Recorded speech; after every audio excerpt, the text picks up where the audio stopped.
G. Marshall. Welcome to the sound of suspense, to the fear you can hear. Our tale is a blood-freezing story inspired by a nursery rhyme, a sweet, simple song. Ring a ring of roses, a pocket full of posies, achoo, achoo, we all fall down. It sounds young and innocent, doesn't it? But it is very old and very sinister. For the ring-a-ring of roses were the splotches that first appeared on the faces of those afflicted during the Black Plague. The pocketful of posies were the herbs that were carried, hopefully to ward off the fatal disease. The sneezing sounds, achoo, achoo, were the sounds of the final spasms. And we all fall down was, well, you can guess.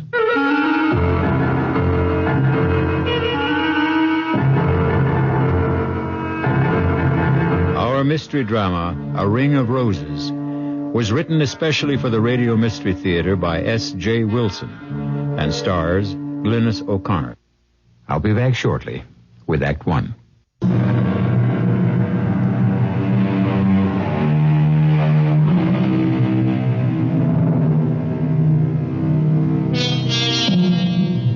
Science has brought most plagues under control, but not so those other epidemics of the past, those that plague us with their unseen, unknown, and unexpected terrors.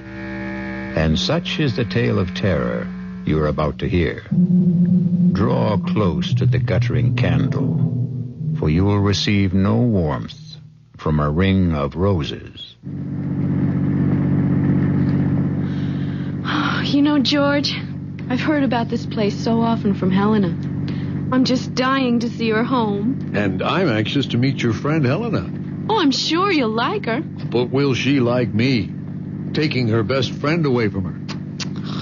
Come on, George. You know you're irresistible. Ha! Why do you think I'm going to marry you? Well, for one thing, my beautiful, exquisite, enormous pots of money. Oh, George, wait. Look, Laurie, stop. get your hands off the wheel. What do you think you're trying to do? But we passed it. It's the sign to the house. Back there. Laurie, I never want you to do that again. I'm not going to let missing a sign risk your getting hurt. You understand? I'm sorry. I shouldn't have grabbed the wheel that way. All right, forget it. But please, never again, ever. And that is supposed to be the sign? Helena warned that we might miss it. Well, why would anyone use a rose-colored stone in a brass oval with no name or any identification on it for a house sign? Well, their name is Roston. And Helena said that generations back when their family first moved to America, it was rose stone. And so they put up a rose stone.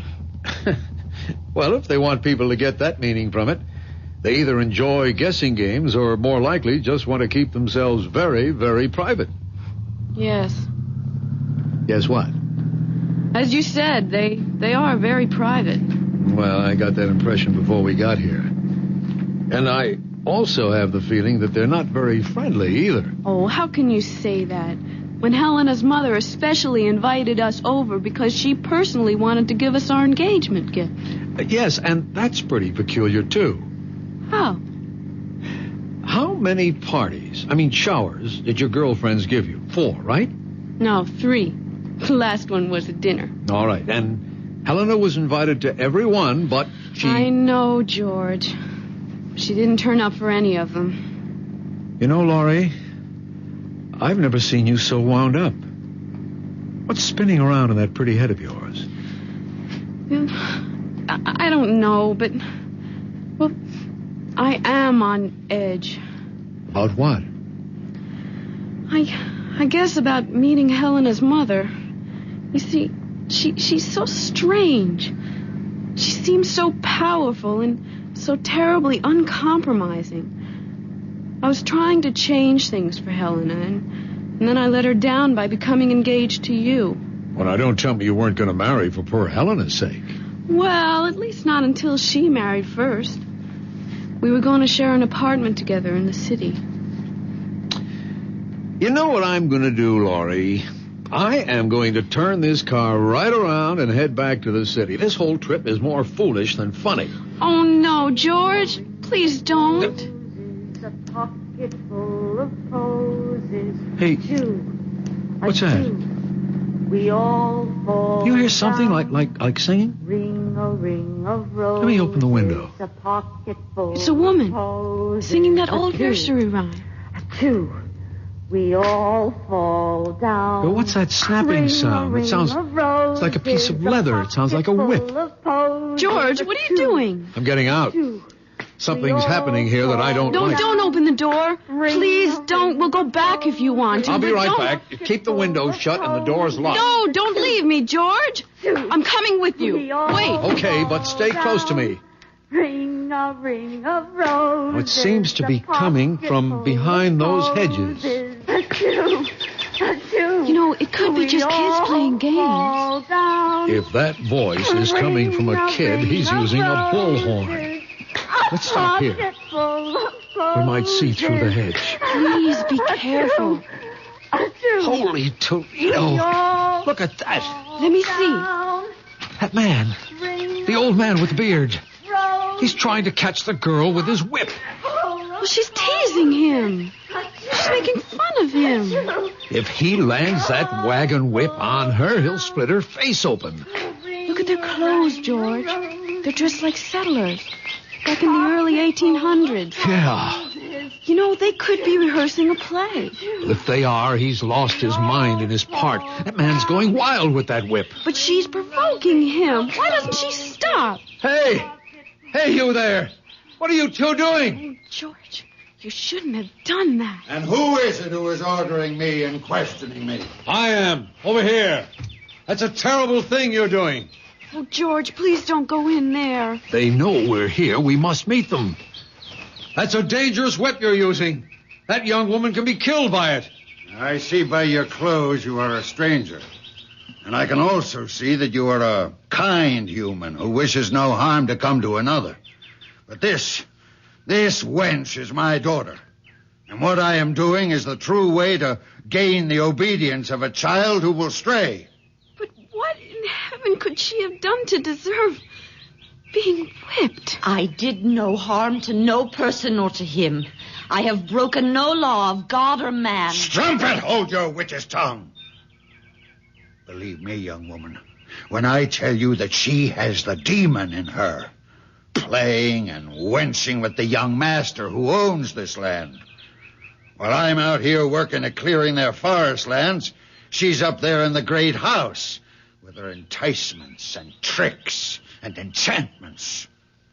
And if it has already come to this, that he has given her a gift for favors promised or already bestowed, the gift of a ring, an already cursed ring. He gave it to me fair and with the holy vow that he will marry me in the month of the next full moon. Marry you, Willie.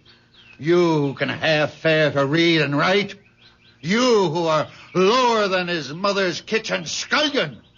You give me that ring. I won't. I swear by the name and the soul of my sainted mother that you will never get this ring. Then until I do, though it mean your own death, you get the whip. Stop it! Don't!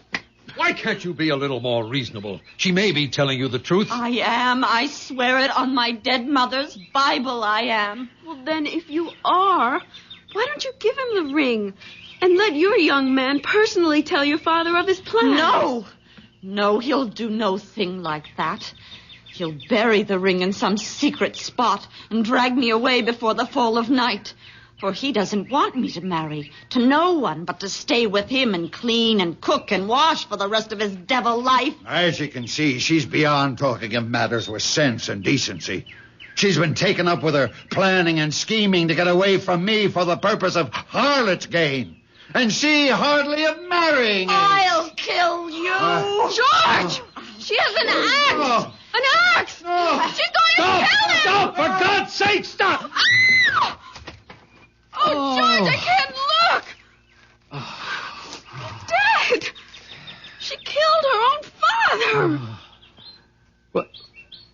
is she?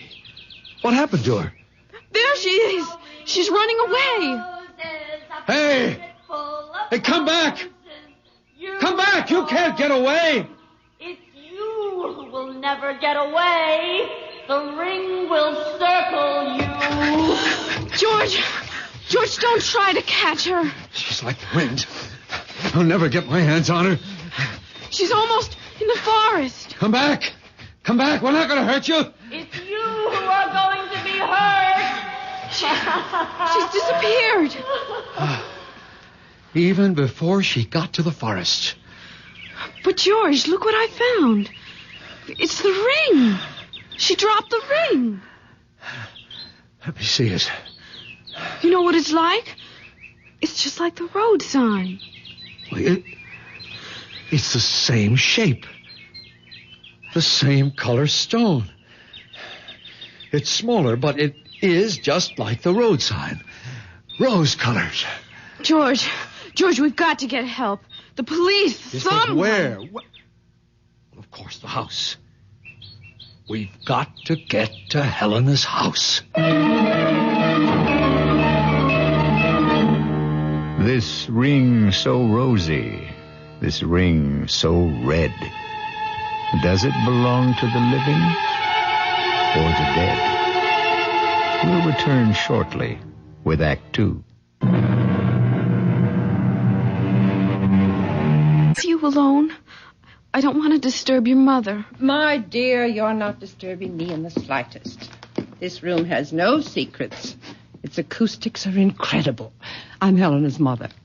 Hello, Mrs. Ralston. We've just had a very unusual experience. Laurie's pretty badly shaken by it. Yes, so I see. Helena, why don't you take Laurie to your room, let her refresh herself? Perhaps Mr. Williamson will tell me something more about what's happened? I think the police should be notified at once. The police? Here? Did you have an accident? Well, not exactly, but we happened to see something that can only be described as gruesome, I guess. And the police should be notified. Mother, do you think... Helen, dearest, this is not the time for speculation. I shall be glad to have the deputy's office call. But can you give me some indication of what they're to be told? We don't like bothering our officers unnecessarily. They have enough to do as it is. But someone's just been murdered. Oh, no, not again. What? Now, Helena, restrain yourself, dearest. Laura, you say someone's been murdered? Who? We don't know who he is, but he was trying to whip a young woman. And Mr. Williamson, she took an axe and killed him. You know.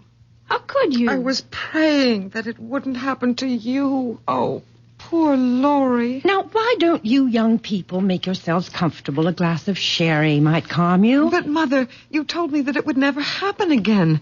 That thing... Helena, I said I had taken every precaution not to have it happen. But who am I to promise I will control the uncontrollable? Are you saying that this has happened before? Laurie, maybe Mrs. Ralston wants to explain. Well, not really, but I feel I'm obliged to. However, it is difficult. How does one explain the inexplicable? I think they're ghosts. There are no ghosts, Helena. Dr. Medvig, the last scientist I consulted, said it was undoubtedly an instance of photally sensory projection. Helena pooh-poohs it. But has either of you ever heard of that discipline? Oh, vaguely. It once came up in a course on parapsychology that I had at school. No one has ever proved PSP, Mother. Well, they've never proved ESP either, but a lot of serious scientists work with it. But George, what does that photo whatever mean? It's quite complicated.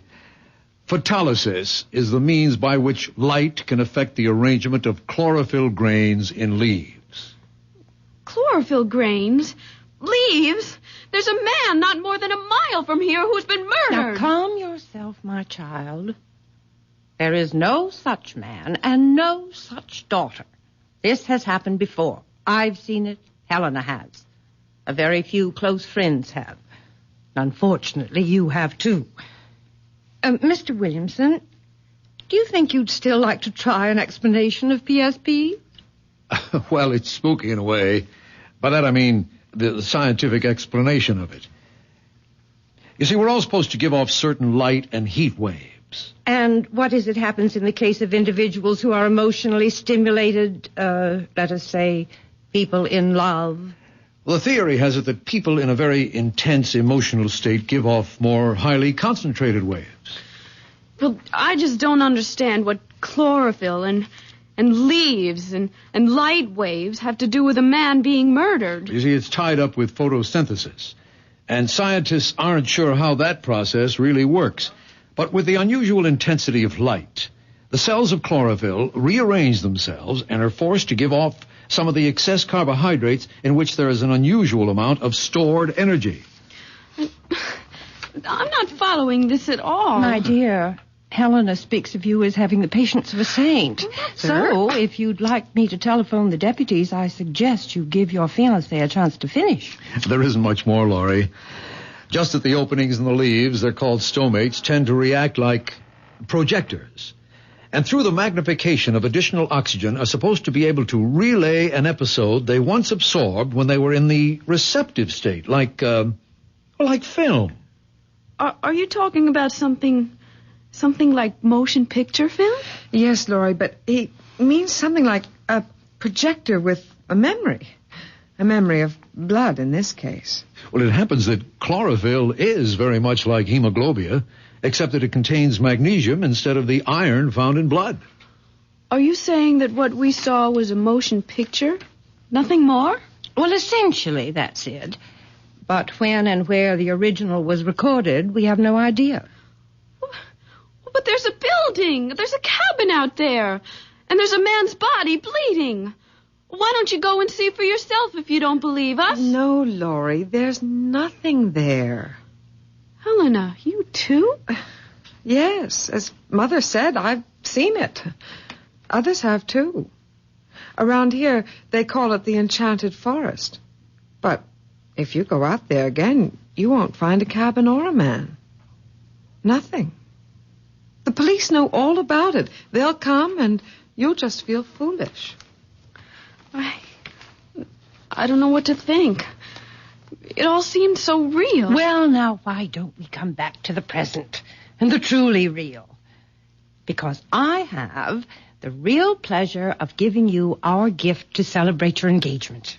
It's a complete surprise. Even I don't know what it is. Laurie, dear, it isn't that what we're giving you is expensive or valuable, but it is dear to us. We hope it will be your first family heirloom.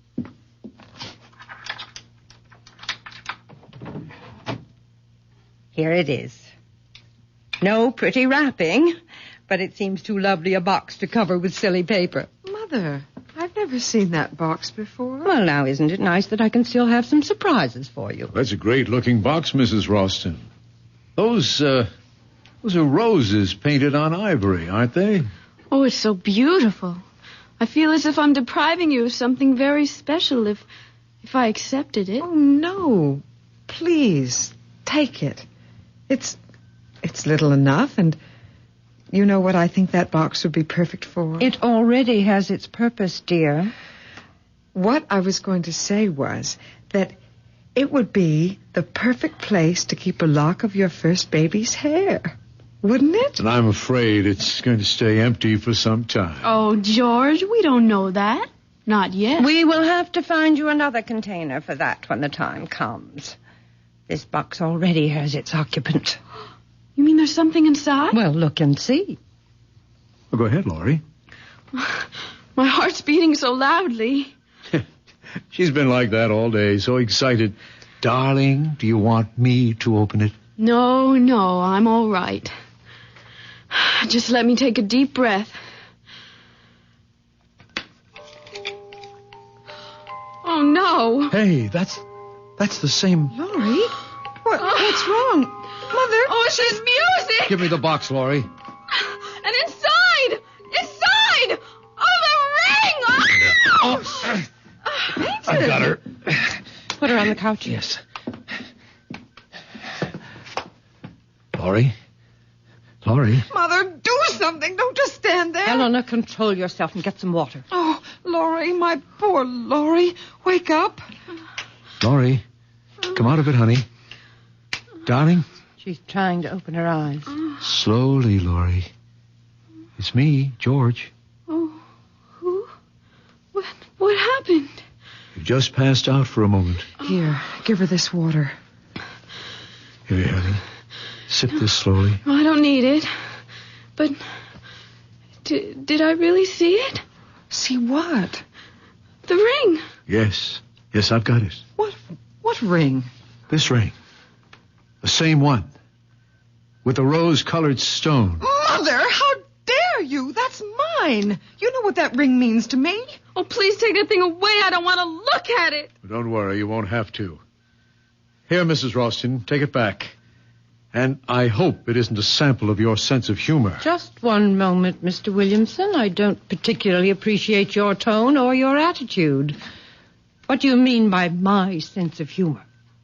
If you and your daughter know all about that axe-murdering scene that we saw earlier, then you must have known about the ring. What about it? It's mine.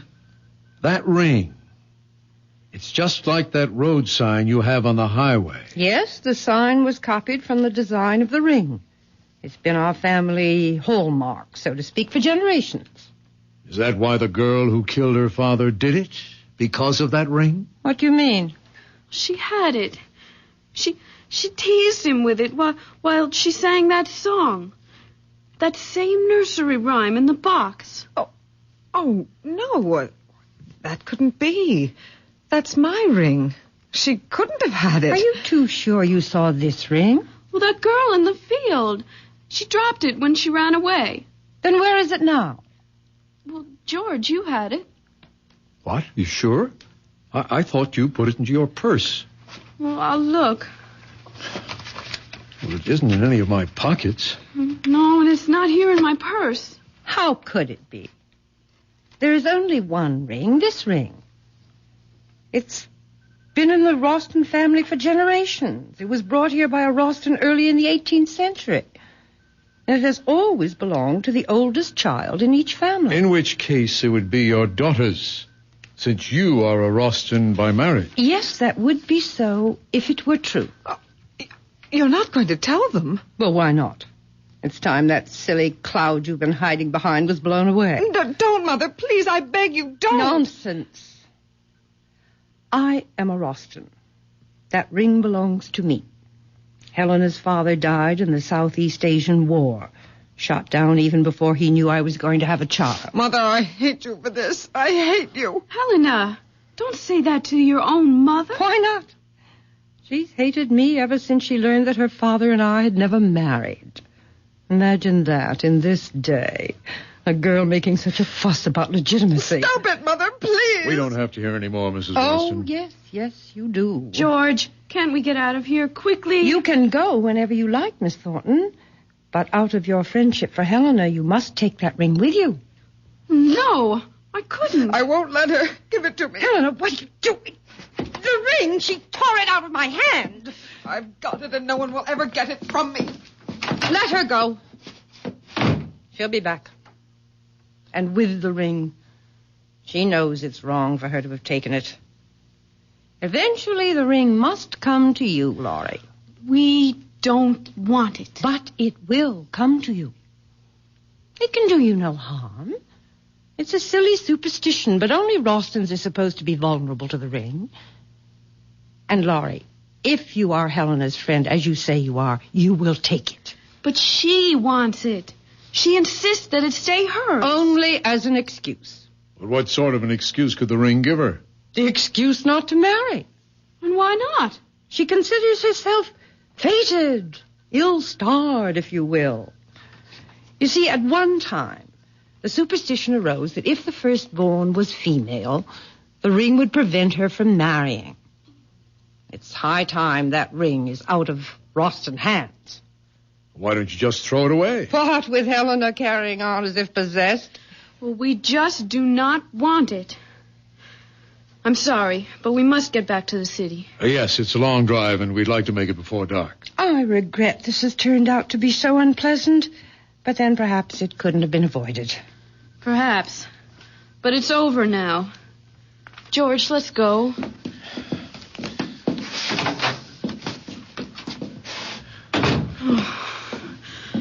Oh, I can't get away fast enough. I don't know what the speed limit is here, but whatever it is, we'll break it.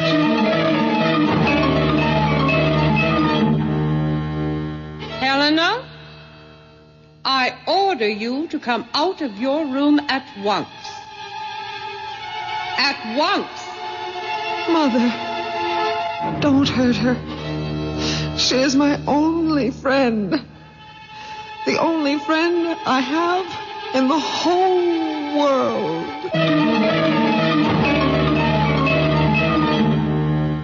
Run from the ring. Run for your life. But without a ring, what's a husband or wife? We'll return shortly with Act 3.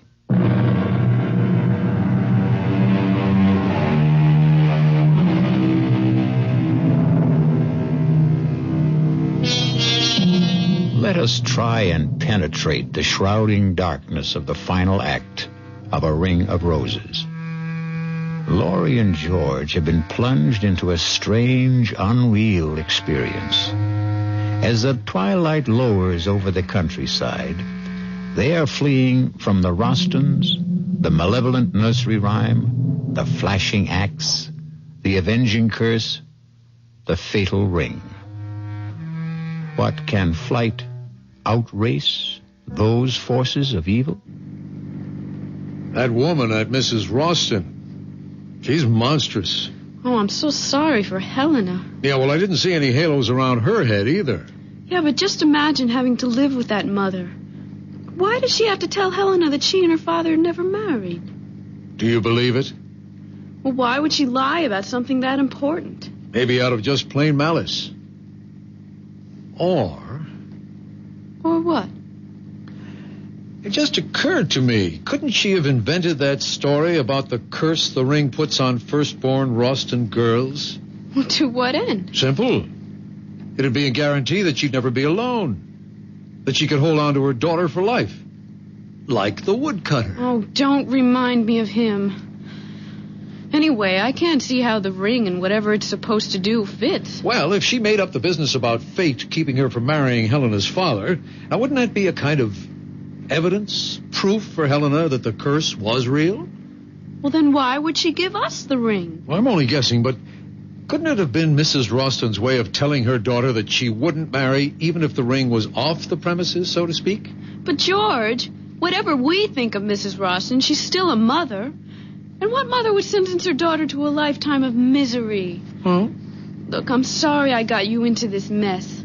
I didn't dream it would be that horrible. Well, you had no way of knowing. Well, looking back, I should have. Helena, always so strange, so withdrawn, so mysterious about herself, her home, and her mother. It should have been a warning. Honey, let's find a happier subject. Such as? Well, let's see. Okay, it's not original, but it'll do. For instance, if and when we have our first baby, would you want a boy or a girl? Oh, don't be corny. Why not? Corn is fine as long as it doesn't... George! George, isn't there someone in the road? Where? Well, look, straight ahead. Oh, yeah, that's a woman. Well, we're not stopping for man or beast or any mixture of the two. There, that should get her off the road. Because if it doesn't, then she may be another bit of PSP and we can drive right through her. Darling, slow down. She's waving at us. George, slow down! No way. If that's a living body and it wants to stay that way, she'll get off the road. Oh, please. She isn't moving from the middle of the road. Damn her teeth, whoever she is. George, you're going to hit her. Laurie, all right? Yeah, I think so. That stupid woman.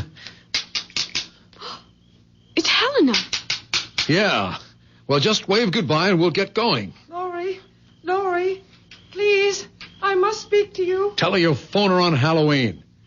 Hey, wait, Laurie, don't lower the window. Well, she's in trouble. Better her than you.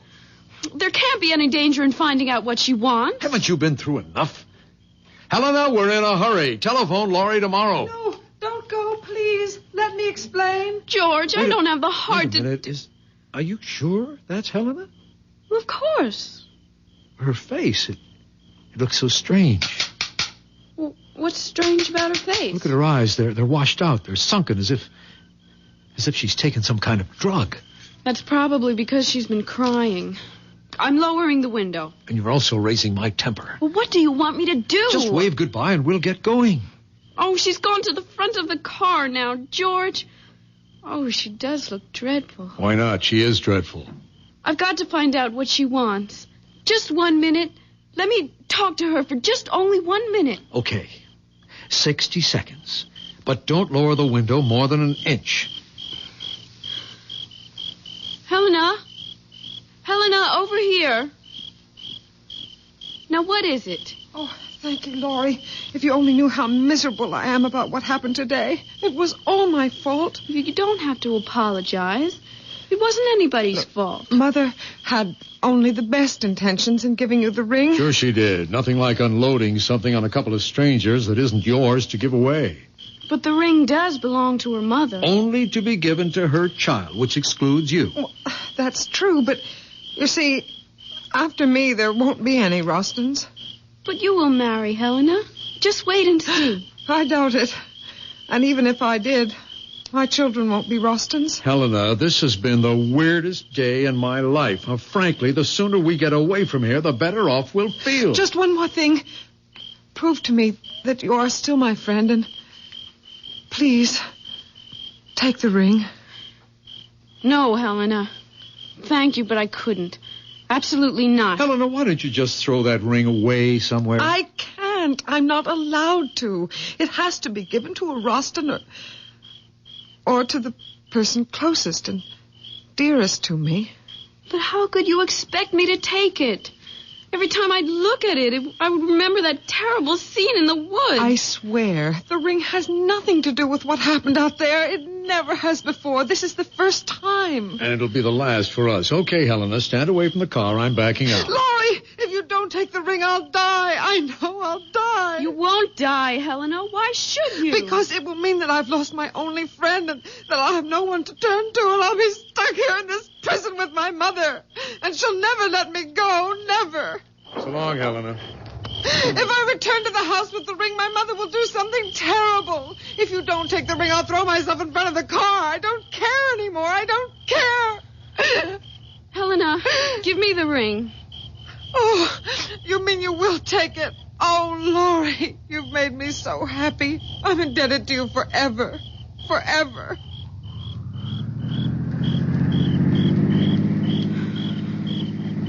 You're angry with me, George, aren't you? No. I'll probably never see her again. And if it meant that much to her... What probably meant even more to her was that she could twist and bend you in any way she wanted.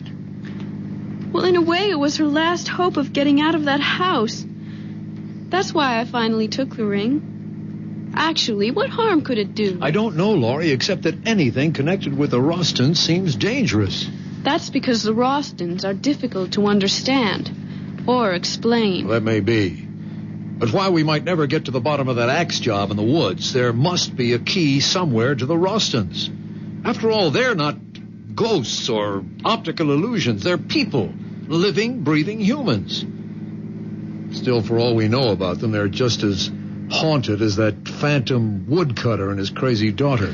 Let's stop talking about them. I will, if you do me an important favor. If I can. You can. Throw that ring away.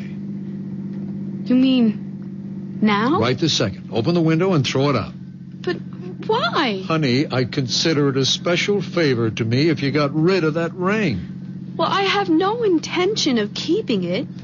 But I don't want to just throw it away. What do you want to do with it? Give it away. To whom? I haven't thought yet. Try thinking about it right now. You sound as if you're ordering me to do it. Actually, I'm begging you, Laurie, begging you to get rid of the damn ring. I said I would. But when? When I find someone to give it to. Someone who would appreciate it. It just doesn't make sense to just throw away something that's probably valuable for just anyone to find or to have it crushed under a car. Say, I know what I could do with it. Drop it, Laurie. It's only going to get us into an argument. No, I'm serious, honestly. I just thought of where this ring could do the most good. Fine, you do what you want with it, but let's not talk about it. Oh, you'll agree? I bet you will. Oh, honey, do you realize that since we've known each other, we've never had so many disagreements? But I'm not disagreeing with you. Good, then let's change the subject. Or better still, let's let everything take a rest. If that's what you want, fine.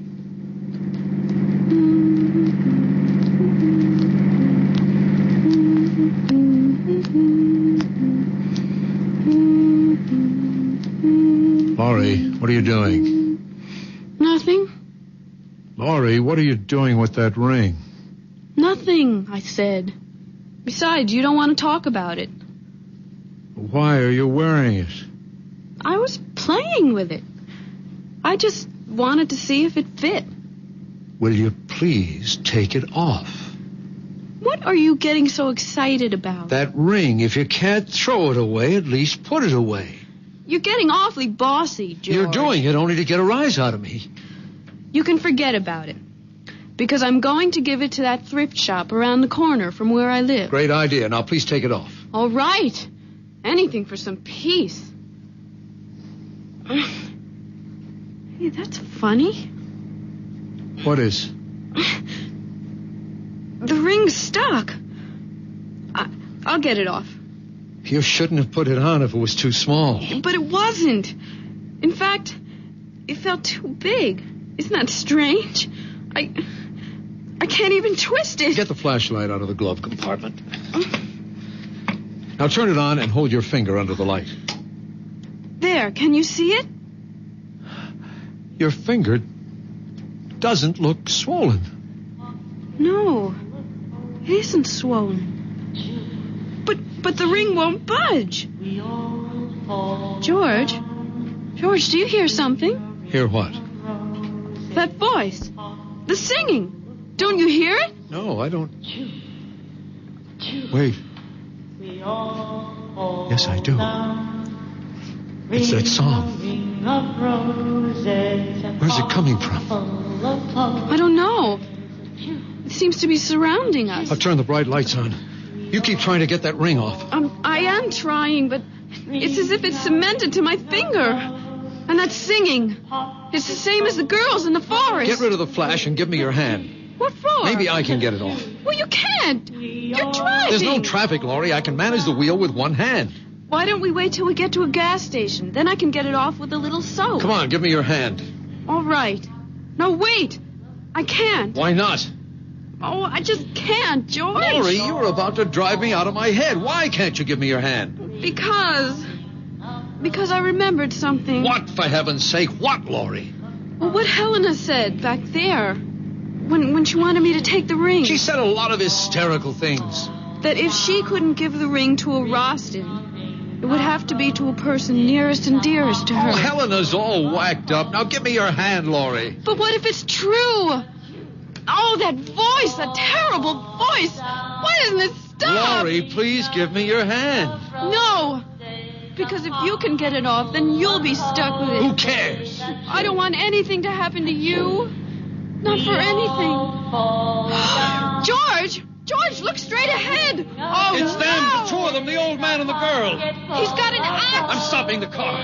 No, don't. Go around them. Through them. Run them down. Kill them. Do anything, The brakes George. aren't working. George, we're practically on top of Laurie, them. for the last time, give me your hand. The ring can't harm him. No!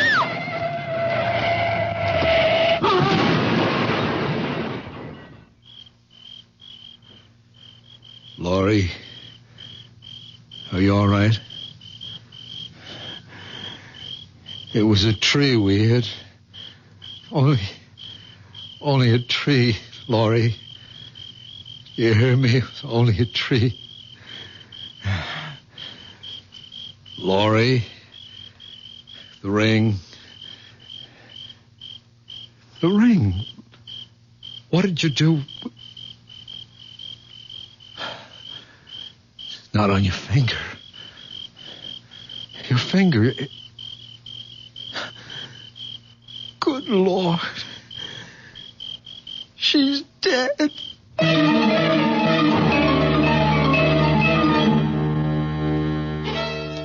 So you gave Laurie the ring, Helena. Yes, Mother, as you told me to. Now give me the box, and we'll see if the ring has worked wonders once more. Here is the box, the one with the roses. Open it. Yes, Mother. But the music. Why isn't the music playing? It's a good sign that it's not playing. It's the sign that the ring has done its work. Your friend Laurie will not marry ever. Not ever. But the ring, Mother. Where is the ring? You'll find it in the woods, in the clearing, in the same place where I killed your great-grandfather 143 years ago. Go and bring back the ring that will keep us alive forever. Forever.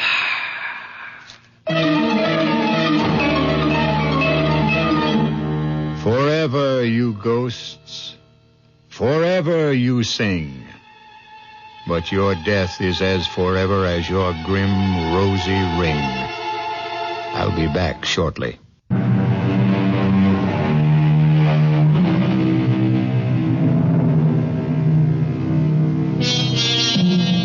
Let us end our tale of a ring of roses. For as we also know, roses are red, roses are blue. But the rose of death is meant for who? Our cast included Glynis O'Connor, George Petrie, Sidney Walker, Elspeth Eric, Holland Taylor, and Carol Hilliard. The entire production was under the direction of Hyman Brown. This is E.G. Marshall inviting you to return to our Mystery Theater for another adventure in the macabre. Until next time, pleasant dreams.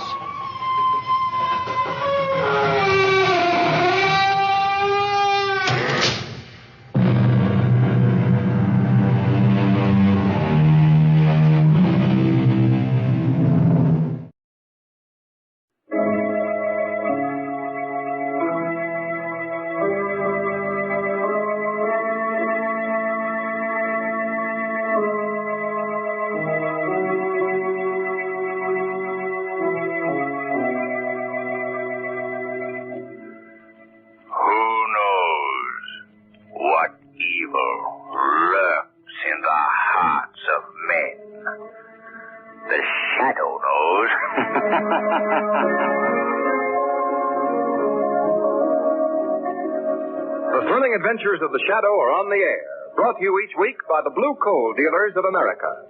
These dramatizations are designed to demonstrate forcibly to old and young alike that crime does not pay. Before the Shadow begins today's adventure, I want to ask you a very important question. Have you enough coal left in your bin to round out the heating season? April is often a colder month than you'd ever realize.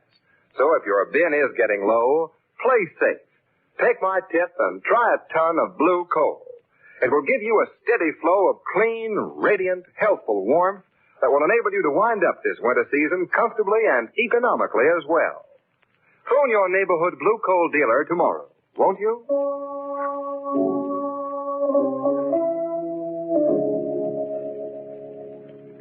The Shadow, mysterious character who aids the forces of law and order, is in reality Lamont Cranston, wealthy young man about town. As the Shadow, Cranston is gifted with hypnotic power to cloud men's minds so that they cannot see him. Cranston's friend and companion, the lovely Margot Lane, is the only person who knows to whom the voice of the invisible Shadow belongs. Today's drama, Voodoo.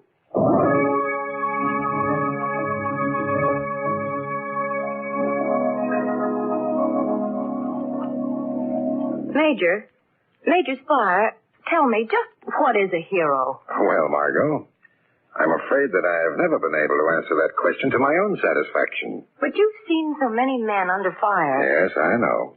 But the men I've seen under fire have been fighting for something they believed in. Now, I don't think you can call that heroism. No? No. To fight for what you know to be true and to your best interest is just good, plain, common horse sense. Do you understand what I mean, Lamont? I do, Major. I've always said that heroes should be judged by the measure of fear they have in their hearts. Not by what they do, but by how afraid they were to do it. Well, that makes them pretty rare individuals, doesn't it, Lamont? It does, Margot. I think I've only known one man who really measured up to those qualities in all my life. Who was that, Lamont? Sebastian. Remember him? Yes. Yes, I do. Don't you think he was a real hero? Yes, he was. Sebastian? I don't think I've ever heard of him. Was he recommended for the service cross? No, Major. Sebastian was a man who crossed our paths one summer on Little Cauldron Island, one of the more remote of the Kichi group, about 80 miles off the Georgia coast. But who was Sebastian? Oh, just a chap who passed unknown and unsung. But for my money, he was a model of the purest form of heroism. Well, I'd like to hear about him. Very well. May I fill your glass, Major? Oh, yes, thanks. Well, Margot and I were vacationing on Little Cauldron that summer. The island was virtually owned by Gerald and Edmund Fergus. It's a desolate place. In fact, the Fergus brothers and their sister Polly were the only whites living there. The rest of the population consisted of some 2,000 backward and illiterate natives. Backward and illiterate. That's giving the natives a break, Lamont. You see, Major, these natives practiced a peculiar form of voodooism. They worshipped reptiles. Worshipped reptiles? I know it seems unbelievable to find such primitiveness only a few hours' journey from the Georgia coast. Nevertheless, it's true. I still carry proof of it, here on my watch chain. What is it? A bit of hard wood, carved to resemble a serpent's head. The natives use it to ward off evil. The natives call it a snake stone. All of them wear one tied around the neck. Yes. Well, one day, just about dusk, during our first week on the island, Gerald Fergus, Margot, and I had gone down to the beach to meet the mail launch. Edmund Fergus was in his study on the lower floor of the big house attending to his accounts. Everything was quite orderly, routine, except that up in Miss Polly's room, at the rear of the big frame mansion. The surf is heavy tonight, Celie. Very heavy. Where are you going?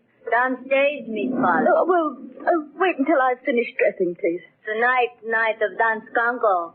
All peoples make big dance for spirits of dead.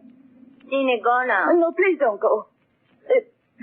They'll begin those dreadful drums in a moment. If you're afraid of dark, you like take this, maybe? What is it? Snake stone. Belong to Cine. Keep evil spirits away. Oh, I don't believe in your superstition, Cine. Then Cine, go. No, please, Cine. It do you no good for me to stay. What do you mean? Miss Polly know that Gobi, Papaloy, witch man of Little Cauldron, put voodoo on Mr. Edmund, Mr. Gerald, and her too. I don't believe that, Cine. Besides, Papaloy has to have some of our clothing or our hair, something that belongs to us to make the voodoo work. You're right, Miss Polly, you're right. Of course I'm right. Maybe Miss Polly noticed that Cine clean her hairbrush. Miss Polly must be careful. She's losing hair. Mr. Gerald, Mr. Edmund losing hair, too. All Fergus leave hair and brushes. But Cine take care of you. She take care of you. Cine! She did it. She gave the callings to the witch man because she hates us. All of them do. They don't want us here. I must get dressed and tell Edmund all about it. He'll fix her. He'll have her arrested. He'll put an end to all this.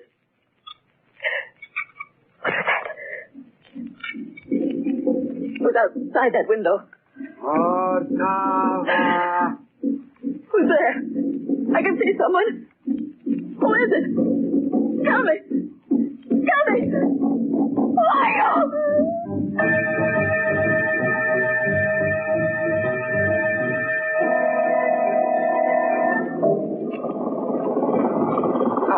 mail launch is coming in now, Lamont.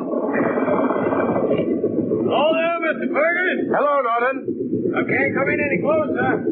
Ain't got any mail anyways, but I thought you might be interested to know we found the gun. Oh, good. Can you identify it? No, not yet. Been sent to headquarters to make it. They're tracing it. I see. Well, good luck. So long. What was that all about, Gerald? Why, there was a murder committed on the mainland about a week ago. Oh? The officials believe that the killer is hiding somewhere on one of the islands. Have they any idea who he is?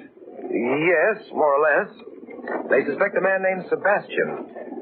He's a white who's loafed among these islands for years, living with the natives and existing as a shiftless beachcomber. Well, has he turned up around here? Not yet. They'll have a time finding him, even if he does. Why is that? The natives like him. They'll shield him from the authorities if they can. Hey, I imagine dinner's ready. Shall we go in the house? Oh, I was waiting for you to mention food, Gerald. Frankly, I'm starved. Oh, my. Well, then we'll have to do something about that right away. Good. Go in ahead, Margot. All right, Come on. thanks. Well, Yeah. where have you people been? We went down for the mail, Edmund. Yes, how's the food situation, Ed? It's all ready as soon as Polly comes down. And how about a drink? Ah, now there's the brother for you. What'll it be, Margot? Nothing for me, thanks. I'll go up and see if I can hurry Polly along. You, Lamont? No, thanks. Well, I'll have something, Edmund. Right-o. Let's sit down, shall we? Fine, thanks. Oh, by the way, Edmund, the men on the launch told me they'd found the murderer's gun. Really? Did it lead to anything? Not yet, but Norton did say that... That was Margot. What's wrong? We better go up and see. Lamont, Gerald! Come back! What is it, Margot? It's Polly. Miss Polly. She's dead.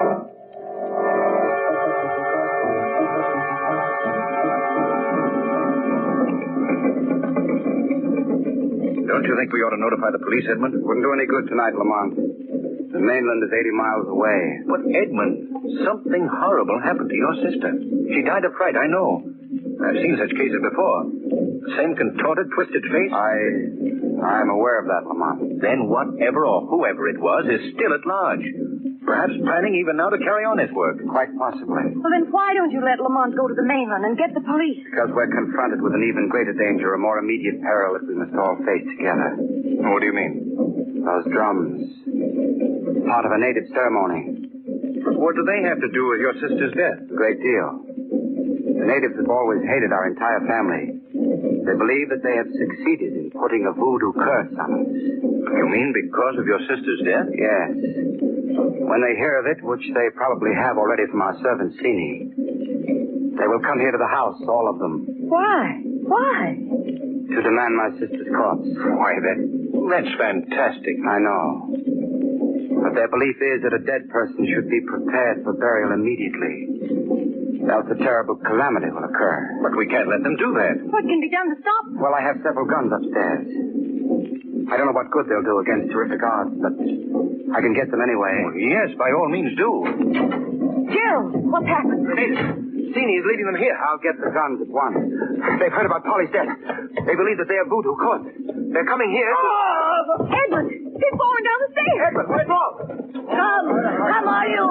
Voodoo curse working. Keep out of here. They're swarming into the room, dozens of them. There, bodies. Two bodies. Copy Papaloy, take bodies. No. Don't touch those bodies. Voodoo curse worm. Voodoo curse. Let go of me. Get out of here. Let go.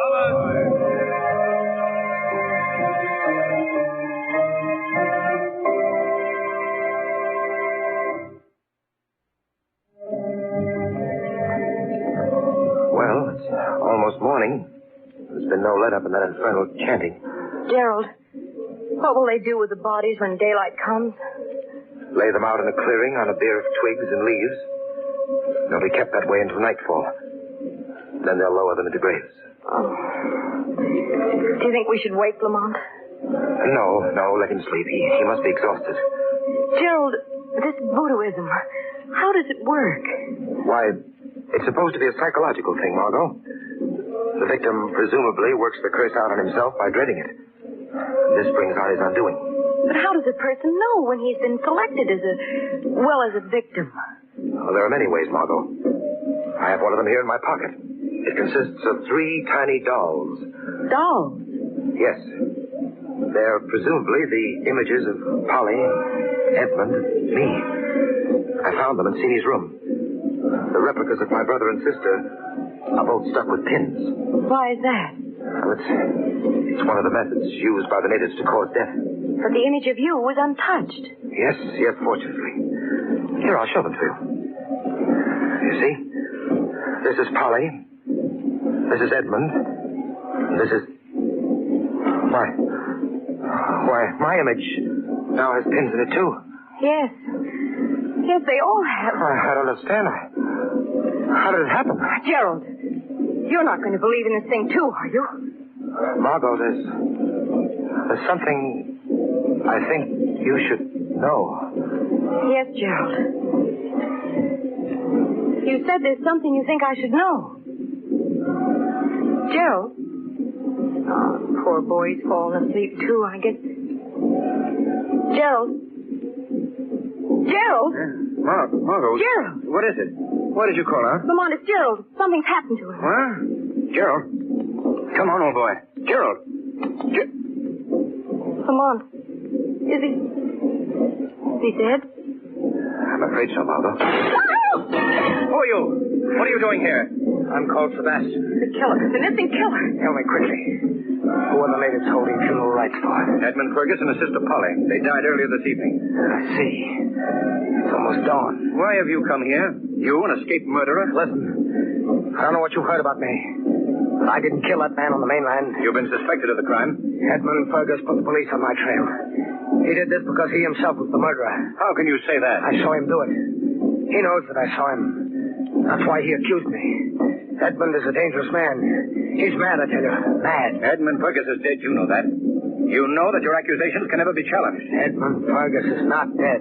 What are you saying? I came here to warn you to take a boat to the mainland at once. What is he talking about? I can't stay here any longer. It isn't safe. Wait, you're not going. I won't let you go. Take your hands off me. You're wanted by the police, and I shall see that they get you. Don't be a fool. Let me go. Come on. Look, coming over the hill. The natives, hundreds of them. I warned you. This would happen. There seems to be a white man leading them, edging them on. It's Fergus.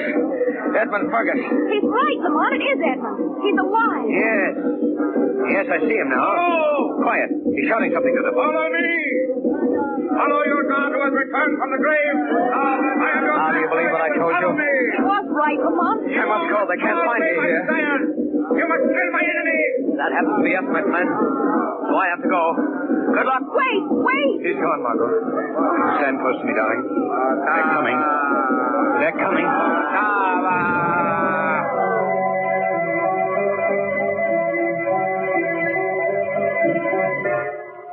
I shall be all powerful. Lamont, what's going on downstairs? Can you hear what Edmund's saying? Just snatches of it. He seems to be bragging about his great powers to the natives. Why were we locked in this room? Why are we prisoners here? I don't know, Margot. Edmund must have some scheme afoot concerning us. The trial of my enemy. Hey, listen, there's someone's unlocking the door. Trial of my enemy is about to begin. The servants see me. Both of you, come. Master, send for you. Are we to be freed? Sent back to the mainland? Master, decide that. Come. Well, we might as well go down, Margot. You shall now see, too. Lamont. Who have attempted to stand in my way. They've not... Look at all those natives. The room is full of them. Will be their punishment. And do you see your friend, Edmund? He's rigged up the sort of throne at the end of the room. You will stand before the throne of justice, both of you, where you shall be given every consideration, every chance to defend yourselves. Defend ourselves? Defend ourselves against what?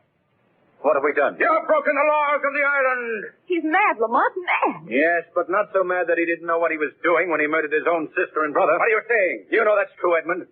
You had Polly done away with, and you yourself gave Gerald a slow poison in his drink. That's blasphemy. You killed him to satisfy your insane craving for power.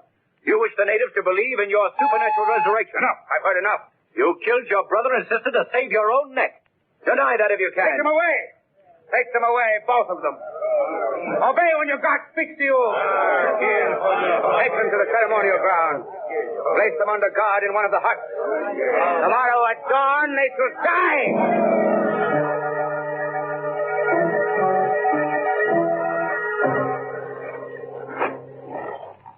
Margot. Yes, Lamont. The guards are sleeping. Yes, I know. I could only reach that infernal rope that's binding my ankles. I could free myself. Oh, keep trying, Lamont. Must be nearly dawn. They'll be coming for us soon. He must get free. What's that? Door's opening. Someone's coming into the hut. Who's there? Quiet. It's Sebastian. I've come to help you. Sebastian. How did you get here without there seeing you? Never mind that. Time is too precious to waste on talk. Have the natives awakened yet? No, but they will soon. I have a knife here. I'll cut your ties. Lie quietly, don't move. All right. What are our chances for escape? Not good. Are there any boats nearby? They're all being watched. There you are. Thanks. Now, the young lady, I've cut her bonds, too. No, wait. I've just thought of something. Something that has one chance in 1,000 of working, but we must gamble that it will. What? What is it, Lamont? You must remain tied up, Margot. Lamont, Now, please trust me, Margot. Sebastian, are you willing to trust me, too? To do whatever I say, if it means our getting out of here safely? Certainly. Good. Here. I want you to wear my coat. Here, take it. Give me yours. All right. You must remain here in my place, Sebastian. I shall tie you with the ropes that once bound me. I'm willing. I must tie you quickly, then. Where are you going, Lamont? To try to bring freedom to all of us. There. That'll have to do. Good luck. Thanks. Trust me, both of you. I wonder if he'll come back. Oh, I'm sure he will. Well, in any case, I'll do my best, young lady, to give you what little protection I can offer.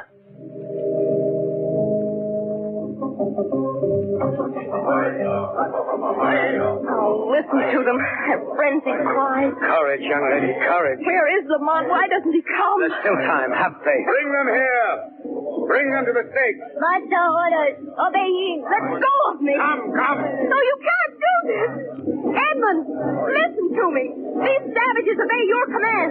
Make them stop in heaven's name before it's too late. Gobi Papaloi. You call, Master. Gobi Papaloi will prepare the victim for the sacrifice. Gobi Papaloi, obey. Take your hands off me, all of you. It's useless to struggle now. Are you giving up to that? No, I'm waiting for the proper time to strike. What are they doing with me? Where are they taking me? We're in a large clearing, surrounded by the natives. In the center of the clearing, Gobi Papaloi, the witch man, waits us. In his hand, he holds the sacrificial lamb. No, they plan to murder us. Cold blood. It's the ritual. Ritual? How dare a tribe of holy snake-stone-wearing savages even use that sacred The girl first. Where's the heart? Why doesn't he come? Prepare herself to die. Very well. I see there's no chance now. You can do with me as you wish. Don't give up hope. Gobi Papaloi will strike. I offer sacrifice to serpent, to ancestors of serpent. Gobi Papaloi, now take life. Oh, no, you don't! Attack Papaloi! White man, attack Papaloi! Stop him, I say! Keep a knife, stab Papaloi! Get that knife away from him! He needs that knife! Now give it back to white man! Sebastian, what have they done to you? You must carry on alone. Oh, Sebastian! Quiet! Keep Papaloi! He needs him! Now, he needs you too! But it's finished. You shall continue the sacrifice. Kill her! Kill her! Give it away! Something holds Ginny arm. She cannot strike with knife. I am preventing you from striking your helpless victim, Sini. Oh, you. I see no one. You shall find out soon enough. Voodoo. That voodoo magic. Strike, Zini! Continue the sacrifice. Why do you stand there like that? Because I have willed her to do so. Who speaks? Where did that voice come from? You might know me, Edmund Fergus, as the Shadow. Shadow! So you've heard of me. Then you must know why I'm here, Edmund. I've come to put an end to your reign of terror and murder. How dare you defy me? Observe this, all of you. I have willed it that this girl's life be spared. Now watch as the knife is taken from Sini's hands by an unseen power. There, you see? You see her drop the knife? Pay no attention to him. He's resorted to trickery, cheap trickery. You can answer that, Sini. Did you feel the pressure of my hand upon your arm? Did I make you drop that knife? Yes. Is that voodoo? Powerful voodoo magic. Wait, all of you. Don't be swayed by an unseen voice. I am your master. I am your god. You must obey me. That is a lie. He is not a god. He is a mortal being who tricked you into believing that he had returned from the dead. Let me tell you this. Edmund Fergus never died. He had no resurrection. Don't listen to him. Continue the ceremony. I command you. You command, Edmund Fergus, but none obeys. They stand silently. You are rapidly losing your hold on these people. I must obey. You hear? I must. Look, all of you, observe the behavior of your god. See how frightened he acts.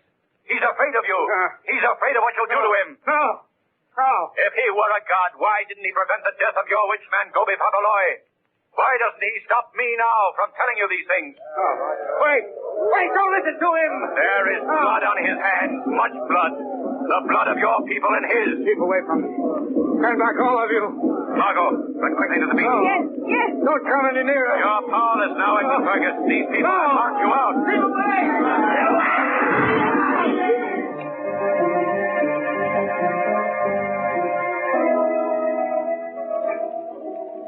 Well, that's quite a story, Lamont. But as for this fellow Sebastian, I hate to disagree with you, but I wouldn't call him an exceptional hero.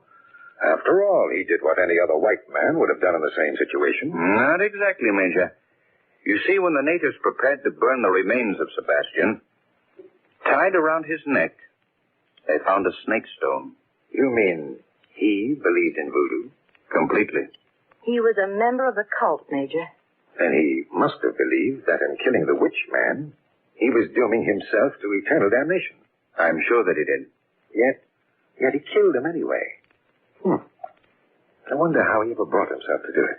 A hero, Major, must be measured by the amount of fear he has in his heart.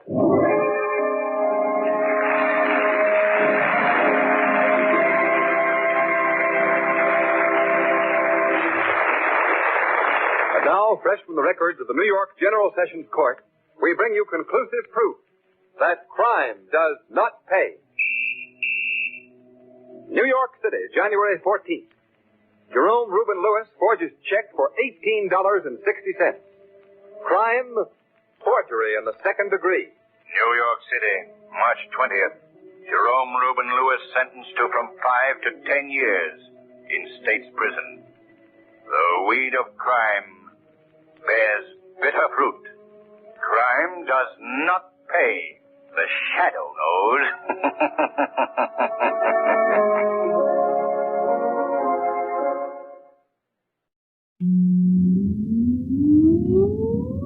Countdown for blast off.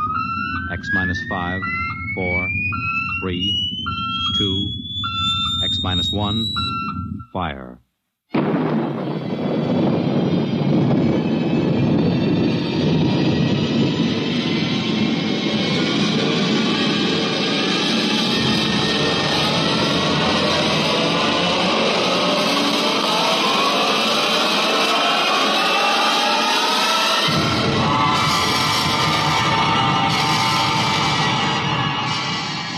From the far horizons of the unknown come transcribed tales of new dimensions in time and space. These are stories of the future, adventures in which you'll live in a million could-be years on 1,000 maybe worlds. The National Broadcasting Company, in cooperation with Street and Smith, publishers of astounding science fiction, presents X minus 1.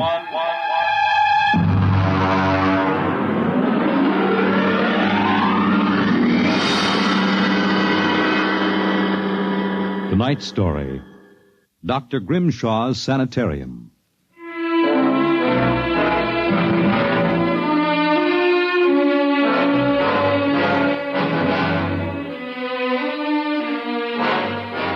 What you will hear in the next half hour represents either a magnificent hoax or the true explanation of the famous Grimshaw Sanitarium scandal which made the headlines back in 1947.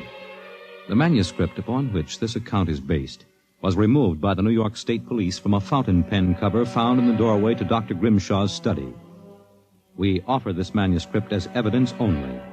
Whether it is authentic or not, you must judge for yourselves. My name is John Dougherty. I'm a graduate of Hamilton College, class of 34, a member of Theta Alpha. I'm one of those fools who wanted some excitement in life, so instead of going into my father's shoe business, I became a private detective. These are facts. You can check them if you like. The rest of what I write here is so fantastic that I don't expect it to be believed. If anyone should find this manuscript and read it, all I ask is that you notify Miss Millicent Armbruster of 299 Wallace Avenue, Buffalo, that Johnny Dougherty is dead. On the evening of July 1st, Miss Armbruster and I were driving to a wedding. Not our own, although I wish it had been. It was Sunday, and in order to avoid traffic, I took the Old Mill Road, a single-lane dirt affair that runs past the Gowanda Cemetery. Johnny, aren't you going too fast? Not for this road. There isn't a thing around except some tombstones and... Johnny, the gate to the cemetery. Well, what about it? That hearse, look out! Look out! We skidded for about 20 feet and slammed into the back of the hearse. The two rear doors buckled and snapped open. It was a freak. A huge oak coffin with brass handles tipped up and began slowly to slide back toward us. Oh, how horrible. You stay right here, baby. You okay, Mac? You don't pay much attention to speed limits, do you, Jack? Now, look, let's not get hung up on who was right and who was wrong. I was going too fast, and you were traveling without lights after dark. Let's see your driver's license. Right here. Oh. Private eye, eh? Now, if you don't mind, who does this joy wagon belong to? Gowanda Funeral Service. It's being rented to Grimshaw. Who? Grimshaw from the private sanitarium. Mind if I ask what you were doing after dark coming out of a cemetery with a wooden kimono? We're moving one of Grimshaw's patients to a new grave. They always travel like this? Look, Hawkshaw, how about skipping the third degree and giving me a hand getting this box back in the wagon? A pleasure. Better screw on that cover again. It's going to slide off. Let's get it in the hearse first. Okay, Junior. You get on that end. Okay. You ready? Yeah, lift. Now, just slide it. Oh, brother, who's in there, King Kong? Look out for the cover. I told you that would happen. What's the guy's name, Junior? Oh, why don't you ask him, Sherlock Holmes? A real wise guy, huh? I've got half a mind to report this accident. Okay, well, go ahead. See where it gets you. Now, if you'll pardon me, I'll deliver the body.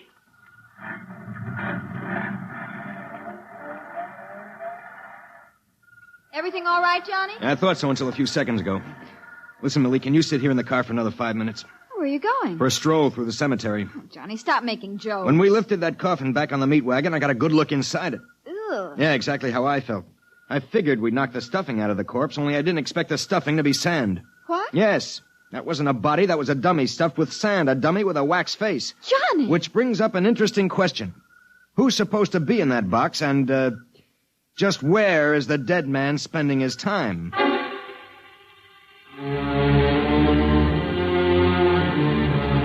Sometimes in my business, when things drop off, you have to go out and, dig up new clients. My next case was a gentleman named Harlan Ward Sr., a wealthy automobile manufacturer. I'd gotten his name off his son's tombstone.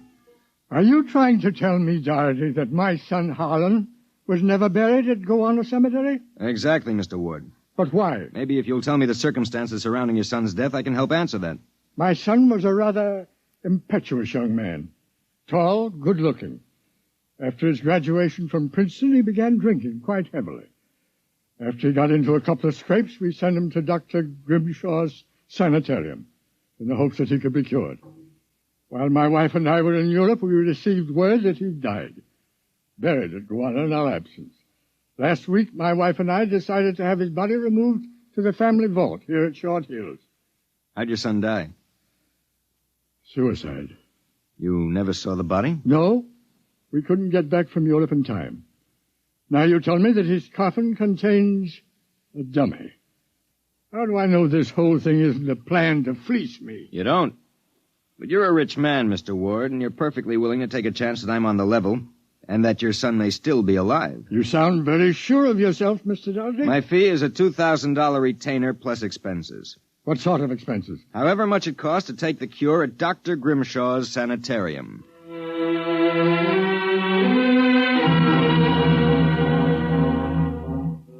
Dr. Grimshaw's sanitarium was just outside Gowanda. Most of the cases were nervous breakdowns and alcoholics. I committed myself as a dipso, and just to make it convincing, I stopped at 5 or 6 bars on the way over. I was interviewed by Grimshaw himself, a small man with a fringe of white hair. You understand, Mr. Doherty. That's not my real name, of course, social reasons. We understand. Our paid clientele is very select, and our rates are very high. You will be paid in cash and in advance, Dr. Grimshaw. How long does a cure usually take? That, of course, depends on the degree of alcoholism. This is my assistant, Dr. Boyner. How do you do? How do you do? We are accepting Mr. Doherty as a patient. Better place him in the ward with Mr. K and Mr. Keiki. Mr. K is a long-term patient, Mr. Doherty, a highly intelligent man, formerly a professor of plant pathology. Mr. Keiki suffers mild delusions. I think you'll find him rather amusing.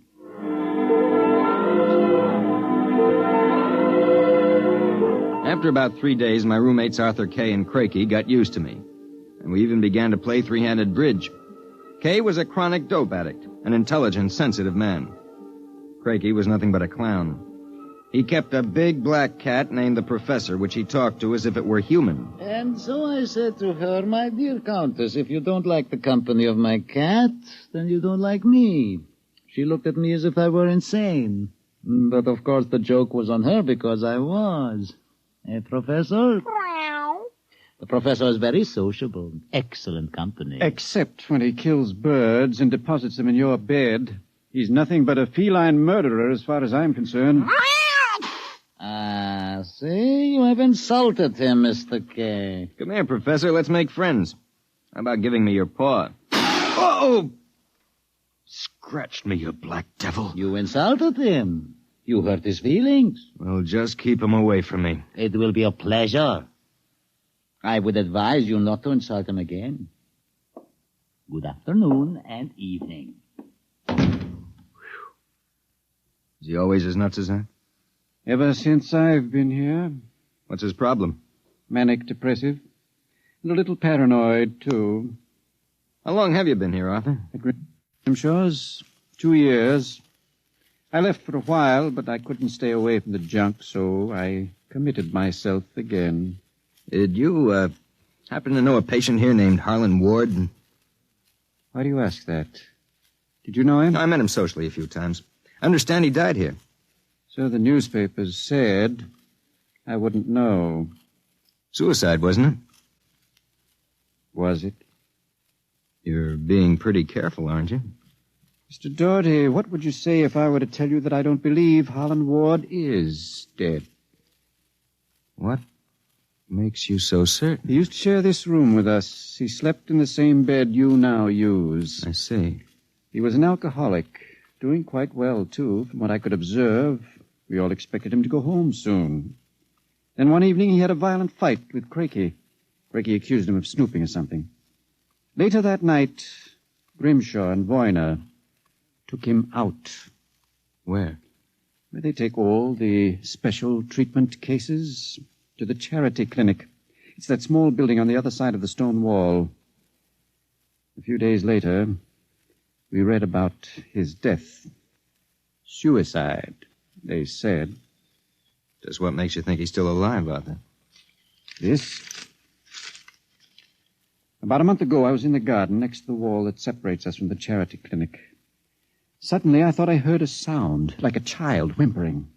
It stopped. And a moment later, this note came over the wall, wrapped around a stone. What's it say? Help me, for God's sake, Harlan Ward. Arthur, how would you like to have some fun? Like what? Like sneaking out tonight and going over the wall to the charity ward? What do you say? It would break the monotony a little. I suppose there's no real harm in it. Of course not. I'd go alone, but I'll need help scaling the wall. Will you do it? All right. I'll go with you.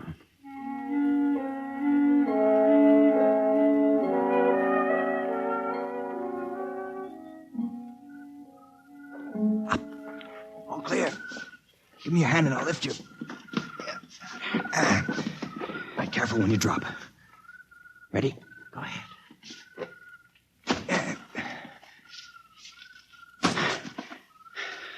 There's a charity building over there, the one with the lights in the basement window. Come on. Let's crawl over. Maybe we can see something. Shh. Listen. Can you make out what he's saying? No, I can barely hear. Good Lord. What was that? Probably some patient having the DT. Let's have a look. Easy, it wouldn't do to get caught now. See anything? It's some sort of laboratory. I can see Grimshaw and Voyne and something else. What? There's a child with its back toward me. Now take it quietly. It will be easier. Please, don't. It will all be over soon. You won't remember anything. No, I don't want to go. Why not give it to him? No. Shut him up, boy, now. Good Lord. What was it? What did they do to that child? Mother, that wasn't a child. It was a midget. The smallest midget I've ever seen. What were they doing? Trying to give it some sort of injection. When it resisted, Voyne knocked it out. What do you suppose they were doing to it? I don't know, Arthur. All I know is that when it fell, it had the face of Harlan Ward.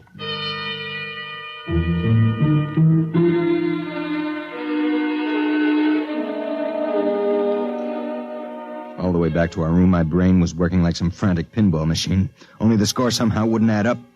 The pieces were there all right. A crazy old doctor, a brutal assistant, a private sanitarium, and a midget with a dead man's face.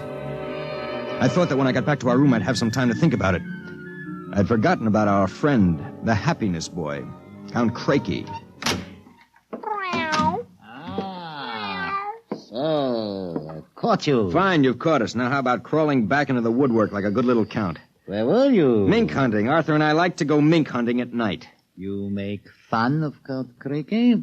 I shall report you to Dr. Voyne. You'd better not if you know what's good for you. So, you threaten me? Me, Count Crakey? I shall scream for help. Help! Help! Did you hurt him? Just knocked him out. What do we do now? Put him to bed. Hope that when he wakes up in the morning, he's forgotten the whole thing. And if he hasn't? He's too crazy for them to take seriously anyway. Come on, let's get him back into bed.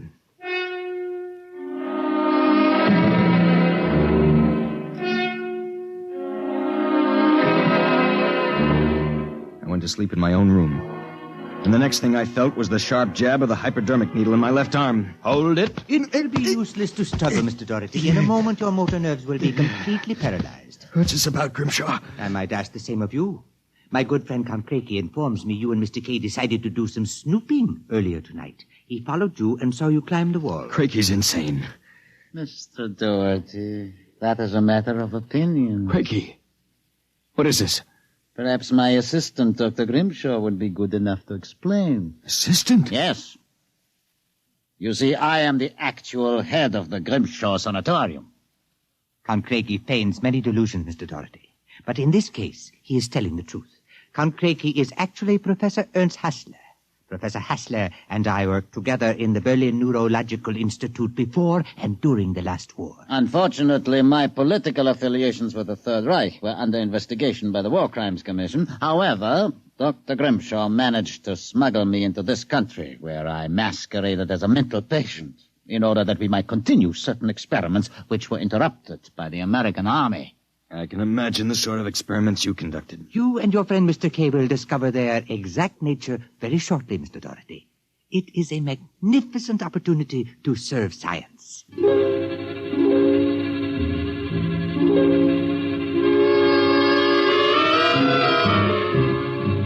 passed out.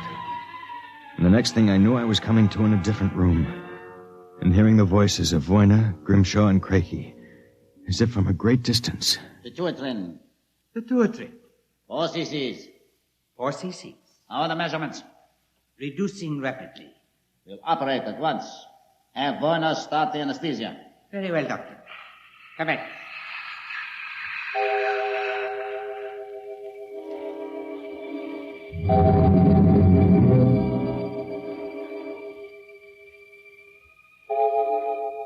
When I came to again, I had a blinding headache. I began to wonder if Crakey and Grimshaw weren't doing something to drive me insane, because I lost all sense of perspective. The room seemed to grow in size. I don't know how much time passed, but one day Crakey came into the room with a bundle in his arms about the size of a newborn baby. The bundle was my friend, Arthur Kay. And worse yet, I was exactly the same size that he was. Let me out of here. Let me out. Allow me to congratulate you, gentlemen. How are you feeling? You dirty monster. I'm disappointed, gentlemen. Do you not feel privileged to be a part of an experiment that will place me at the very top rank of the world's endocrinologists? What are you doing to us, you madman? It has long been established, gentlemen, that dwarfism and giantism result from injury to or malfunction of the pituitary and thyroid glands. The interlock between these glands was thought to be a hormone. I have discovered that this was incorrect. It was an enzyme. An enzyme I isolated some years ago. I was well on the way to synthesis in Germany when the surrender interrupted me. The interruption also limited the number and type of subjects on whom I could experiment. I was forced to find others. Such as Harlan Ward? Mr. Ward was only a control experiment. I suppose you plan the same for us. No, gentlemen. For you, I have reserved a special privilege. You gentlemen will be the first to test the full effects of the enzyme.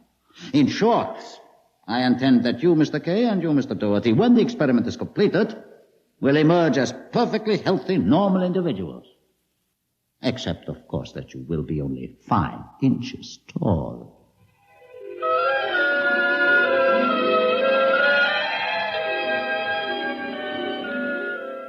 The days and nights that followed were a living nightmare. A nightmare from which Arthur and I awoke for brief periods to find ourselves in a strange new world. A huge, frightening world where everything seemed enlarged 100 times. When we finally emerged, we found ourselves imprisoned in a tiny mouse cage. Judging by the relative size of things, we could not have been more than 5 inches tall. Now we realized the experiment was at an end. That from now on, it was either escape or be destroyed. How's it coming, Arthur? Another moment. I think I'll have this lock worked loose. And if we escape, then what? We'll worry about that after we get out of this mouse cage. Suppose we don't make it. At least you've written the story on that scrap of paper. Someone may find it and read it. Nobody will believe it. Then why did you bother to write it? I don't know. I suppose I want the world to know what happened to me. That does it. Help me push the door open. Now what? The first job is getting down to the floor. I think we can make it by sliding down the telephone cord. Are you game? Go ahead. I'm right behind you. Easy now. Look out. That does it.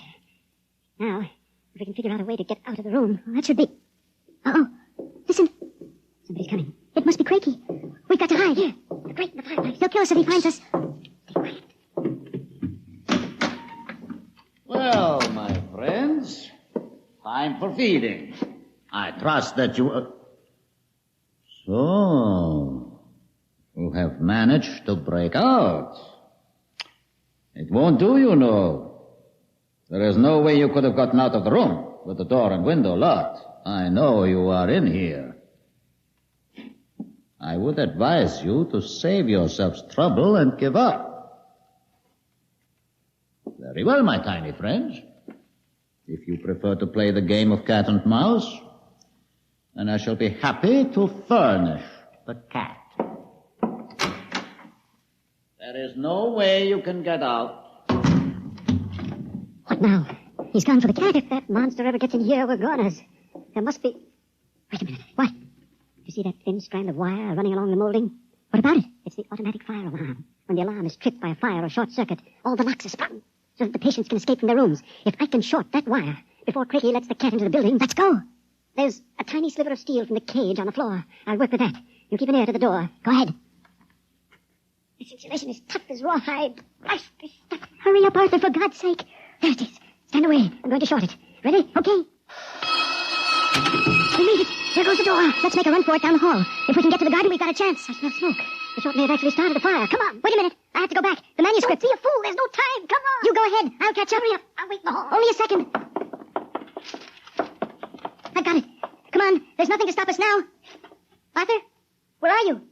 It's funny. Arthur? Arthur? Arthur, what's happened to you?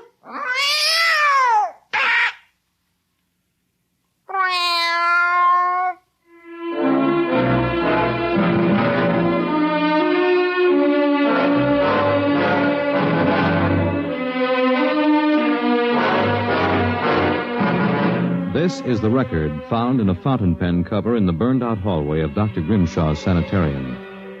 There's nothing to add, except that the fire which destroyed the sanitarium and killed so many of its occupants, including Dr. Grimshaw and Dr. Voyna, was definitely of incendiary nature. It is believed by the fire chief that some small creature, possibly a mouse, chewed the insulation off the wire and short-circuited the system. The two patients, John Doherty and Arthur Kay, vanished completely after the fire, and their remains were never found. Whether the manuscript which you have just heard is authentic, or whether it was the work of one of the more demented inmates of the sanitarium, we leave to your judgment.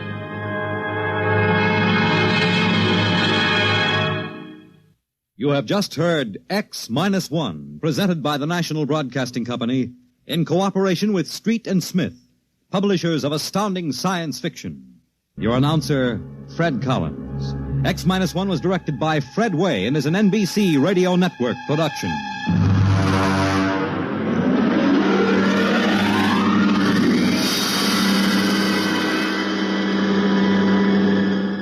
X-1.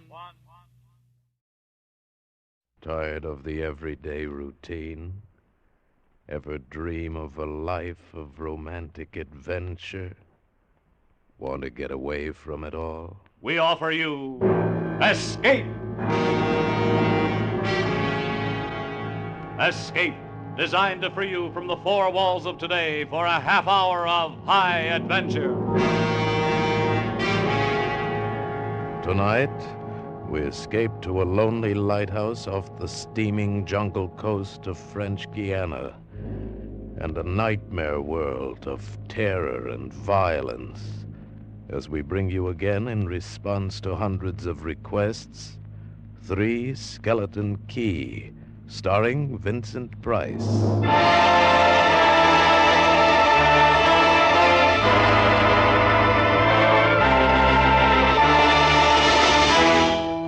Picture this place.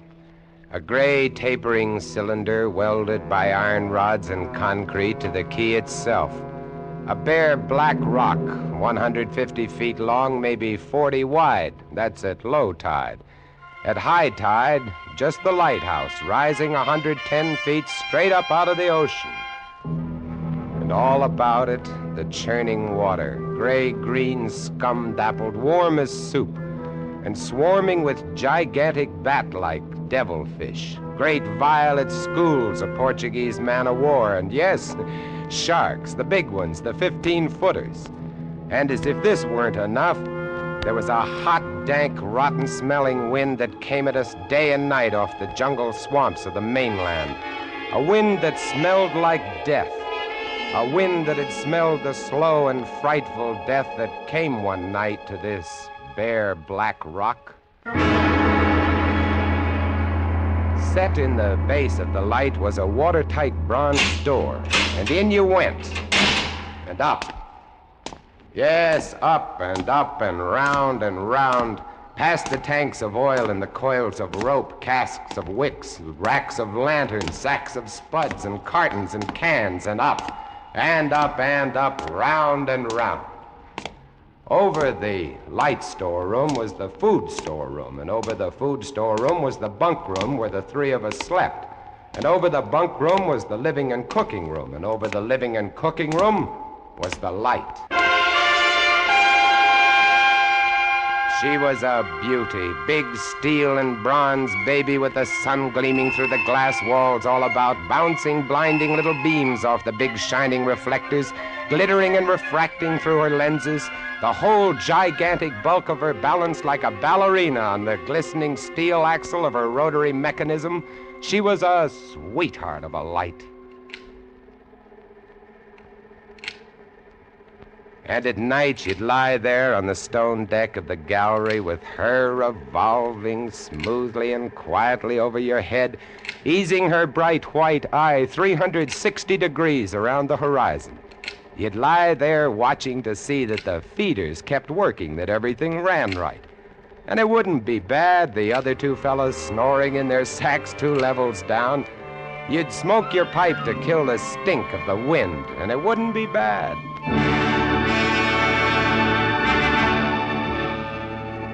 About those other two, Louis and Auguste.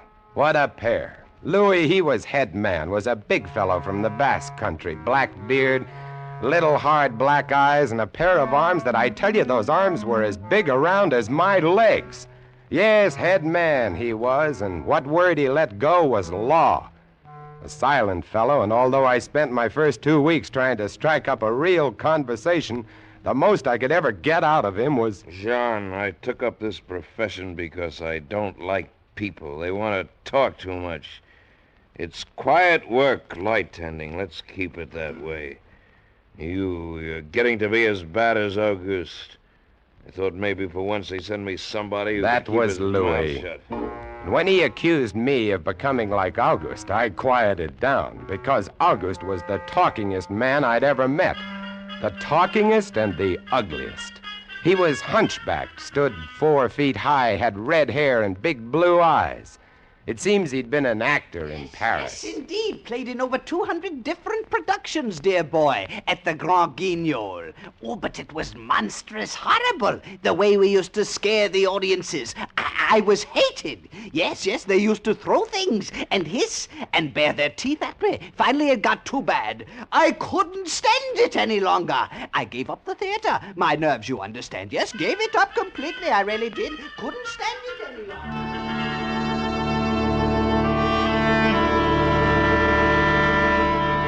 It all started one morning at 2:30. I was on watch, lying on the cool stone deck, pulling on my pipe, staring out at the blackness, the phosphorescent combers, and the big yellow stars, when out of the corner of my eye, I noticed something show up for a second, something the light had touched, far off.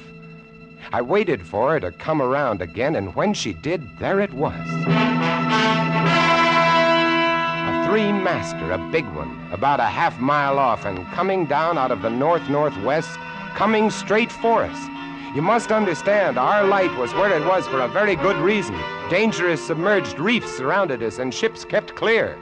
But this one, this sailing vessel, was coming straight on. I went over to the gallery door and yelled, "Louis! Louis!" Couldn't understand it. I waited for the light to come around again. What is it? Ship headed for the reefs. Coming right up. I had the glasses out now. I couldn't read her name, but I could see her quite plainly. All sails set, the foam creaming away under her bow, her beautiful lines. A Dutch ship, I guessed her. But why didn't she turn? Every time it passed, our light hit her with the glare of day. Ship? Where? North-northwest. The light will touch her in a moment. Can't they see? Look at her. She just keeps coming on. Yeah, the squarehead. What is it? What is it? Watch north-northwest. I know what it is. Huh? What? The Dutchman, the Flying Dutchman. We did a play about her once. Oh, what a performance. You ghastly galleon, hag-ridden, curse-driven, must on. Shut up, will you? She's luffing. Yes. Sloppy way to come about. She's derelict, that's it. Derelict? Abandoned. The crew left her for some reason or other. But instead of sinking, she's gone on, running before every wind. She'll not run long. Not with these reefs to break her up. A beautiful ship. Now, why would men leave a beautiful ship like that? She didn't ram us, although we all expected it. But as we waited for the crash, she luffed again, caught some odd gust, and went about. We watched her the rest of those black hours, heeling and rocking, pushed and pulled by every stray wind, every freak current. Watched her until the dawn came, till the sea turned from black to a pearly gray. And on she came again, heading for us. We all had our glasses trained on her now. August, you can kill the light. Right, Chief? She doesn't look so good by daylight. Think she'll ground this time? What? I say, do you think she'll ground this time? Huh? This is impossible. Absolutely impossible. What? Here. Take my glasses. They're better than yours. All right. And what is it you're... I had to focus, and then my breath froze in my throat. The decks were swarming with a dark brown carpet that looked like a gigantic fungus, but undulating. And on the masts and yards, the guys and all were hundreds, no thousands, I don't know, an endless number of enormous rats. See them? Yes, I see them. Now we know why she's derelict. Yes, now we know. What are you two doing? Here, give me a look. Yes, give him the glasses. Take a good look, chatterbox. Give you something to talk about. She's still heading for us. Yes. She's going to turn. She'd better turn soon. Suppose she doesn't. You mean suppose she piles up on the quay? It's low tide. Yes. Yes, it is. Where's all the conversation, August, huh? Here, want the glasses again? No. Want another look? No. She's still coming on. Go away! Go away! Turn! Will you turn, I say? I pray you, turn! She's cracking up. The rats. Look, on the water. Like a carpet. They're swimming. Sure, they're swimming. Those are ship's rats. But they're swimming for the rocks. The door below. It's open. Come on. Down we went, racing down the stone stairs, taking them 3 and 4 at a time. Scared? You bet we were scared. August, you get the windows. Maybe they can climb. We don't know. Right, Chief. But hurry, hurry!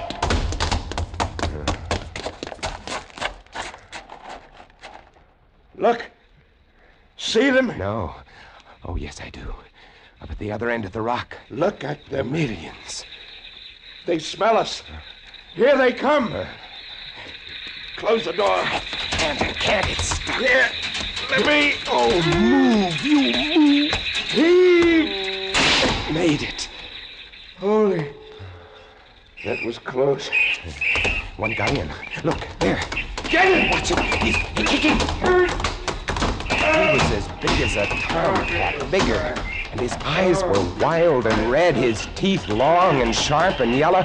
He went for us, starving, ravenous, and we fought him, fought that one rat all over the room. It was, oh, believe me, I do not exaggerate, it was like fighting a panther. Got him. We better get aloft. As we ran up the winding staircase, we passed the tiny windows of the various levels, and at every one was a thick, wriggling, screaming curtain of brown fur. I was ahead of Louis, and I dreaded each successive level. Suppose they had found a way in. Look at them! Will you look at them? It's a nightmare. Will you look at them? The air of the gallery was thick and fetid with the stink of them. The light was dim, brown, filtered through the crawling mass that swarmed over the glass all about us. We could not see the sky. Nothing but them. Their red eyes, their claws, their wriggling, hairy snouts, and their teeth. The rats. They screamed and howled and threw themselves against the glass. They were starving. And we three, we stood very quietly. Oh, very quietly in the center of the glass room under our beautiful light. And we waited. What can we do? What can we do, Chief? Take it easy, old man. Take it easy. I just can't. It won't do any good to stand here and shake. That's right. Anybody want a cigarette? Yes, I have one, thank you. Good boy. We've got to keep calm about this thing. Here's a light. They don't like the fire, do they? Guess not. Give me another match. You don't like that much, do you? I say? Don't rile them, August. Give me some more matches. I'll strike them and strike them and strike them until they get scared and go away. They won't go away. Not until... Finish it, Chief. Not until what? Not until they've been fed.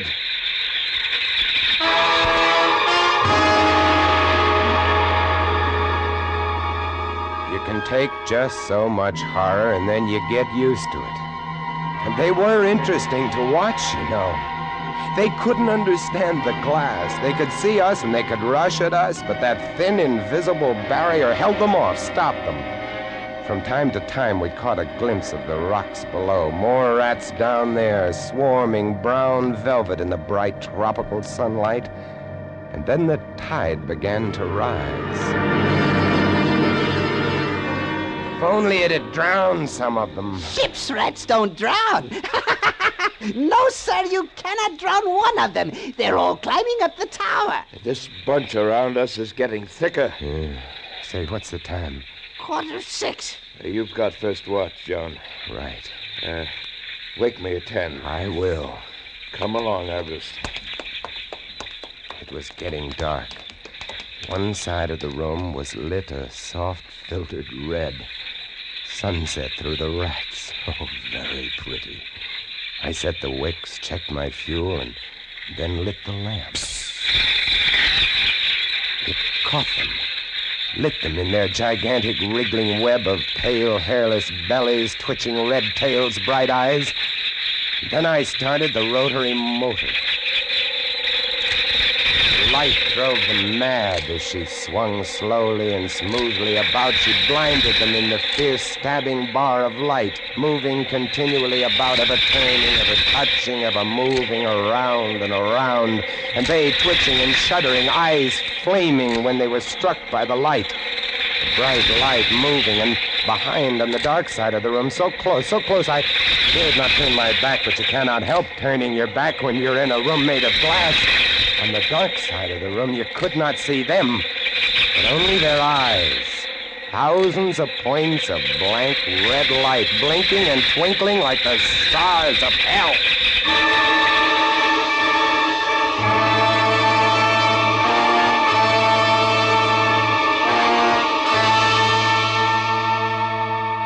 Louis relieved me at 10, but I didn't get much sleep that night, and when I came up into the gallery early next morning, there stood August, his back to me. He was bowing to the rats, waving his arms and making a speech. I am going to play once again that magnificent role which made me the toast of the Paris theater. Prelotte, the evil genius of the medieval underworld. I am he who did guide the dark soul of the Marechal into the nether paths. Do not be frightened, little children. I will not hurt turning. you. I stood staring at him, horror-struck, but he didn't notice me. The man had gone mad. He kept turning, telling his stories to all the rats, leaving no one out. August! August! Ah, another one. A latecomer. Take a seat on the aisle, dear patron. August, move over there. Stop it! Let the gentleman be But seated. he didn't stop. Come. He went on, bowing and scraping to the rats, his big blue eyes rolling and winking, his wild red hair waving about him. I grabbed him by the arms and slapped his face. He looked at me like a child. And then his face screwed up. He looked as though he were about to cry. Go below, go on. Oh, very well then. Later, my dear audience, later. Matinee today. Sure, he was crazy. But I guess we all were. A few hours later, he came back up and caught Louis and me teasing the rats. Yes, sounds horrible. It was fun. We could get right up against the glass and make faces at them. It drove them crazy. They would scratch away trying to get at our eyes. Louis was even cuter about it. He'd pull a piece of bread out of his pocket and press it against the glass. The rats would scramble into a solid ball, biting each other, clustering like grapes. From time to time, a whole knot of them would slip and fall 110 feet to the surf below. Look at the sharks! They're eating them. The sharks are our friends. Here, I'll get another bunch together. Here, my beauties. That's it. Pile up.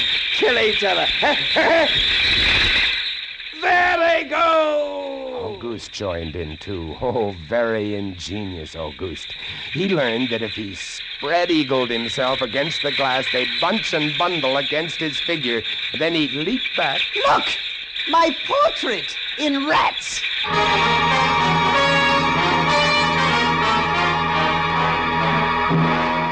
It went on all day, and then I was lying in bed. It was about midnight. I was very tired, and I was just beginning to fall off to sleep when I became conscious of a new sound. Couldn't figure it at first. I got up, lit the lamp, and went to the window. Even as I looked at it, I saw one of the panes begin to sag in. They had eaten the wood away. Louis, come quick! What? What is it? They found a way in. I held the glass with my hand.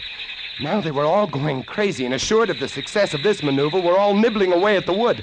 Louis ran below and then returned with a large sheet of tin.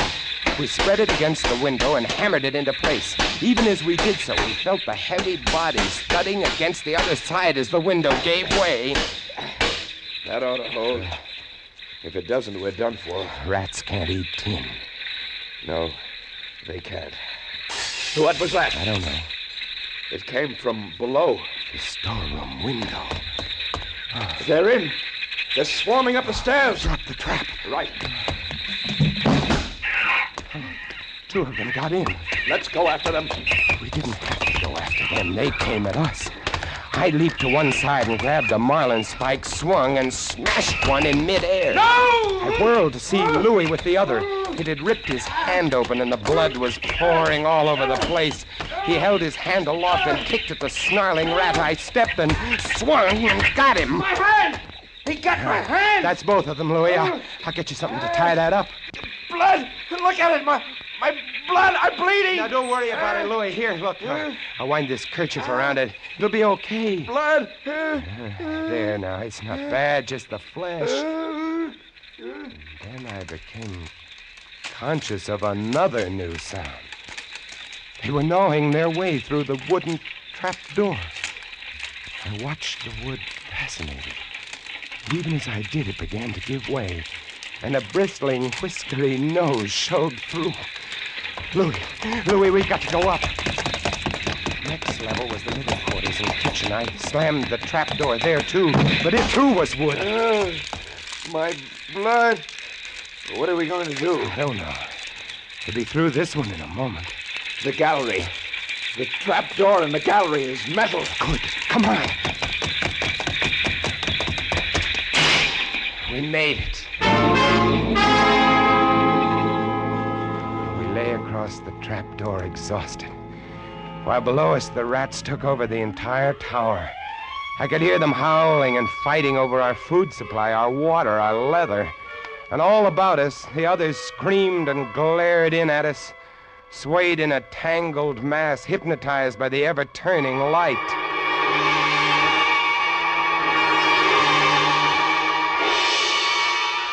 By morning, the air in the little room was horrible. Until now, we'd been getting air from the tower below. Now that was sealed off, and so was all our food and water. We lay exhausted, panting, waiting, and the hours crawled on. I was almost dozing from fatigue when I saw a sight that brought me too fast. Would you like to come in, my beauties? Would you?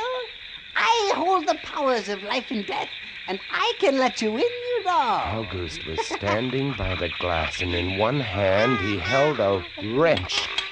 He was tapping the glass gently, not quite hard enough to break it. I eased myself to my feet and slowly, very slowly, tiptoed toward him. All I have to do is tap just a little harder, and I found a coil of wire in the toolkit, and I trussed him up, fastened him to a stanchion in the center of the room. Louis was of no help. He lay on his side, looking at his bloody hand, weak and sick as a baby. So there I was, a lunatic and a coward for company, and all about watching our little drama, the rats.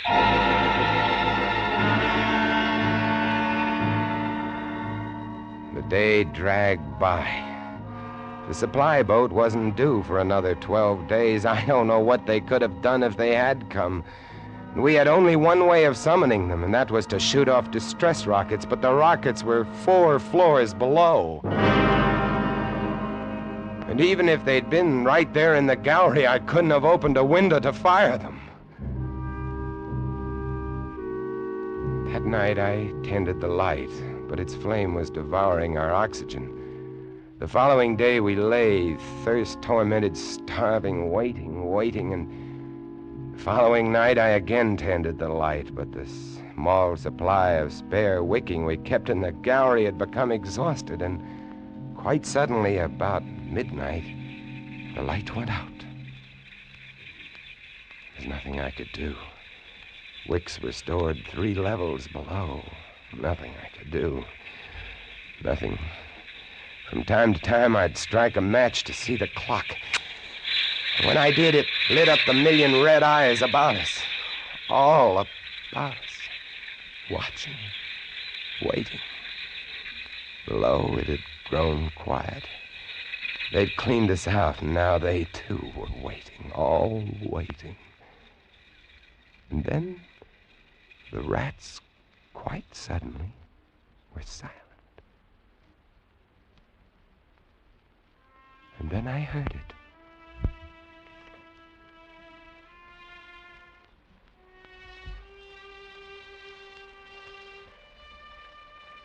And then I saw the sky and the stars.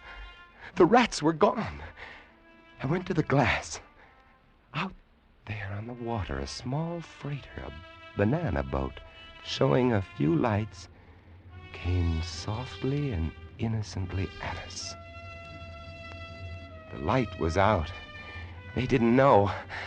I wanted to open the windows, to call out to them, to warn them somehow, but I was afraid. What if the rats were hiding from me, tricking me? So I waited. She grounded very softly on a reef not 200 yards from the quay. Grounded so gently that the man playing the cornet, was he a passenger or crewman off watch, didn't even stop playing. They tried washing her back off. I could have told them to save their fuel. The tide was rising, would have floated her free. And I waited.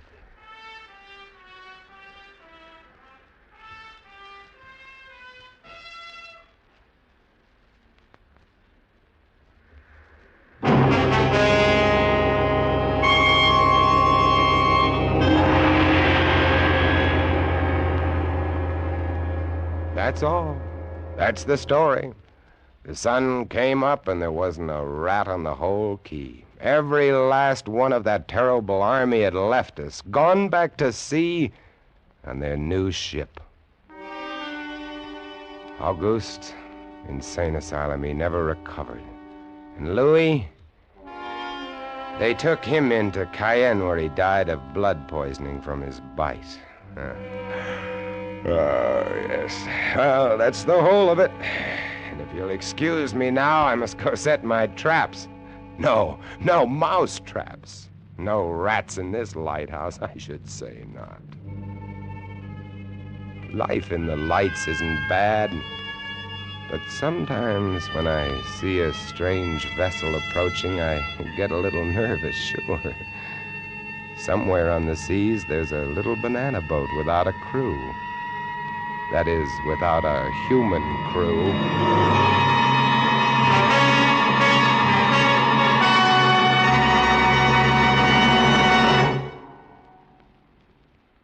Escape is produced and directed by William N. Robeson. Tonight we have presented Three Skeleton Key by George Tadouz, adapted for radio by James Poe and starring Vincent Price as Jean. Supporting Mr. Price were Harry Bartell as August and Jeff Corey as Louis. Sound effects on Three Skeleton Key, created by Cliff Thorsness and executed today by Mr. Thorsness, Gus Bays, and Jack Sixsmith, have been awarded the Best of the Year by Radio and Television Life magazine. Harry Essman was at the control panel, and special music was arranged and conducted by Del Castillo. Next week... You are swimming for your life in the dangerous waters off the Florida Gulf Coast. about to be smashed by a launch carrying a vicious criminal who must kill you or die himself. And on shore 500 yards away, the police are waiting to arrest you for murder. And there can be no escape. Next week, we escape with an exciting tale of temptation and death on the Gulf Coast of Florida, as John and Gwen Bagney tell it in Danger at Matagumba.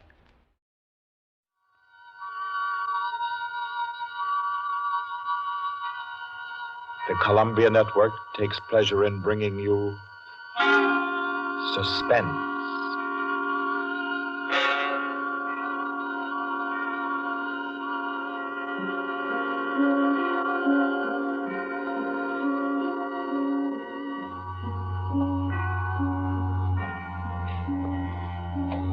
Suspense, Columbia's play theater of outstanding thrillers, produced and directed by William Spear and scored by Bernard Herrmann. The notable melodramas from fiction and stage and screen, from the world's great literature of entertaining excitement, presented each week to bring you to the edge of your chair, to keep you in suspense.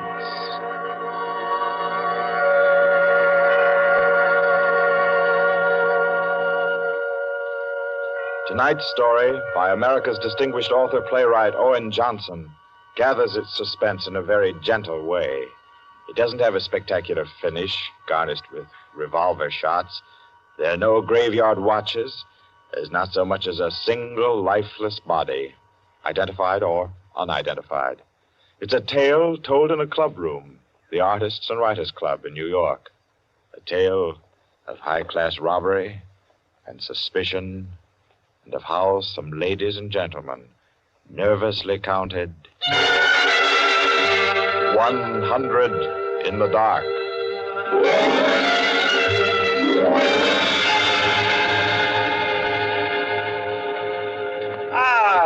That was a fine meal. Me for the club anytime. Here, we can all sit here, Quinty. Yes, if you'll just draw up that chair for Mr. Peters. Oh, yeah. Here you are, Mr. Peters. Thank you. Do you all know Peters? This is Mr. Steingall. How do you do? I know you. Mr. Golier. Oh, I believe we've met. Oh, yes. How are you? Oh, you know each other. Yes. And the one who drew up the chair, Mr. Rankin. How do you do? Well, I guess we're all acquainted now. To get back to our table discussion, Quinny. Oh, yes. How about a drink? Who'll join me? Oh, yeah, pleasure. Fine. John. Well, now, Steingall, as I said, there are only half a dozen stories in the world. What is more to the point? There's every reason Yes, sir. What? Oh, 5 with soda, John. Yes, sir. Now, where was I? Oh, yes. What is more to the point, gentlemen, is the small number of human relations that are so simple and yet so fundamental that they can be eternally played upon, redressed, and reinterpreted in every language and every age, and yet remain inexhaustible in the possibility of variation. Well, that's true, of course. It's very possible. Take the eternal triangle. 2 men and a woman, or 2 women and a man. Its variations extend to thousands. That right, Rankin? Well, in a way. Ah, here we are. Set them down right there, John. Very well, sir. A little soda. Here you are. Thank you. And you. Thank you. Soda, Peter? Yes, please.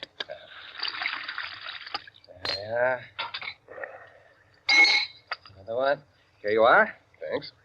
And here's yours. Thank you. And now, a little soda in mine. Well, here's to you all. Cheers.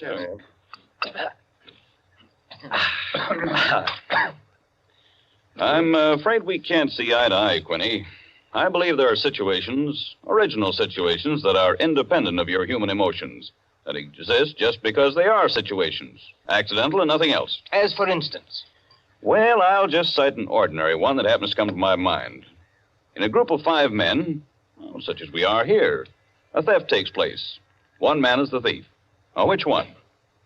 Now, I'd like to know what emotion that interprets. And yet it certainly is an original theme at the bottom of a whole literature. It's not the same thing at all. Detective stories. I could answer that the situation you give can be traced back to the commonest of human emotions, curiosity. I think Quinny has you there, Rankin. What is the peculiar fascination that the detective problem exercises over the human mind? You will say curiosity. Yes and no. Admit at once that the whole art of a detective story consists in the statement of the problem. Anyone can do it. I can do it. Steingall can do it.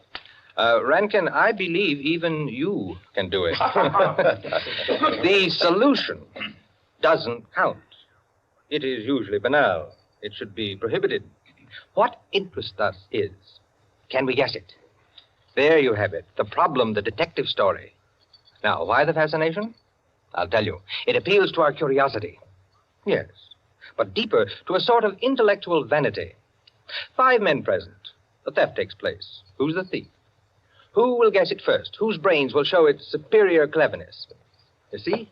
That's all. That's all there is to it. Out of all of which, the interesting thing is that Rankin has supplied the reason why the supply of detective fiction is inexhaustible. It does all come down to the simplest terms.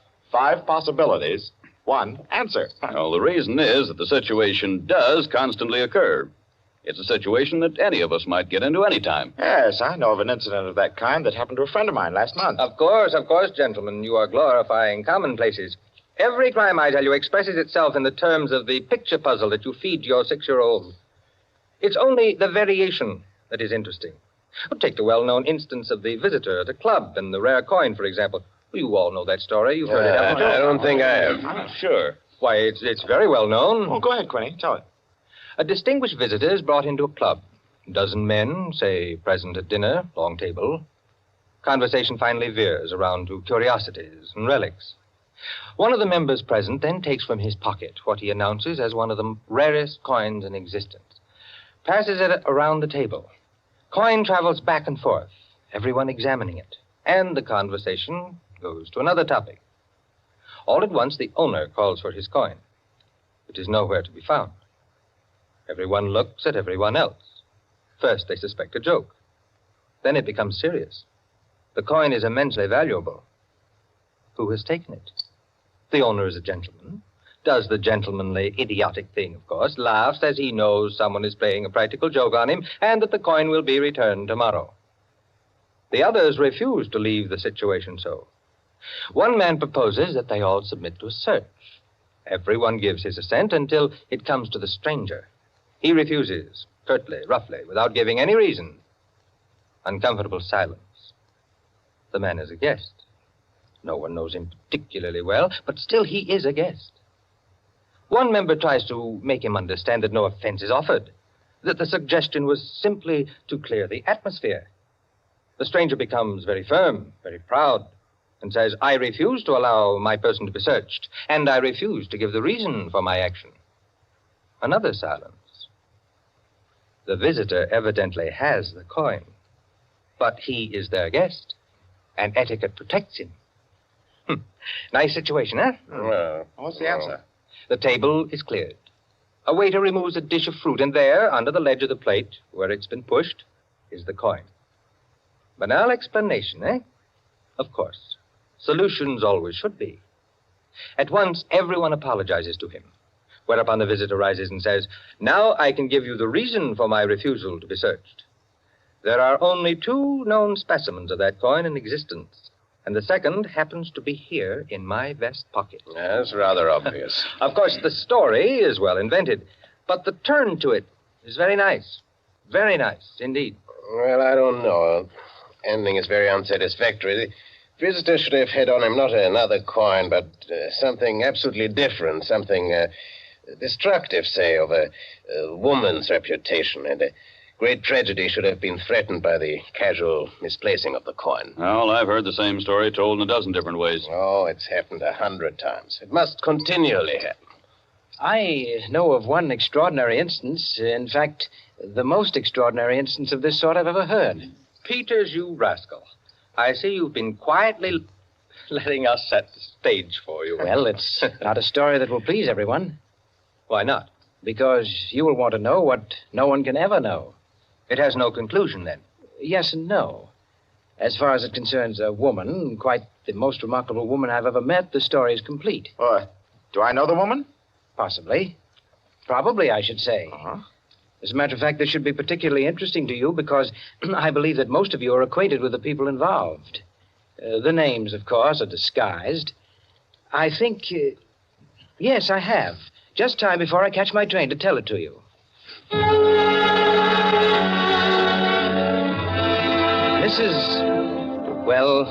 Mrs. Rita Kildare inhabited a charming bachelor girl studio, very elegant, with a duplex pattern in one of the buildings just off Central Park West. She knew very nearly everyone in that indescribable society in New York that's drawn from all levels and that imposes but one condition for membership, to be amusing. In this mingled society, her invitations were eagerly sought. Her dinners were spontaneous, and the discussions, though gay and usually daring, were invariably under the control of wit and good taste. On the Sunday night of this adventure, she had, according to her custom, sent away her Filipino butler and invited to an informal chafing dish supper 7 of her more unusual friends. At 7 o'clock, having finished dressing, she put in order her bedroom, which formed a sort of free passage between the studio and a small dining room, to the kitchen beyond. Then, going into the studio, she struck a match and was about to light the candlesticks which illuminated the room when the bell rang. And a Mr. Flanders, a broker, compact, nervously alive, well-groomed, was waiting as she opened the door. Well, you're early. On the contrary, you are late. Well, in any case, hello, and come inside. Here, let me take your things. Thank you. Well, I'm the first, I suppose. Of course. And since you are, you can be a good boy and help me with the candles. Delighted. Who's to be here tonight? The Enos Jacksons. I thought they were separated. Not yet. How interesting. Only you, dear lady, would dream of serving us a couple on the verge. It is interesting, isn't it? Assuredly. Where did you know Jackson? Through the Warings. Jackson's a rather doubtful person, isn't he? Well, let's call him a very sharp lawyer. They tell me, though, he's been gambling pretty much. In deep. How about yourself? Me? I'm a bachelor. If I lose my shirt, it makes no difference. Is that possible? Probable, even. Who else is coming? Oh, Maud Lily. You know her? I don't think so. You met her here some time ago. A journalist. Oh, yes, of course. I'd forgotten. Mr. Harris, a clubman, is coming, and the Stanley Cheevers. Stanley Cheevers? Are we going to gamble? Don't tell me you object. Certainly not. Only the Cheevers. They play quite a game. Yes, well united. They have an unusual streak of good luck. Oh, by the way, it's Jackson, isn't it, who is so attractive to Mrs. Cheever? Quite right. What a charming party. Where does Maud Lily come in? Don't joke. She's in a desperate way. And young Harris? Oh, he's to make the salad and cream the chicken. See the whole party. I, of course, am to add the element of respectability. Of what? Don't play baby with me, my dear Flanders. I apologize. That's better. No one, of course, knows who else is coming. No one, of course.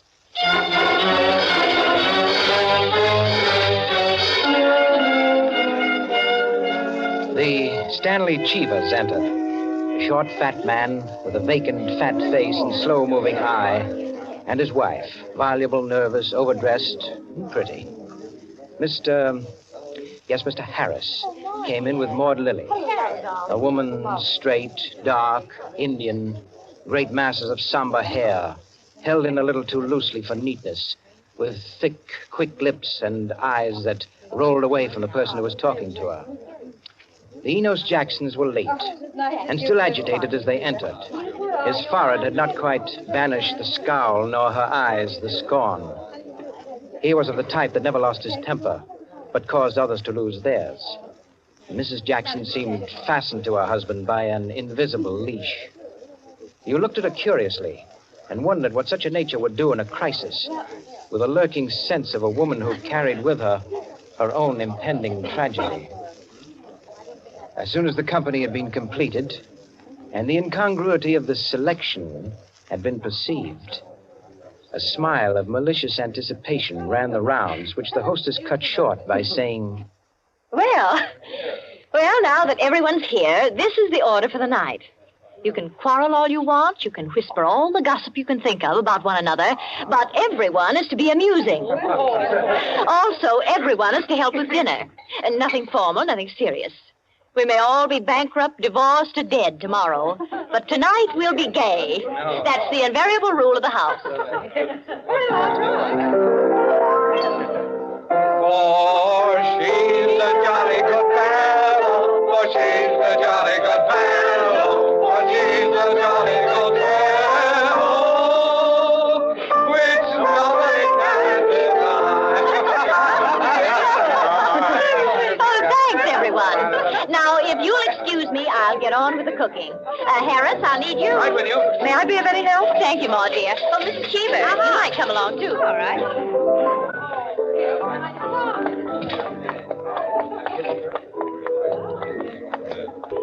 This is an adorable bedroom. Oh, thank you, dear. Now for my apron. Oh, there it is. Tie me up in the back, will you please, Maud? Of course. There you are.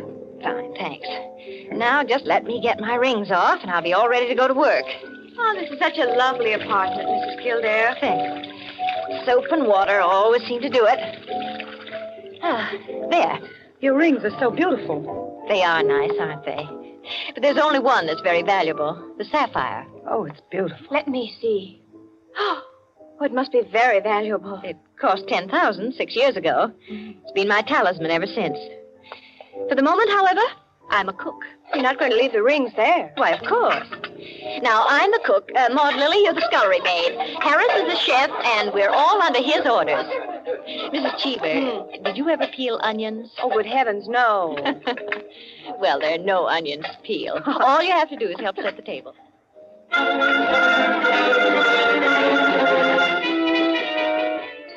Under their hostess's gay guidance, the 7 guests began to circulate busily through the rooms, laying the table, grouping the chairs, opening bottles, and preparing the material for the chafing dishes.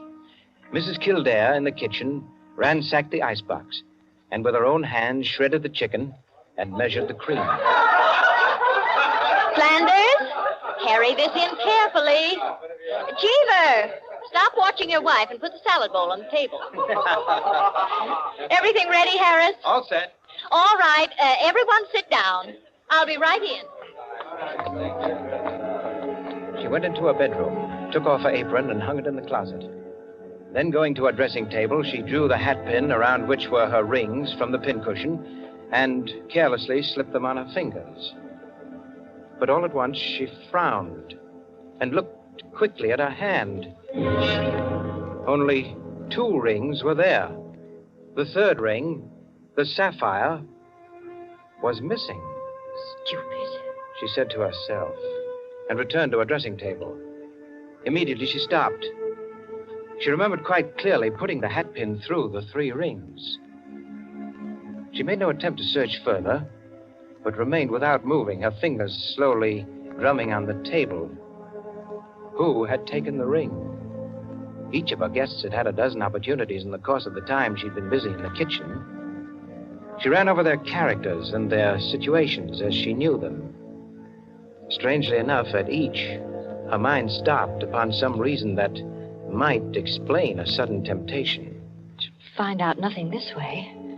That's not the important thing to me just now. The important thing is to get the ring back. And slowly, deliberately, she began to walk back and forth, her clenched hand beating the deliberate, rhythmic measure of her journey. 5 minutes later, as Harris, installed as chef over the chafing dish, was giving directions, spoon in the air, Mrs. Kildare came into the room like a lengthening shadow.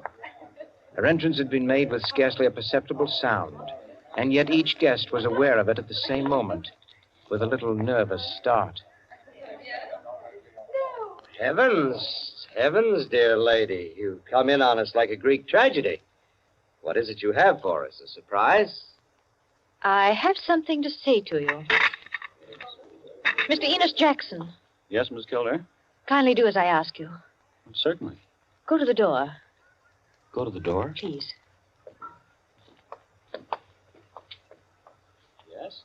Lock it. And bring me the key.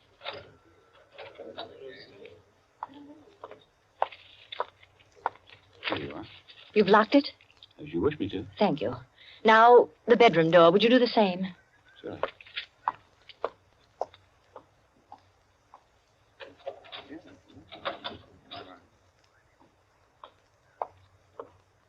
Thank you, Mr. Jackson. Mr. Cheever, Yeah?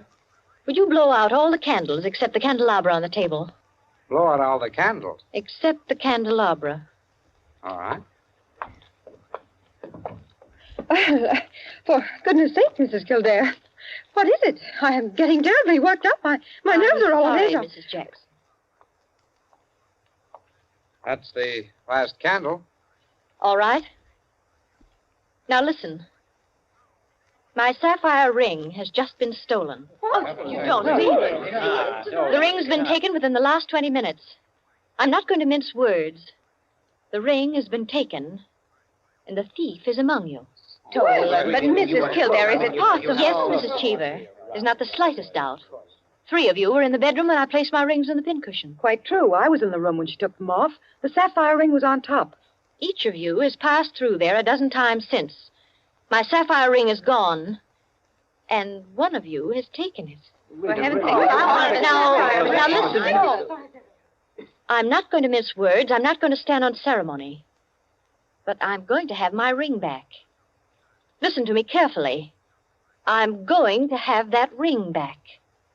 And until I do, not a soul shall leave this room. I don't care who's taken it. All I want is my ring. Now, I'm going to make it possible for whoever took it to restore it without possibility of detection. The doors are locked and will stay locked. I'm going to blow out the remaining candles in the candelabra, and I'm going to count 100 slowly. There'll be an absolute darkness. No one will know or see what's done. But if, at the end of that time, the ring is not here on the table, I shall telephone the police and have everyone in this room searched. Am I quite clear? Everyone take his place about the table and remain standing, please. That's it. That'll do. Now, I'll blow out the candles and count 100. No more, no less. Remember, either I get that ring, or everyone in this room will be searched.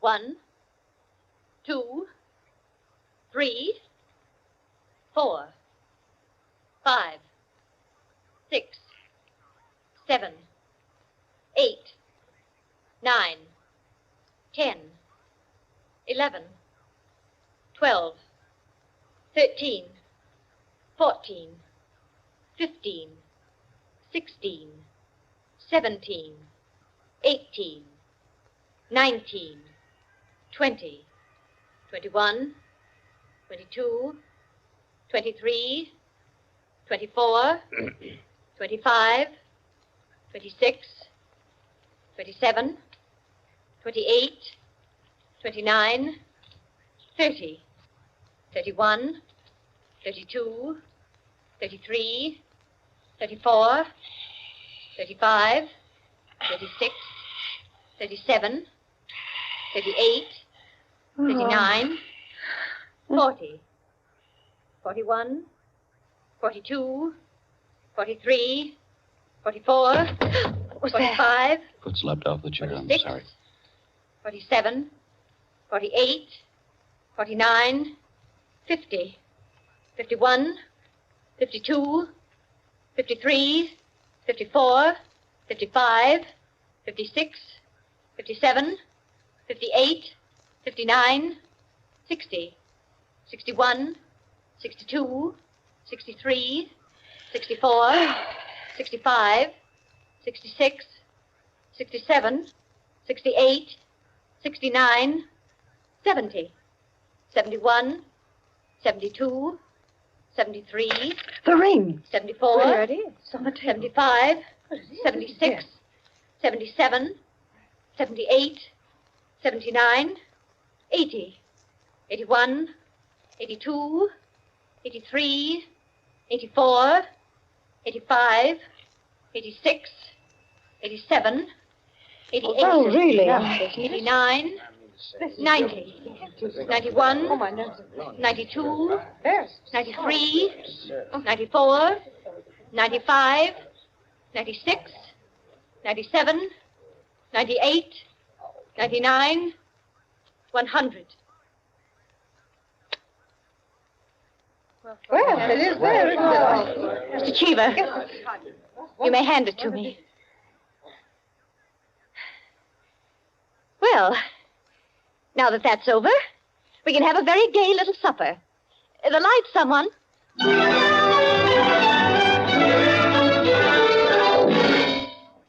And there you are, gentlemen. Oh, I say, Peters, that's not all. Absolutely. The story ends there? Story ends there. But who took the ring? What? You was never found out? Never. No clue? None. I'm not sure I like the story. It's no story at all. Permit me, it is a story, and it is complete. In fact, I consider it unique because it has none of the banalities of a solution and leaves the problem even more confused than at the start. Well, I don't see... Of course you don't see, my dear Enkin. You do not see that any solution would be commonplace, whereas no solution leaves an extraordinary intellectual problem. Well, how so? Well, in the first place, whether the situation actually happened or not, which is in itself a mere triviality, Peters has constructed it in a masterly way, the proof of which is that he has made me listen. Any of those present might have taken the ring. There are therefore 7 solutions, all possible and all logical. But beyond this is left a great intellectual problem. Well, how so? Was it a woman who lacked the necessary courage to continue? Or was it a man who repented his first impulse? Is a man or is a woman the greater natural criminal? Oh, that's simple, Quinny. A woman took it, of course. On the contrary, it was a man, for the second action was more difficult than the first. The man, certainly. The restoration of the ring was a logical decision. You see? Personally, I incline to a woman, for the reason that a weaker feminine nature is strangely susceptible to the domination of her own sex. There you are. We could meet and debate the subject year in and year out and never agree. I recognize most of the characters, Peters. Mrs. Kildare, of course, is all you say of her. An extraordinary woman. The story is quite characteristic of her. Flanders, I'm not sure of, but I think I know him. I'm positive I do. Did it really happen? Exactly as I told it. The only one I don't recognize is Harris, your humble servant. What? You, Peters? You were there? I was there. I was Harris. I beg your pardon, gentlemen. Oh, yes, what is it, John? Mr. Peters, sir, your train. You told me to remind you. Oh, thank you. Yes, I didn't know it was so late. Will you gentlemen pardon me? Huh? Of course. Nice to meet you all. Night.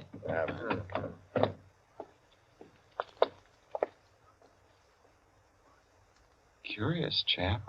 Extraordinary. Well, now, I wonder. I wonder if we're wondering the same thing, gentlemen.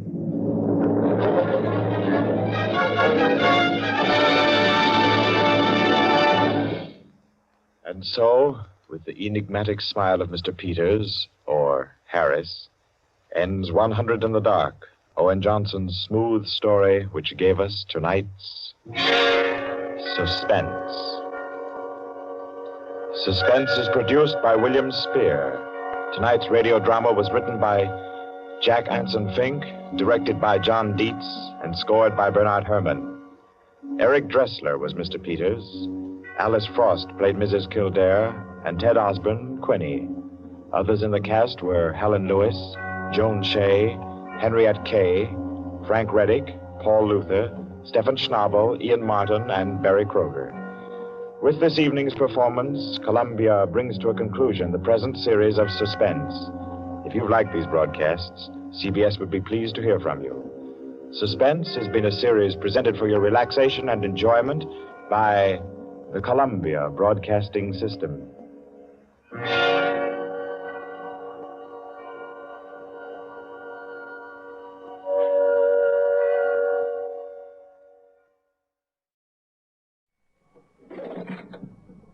Hello? Is that Assignments Unlimited, s'il vous plaît? Mason speaking. I want you to come to Switzerland. Really, Mr. Laurent. Guy Laurent. I am Swiss French. But I think the peeps will go before I can tell you why I want you to come to l'auberge. Well, you'd better come and see us then. Will you come today? Yes. Hello, Lee. Hi, Johnny.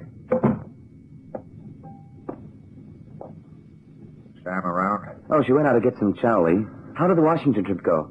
Fine, Johnny, just fine. I was sorry I couldn't come along with you. I guess even for those 4 days we felt kind of lost without you. Thank you, Johnny. You get the guy, the income tax evasion, Lee? Yeah, we got him. Well, looks like you got something else, too. A cold. Yeah, it was wet. I went out without a raincoat. Stupid of me. Yeah, you want to watch it. Tellis rang. We want you to contact him. You know the new space rocket scare? I know. When does he want us to go down to Cape Kennedy? Well, I'm not sure, Lee. He said for you to ring him. The thing's not due to go up until next week. But he reckons there's something funny going on somewhere. I spoke to him from Washington. I'll ring him again from here. Why are you drinking tea all of a sudden, Johnny? Oh, some quack told me I was doing my liver no good with all that coffee. Yeah, I miss the smell of it, though. So will you, huh? Yeah, I reckon Lee Masters is back in office again. The sounds of darkness.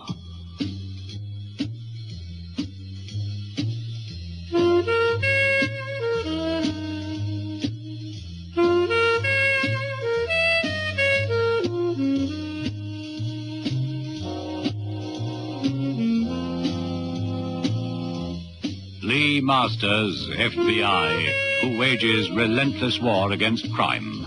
Lee Masters, the blind detective who challenges the sounds of darkness.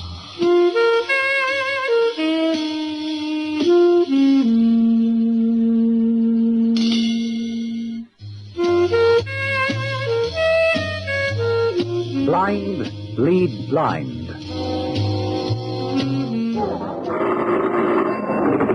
Tellis? Simon, Lee Masters. Oh, hi there, Lee. You're back in New York, obviously. Right. I told you I'd phone you. Yeah, thanks, Lee. Look, can you get over here? I want to get me down to Cape Kennedy tomorrow. Why the hurry? Like I told you on the phone when you rang me. This business is urgent. Galaxy 1 with 4 astronauts on a Saturn rocket must go up. And if we don't get down there, the chances are it won't go up. You know what that means. You're thinking in terms of publicity. No, Lee, not just Commoner Garden publicity, but prestige, national prestige. This is our biggest attempt yet. 4 astronauts and a rendezvous with Gemini 3 now in orbit. Galaxy 1 has got to go up.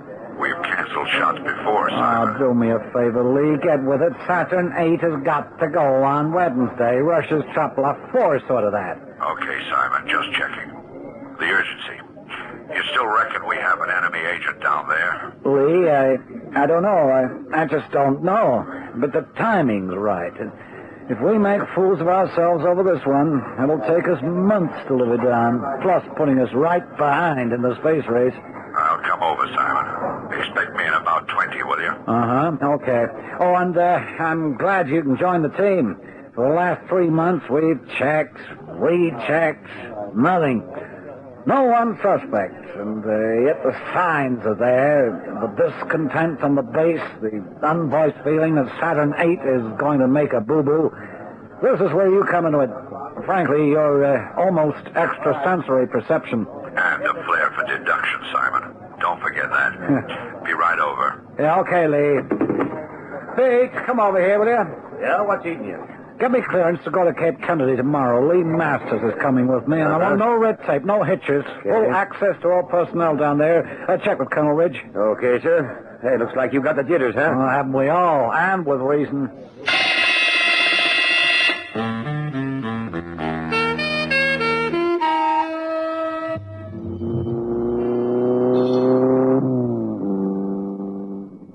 The first blast-off you've seen, Sam, huh? That's right, Mr. Tellis. I understand it's very exciting. Oh, yeah, it is. The most exciting thing in the world. Brave men, those guys. You wouldn't get me on top of a Saturn 8 if you paid me all the money in the world. And when did we get there, Lee? 2 hours. Right, Simon? Yeah, just about it. I've got clearance on you and me, Lee. have to do some arguing when I get there. For Johnny and Sam, I mean. Well, whenever I can, I take them with me. That's how I work. Well, sure, I know that, but this is no ordinary investigation, Lee. Johnny comes with me always. Sam, when I need her. I may need her this time. The Cape Kennedy personnel have wives. Oh, yeah. That's an angle I didn't think of. Oh, I'm sorry, Sam. I wasn't meaning to be rude, by the way. Oh, that's all right, Mr. Tillis. I'll tell you something, Sam. With your looks, we'll have trouble keeping the astronauts in the capsule. I told you not to use that favorite perfume, Sam. You'll have even Colonel Jack Ridge climbing trees. Well, maybe I have an ulterior motive. You're so used to it, it has no effect. And I've always wanted to get me a colonel. And thanks again, Lee, for bringing the perfume back. It was sweet of you. You must have walked Washington flat. Lee, you mentioned this Colonel Ridge. Suspect? Not sure, Johnny. Maybe we'll see when we get there. Yeah, how come he's still in charge there? Because we got nothing on him, Johnny. And we can't fire experienced rocket men until we have something concrete. Oh, it was just conjecture on my part. If any man's been got at to foul up the works, it'll be something on top, like the Colonel. We'll talk about it later, Johnny. Oh, again, no offense, Sam, but this should stay between Lee, Johnny, and me. Huh? Okay with me. I'm just there to play buddy-buddy to the astronauts' wives. Huh? A fat lot of good this perfume is going to do me there, I can tell you. Well, it's so deserted around here. Well, what did you expect, Brooklyn? Hey, when do we pass through the first check gate, Simon? They should be coming up now, huh? I reckon. That gentleman is the picture. Mr. Tellis here has been in contact with us these past 4 months. He's been down here, and so have many of his men. Mr. Masters, you're new to me, but I'm prepared to go on your reputation and the fact that Mr. Tellis here has vouched for you. Thank you, Colonel. Of course, you have free rein while you're here. I'll liaise with you personally and see there are no hitches. And keep out of the way of the blast-off when it comes. If it comes, Colonel. Mr. Tellis, the blast-off will take place as scheduled, 7 a.m. Wednesday. There'll be no hitches. I think, frankly, that your department of the FBI is wasting its time. However, I'm a fair man. You do your investigating, but please don't step on our toes. You'll find it hard to believe an enemy agent is at work here, Colonel. I find it very hard to believe. However, I've told you my feelings on the matter.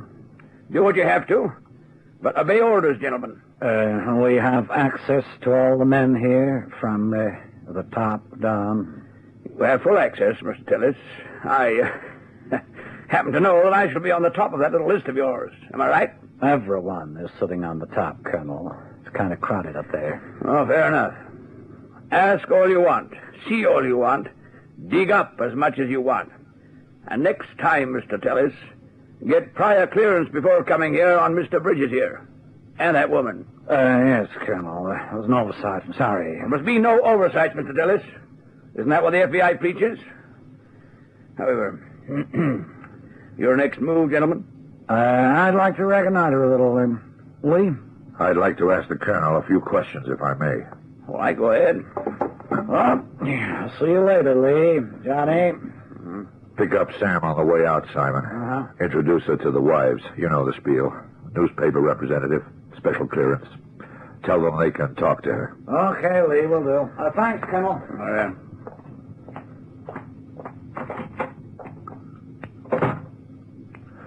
Now, Colonel, I suggest you quit paring your nails with the clippers.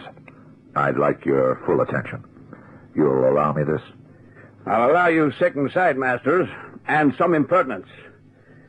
However, I have orders to indulge your questioning, so go ahead. You don't mind that I smoke during the session? I reckon we're getting nowhere fast, Lee. You, Sam? Well, I haven't heard a thing, Lee. If one of the astronauts is up to something, his wife sure doesn't know anything. I talk to the lot and ask questions till I'm blue in the face. Tell me their names again, Sam. Mrs. Gressman, Turner, Shafter, Phillips. Not a thing for them, eh, Sam? Nothing. But, Johnny, you were telling me about Colonel Ridge. Correction. I told you about Colonel Ridge. He's clear, Sam. My reputation goes on that. And you're never wrong, Lee. So you reckon one of the ground staff, or one of the astronauts themselves? That's what I reckon, Johnny. Oh, pour some milk in my coffee, Sam. And in yours and Johnny's. Okay, Lee. You're taking milk, Lee. Hey, what's the matter? You must be worried you're not going to crack this case. Sometimes, Johnny, one has to change habits. So, milk, please, Sam. That's enough. It's near the rim of the cup, right? Right, Lee? Just checking. In my world of darkness, Sam, sound is an important thing.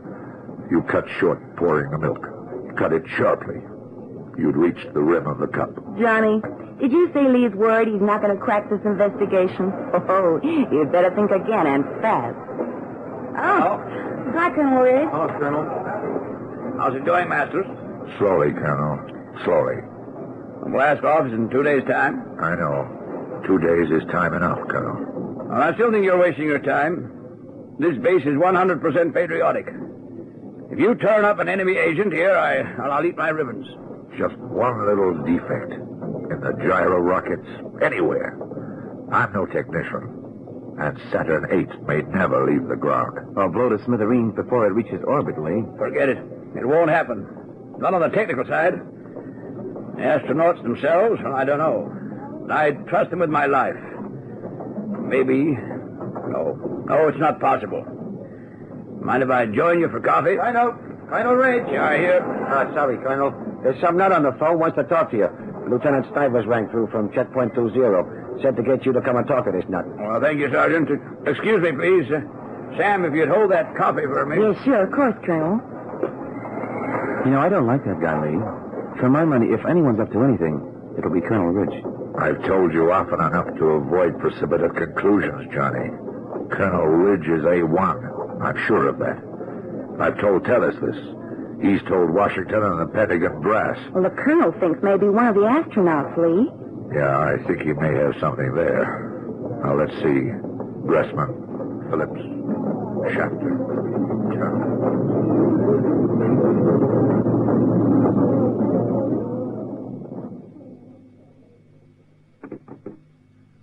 Ridge?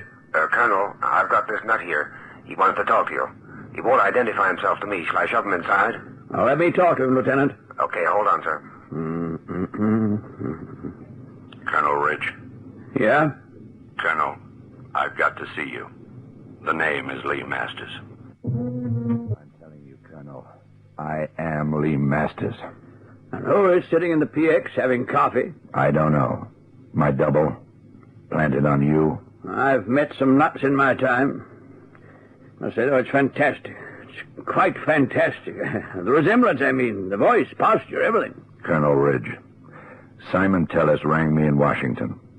On my way to New York, I was drugged. Oh? Taken to a house.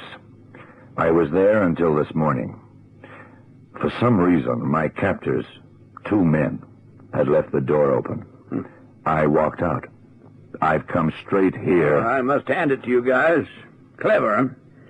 You thought you'd just walk into the base here at Cape Kennedy just like that. Colonel Ridge, I can't impress on you the importance of your accepting me as Lee Masters. Identify my papers. Ask me questions. But accept me, and fast. Oh, this sure beats the movies. How come the urgency? I was abducted by 2 men I believe to be enemy agents. I heard their conversation. They mentioned the Saturn VIII blastoff. They mentioned Lenny Gressman, one of the astronauts, a traitor. He'll blow up the space capsule before it reaches orbit. He'll commit suicide, taking with him the 3 others. Like they just left the door open to the house for you to walk out and come here? Even experienced men make mistakes, Colonel. And you want me to stop the flight because Gressman is a traitor, eh? Yes. Tell me, why didn't these 2 men, your captors, pursue you? And place themselves in your hands, risk capture? Colonel, you've got to believe me. I'll tell you what I'll do. I'll let you meet the real Lee Masters. Colonel, you're making a mistake. Whether it's Gressman or not, I don't know. But you're wasting time. You reckon Johnny Bridges and Samantha Darlington will know you? Of course they will. Lieutenant Stivers. Sir? Get him in here first. You get hold of Tellis for me, by the way? Sure did, Colonel. He's getting here to double. I don't wonder. Well, bring him in. Okay, sir. Come in, Mr. Bridges. Ma'am. Happy! What's this?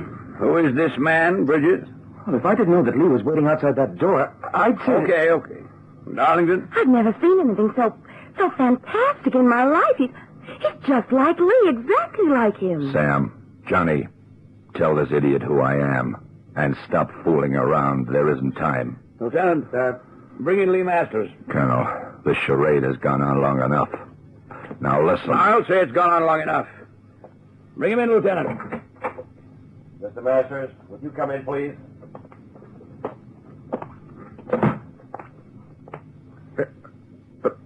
But this is fantastic. He's just like you, Lee. Yes, he is.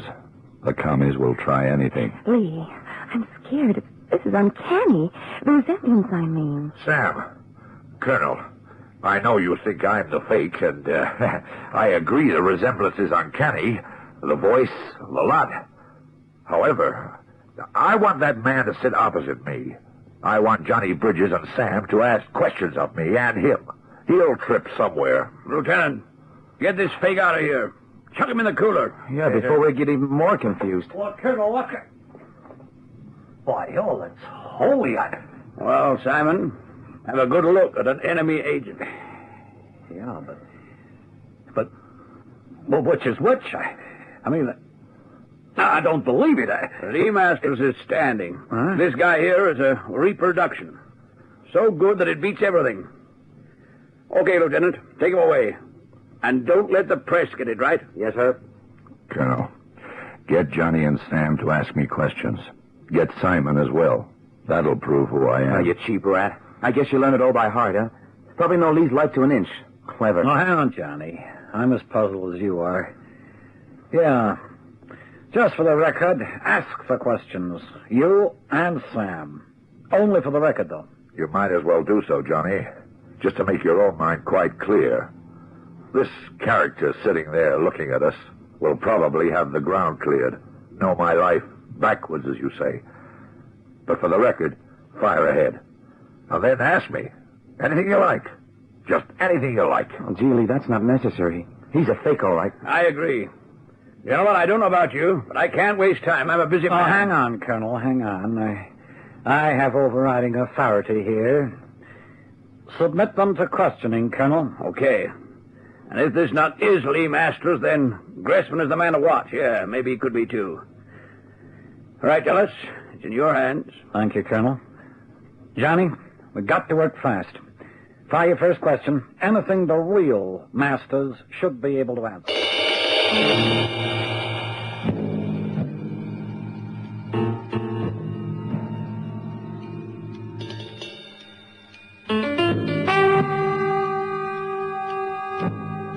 I just don't know. Both of you know all Johnny, Sam, and I know of Lee Masters. And so help me, I just can't tell you apart. I got less than 24 hours before Galaxy 1 goes up. Simon, a blind man has no fear of heights. So? There's only one way to settle this, to tell us apart. Get us onto something high. Make us walk over a drop. What? Simon, if Galaxy 1 is to go up, you need the help of Lee Masters. Yeah. Colonel, get the rocket gantry run out.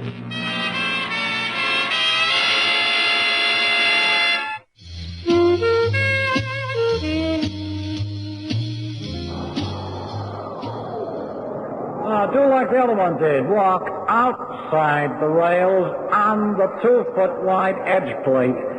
Between you and the rails in the center of the gantry, there's a 4-foot empty space.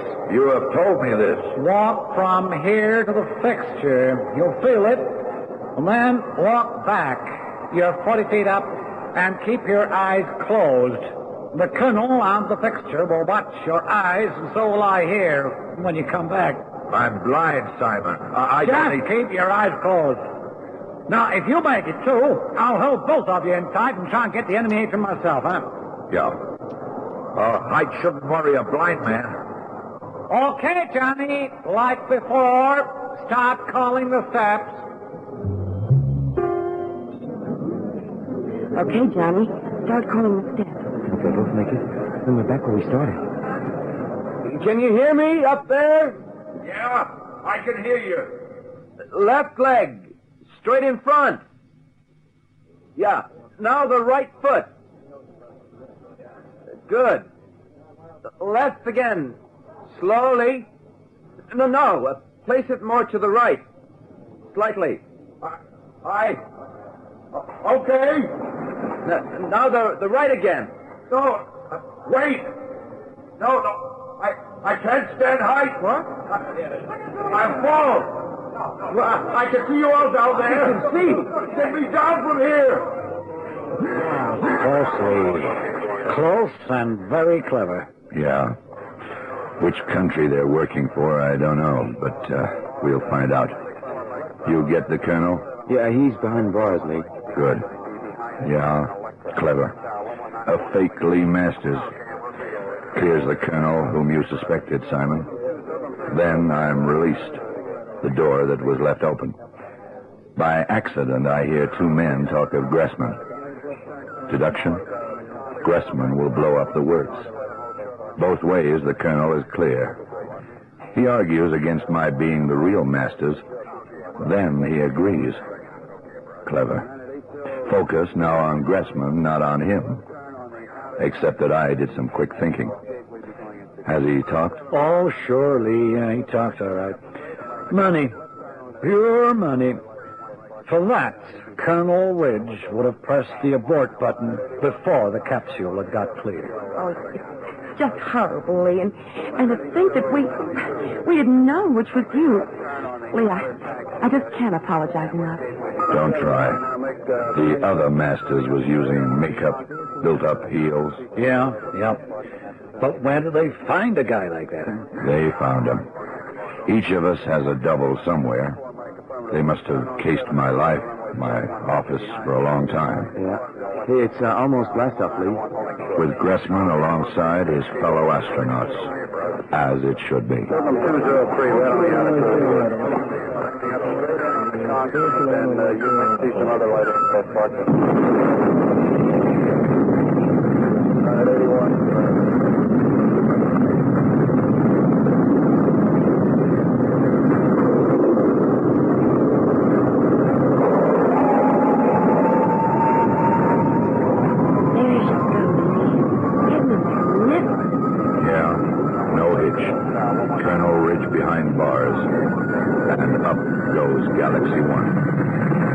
Back in the space race, Simon, with a vengeance.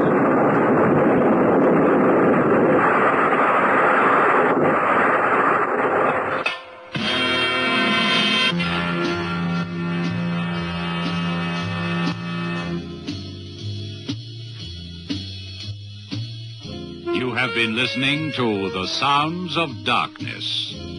Join the world of Lee Masters, the blind detective, next Tuesday and every Tuesday night at 7:30 in The Sounds of Darkness.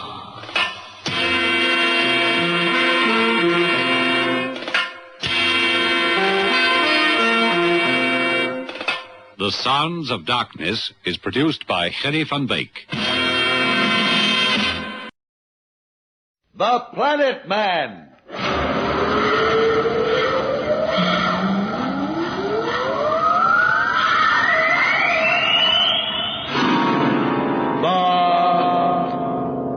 Planet Man.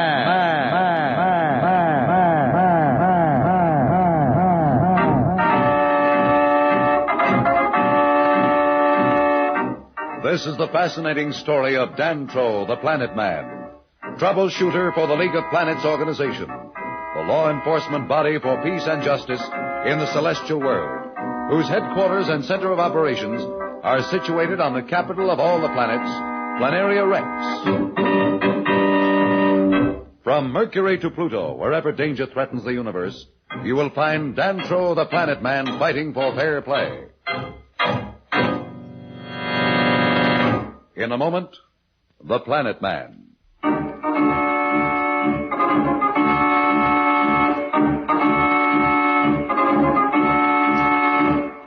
As you will recall, Dantro the Planet Man and Pat the Earth Girl were deep in the unexplored jungles of Mars, fleeing from Marston, ruler of the Red Planet. Back in his palace, Marston has just given the order to his representative on Planaria Rex to kidnap Pat's cousins Billy and Jane as hostages to make their uncle, Professor Darrow, help Marston conquer the Earth. As we see Dantro and Pat, they are now racing against time to reach safety and thwart Marston's foul plans. In another few minutes, we should reach that group of ruins. Can you hold out, Pat? Oh, don't worry about me. I'll be right behind you. Good girl. Dantro, wait. I think I saw something move ahead there on the left. Better keep our voices low. You don't mean it. Yes, I do. Some of the mindless men, and I told you they hunted in packs. There must be more of them about, unless I miss my guess. They're all around us. If we're surrounded, we can't even run. That would be the worst thing we could do. Perhaps if we just go on and pretend not to see them, we can make the ruins before they close in. Stay close to me and try not to seem frightened. Don't worry. You couldn't lose me now if you wanted to. Besides, there's something I don't understand. What's that? If their minds have been destroyed, how can they know enough to hunt in packs to surround us? Why don't they just attack? They'll attack soon enough, and when they do, they never stop. Ooh, what's that sound? It's horrible. It means they're closing in. There's nothing to do now but run for it. I think I can see the ruins up ahead. Hurry. I'm running as fast as I can, but I can't last much longer. Hang on. Look out, Pat. This hole. No! Don't run for it!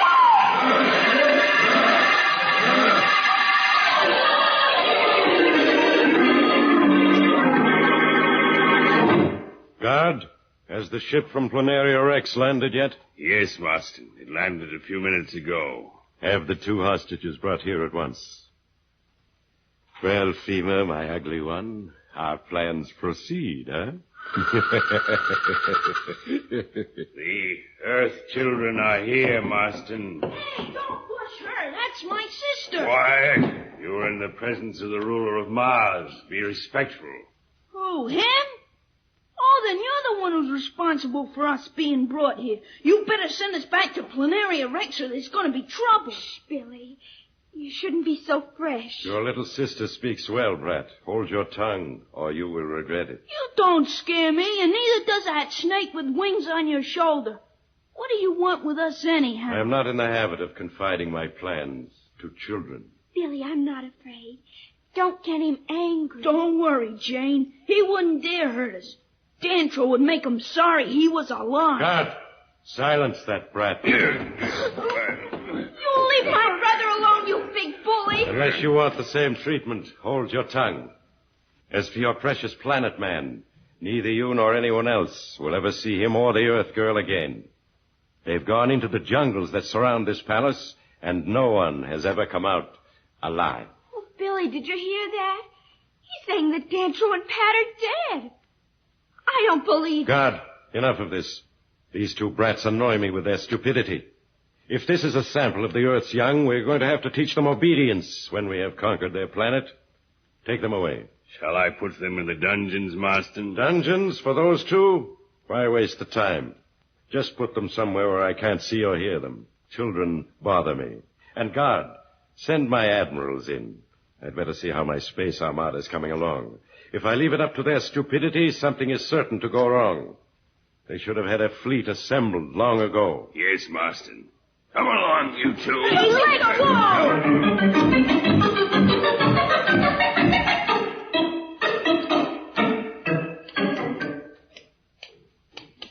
Billy, are you all right? Did he hurt you? I'm all right. That big dummy couldn't hurt me. If I wasn't worried about you, I'd have given him something to remember. I'm glad you didn't. It wouldn't do any good, Billy. Say, that clock sure ticks in a strange way. Maybe it needs some oil or something. Never mind the clock. We'd better start thinking of Dantro and Pat. Do you believe what Marston said? Gee, I don't know what to think. Something must have happened to Dantro and Pat. But maybe they're just waiting for the right time to strike. I hear someone coming. Kids, it's me, Slats. Are you okay? What are you doing? We're glad to see you. Now, one at a time and keep your voices down. If I'm caught talking to you, it'll mean more trouble for all of us. How did you get here? That's a long story, and there isn't time to tell it now. The important thing is to help you 2 escape somehow. Where are we? This is an old chronometer room in the palace. It may give us the break we need. Now, if you were down in those dungeons, I'd never been able to work anything. Do you think you can do it? Not right away. I'll have to figure things out, but I'll manage somehow. What about Pat and the Planet Man? Are they Are they dead? I hope not, Jane. There's a slim chance they may come through the jungle all right. I'd better get going now before somebody comes by here. You keep your chins up. I'll get you out. Don't worry about us. We're not afraid of that ugly Marston or his pet. I've seen uglier things in comic books. Good boy. So long now. Slat seems to have found a way of getting around Marston's headquarters to help his friends. Can he get Billy and Jane out of the grasp of Marston? Is Slat stretching his luck? We'll be back in a moment. So, level off.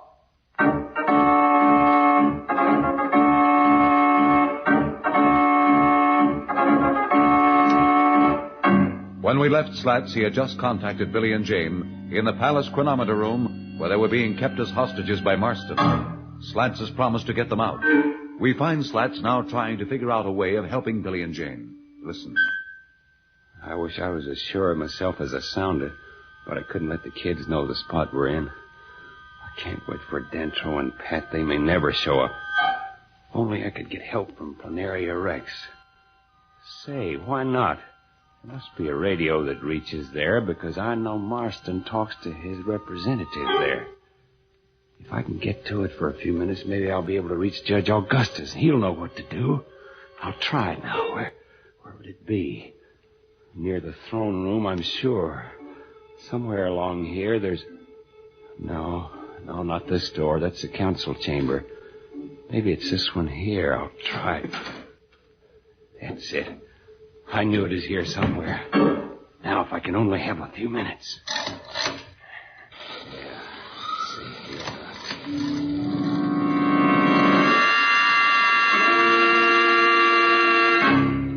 I'm tired of excuses. That's all I hear. I give you just 24 hours to assemble the fleet and be ready to blast off for Earth. By then, Professor Darrow should be here with us, and we'll be certain of victory. Now get out, all of you. And remember, if any of you fail me, it will be your last mistake. Go. Come, Fema. We'll go and contact my representative on Planaria Rex. Perhaps he has some word from Professor Darrow. Oh, I can't find the mic switch. Someone's liable to come in here any minute. Oh, here it is now.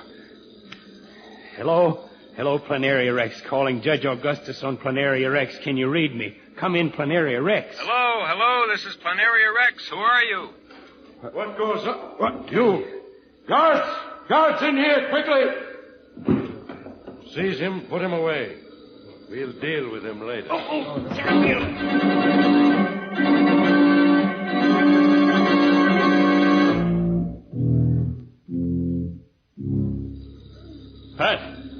Pat, where are you? Pat, can you hear me? Dantro, where are we? What's happened? Did the mindless men get us? I don't know. We seem to have fallen into some sort of cave. At any rate, we're safe here from the mindless men. If they could get to us, they'd have had us by now. Do you have a light or something? I have some energy capsules for my flare gun. They took the gun when we were captured, but they overlooked the capsules. But if I can find something to hold them with, I can use one as a torch. It'll burn for hours. Here's an old piece of metal of some kind. There, that's better. Dantro, look. It's not a cave, it's a tunnel. See, you can see the carvings on the wall. Well, it must be a part of those ruins. But I don't understand it. We must still be a mile or so away from the clearing. Seems to go back the way we came. I wonder... No, it couldn't be. What are you thinking? I was wondering if this could be a connection between these ruins and Marston's palace. I thought some of the foundation stones looked older than his palace. Do you really think it's possible? We're going to find out. Come on, we can't do ourselves or anyone else any good out here in the middle of the jungle. At least if we can get back inside the palace, we may be able to stop that maniac somehow. Well, what are we waiting for? Let's go!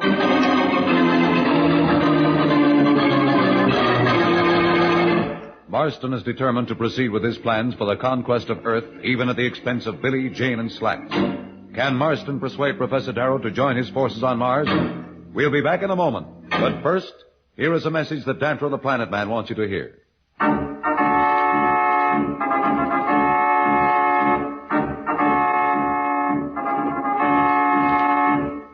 Tune in again for more transcribed thrills and adventures.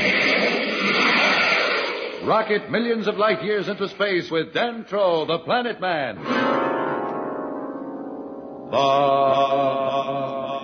Planet Man.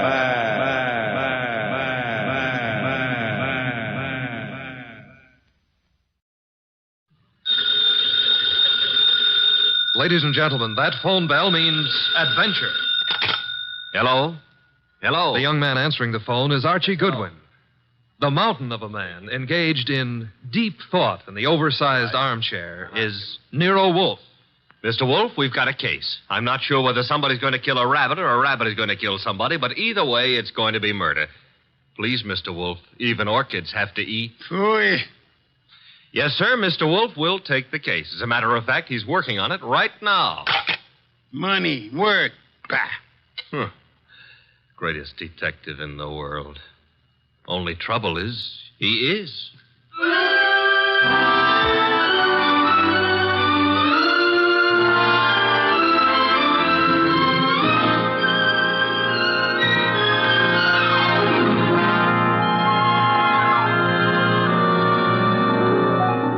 Yes, ladies and gentlemen, Archie is right. Nero Wolfe is the greatest detective in the world, and the fattest, and the least energetic. Nero Wolfe, created by Rex Stout, and brought to you over this NBC network in a new series of adventures by Mr. Sidney Greenstreet.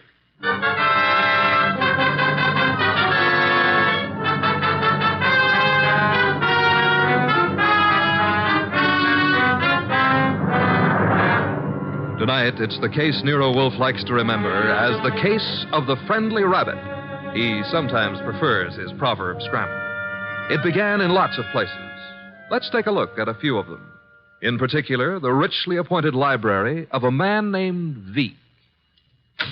Mr. Veek, what's happening? Relax, Haynes. Your blood pressure. I thought it was a gag, but you really are shutting the club down. I'm shutting it down. Why? I got the joint rolling. The suckers are pouring in. And next week, the governor's committee.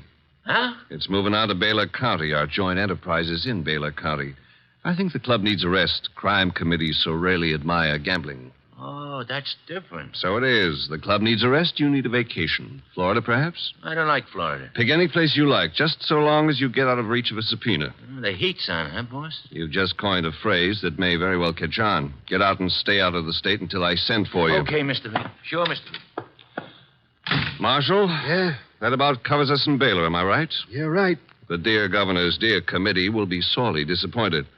However, I doubt it'll give up quite so soon. I wouldn't think so. Therefore, have the truck driver deliver another shipment of carrots to the rabbit farm. Eh, Marshal? Okay, boss.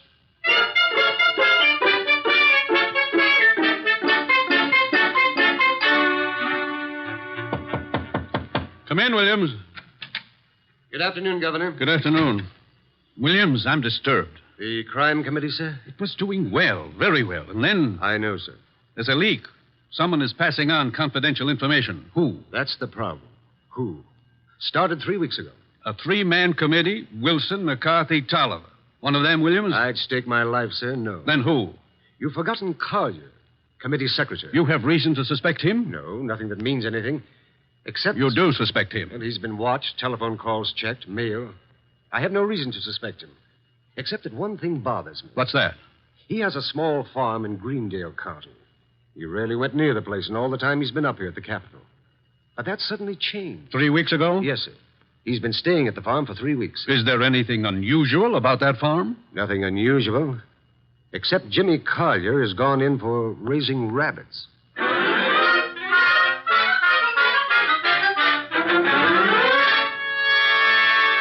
Jimmy, Who's it? Oh, hello, Clara. you've been hiding from me. I've been out here with the rabbits. Jimmy, what's wrong? With what? You. There's nothing. You're lying.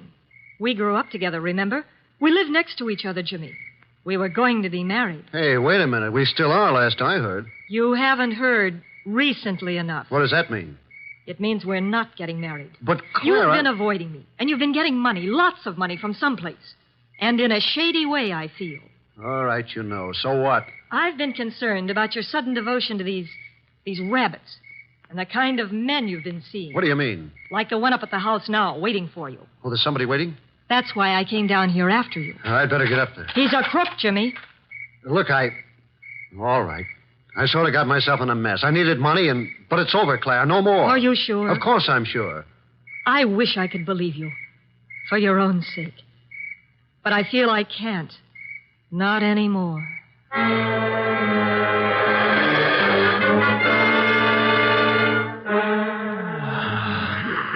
Archie. Yes, Mr. Wolf. Either stop breathing so heavily or... Take the evening off? Stop breathing. Old Dr. Tidmouse wouldn't approve of that. Who in blue and assorted blazes is old Dr. Tidmouse? My family doctor. Mavis keeps your puny mind, but you don't have a family. Answer the phone. Oh, but it might be a case. It might be very important. It might mean work, Mr. Wolf. Archie. W-O-R-K. You've got millions in the bank. Why worry? Confound you. Do you want me to answer that phone myself? Now you've got me. No, Mr. Wolf. Couldn't let you knock yourself out lifting a telephone receiver. Nero Wolf's office, Archie Goodwin speaking. What? Wait, Mr. Wolf is to go up to Greendale at... Oh, now, look, friend.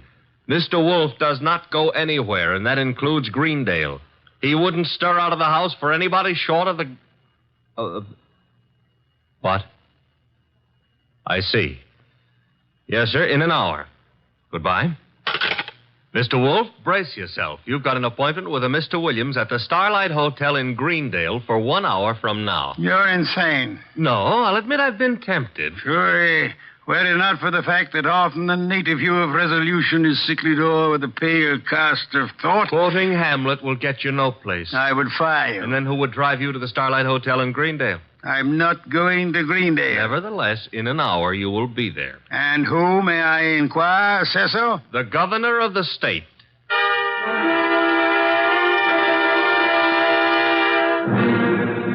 Is that all, Mr. Williams? That, Mr. Wolf, is all anyone knows about the situation. Except the guilty man, of course. An admirably clear summary, Mr. Williams. Obviously, our meeting here at the hotel was necessary. I couldn't be seen entering your house, nor would it have been advisable for you to visit the governor. I can appreciate that.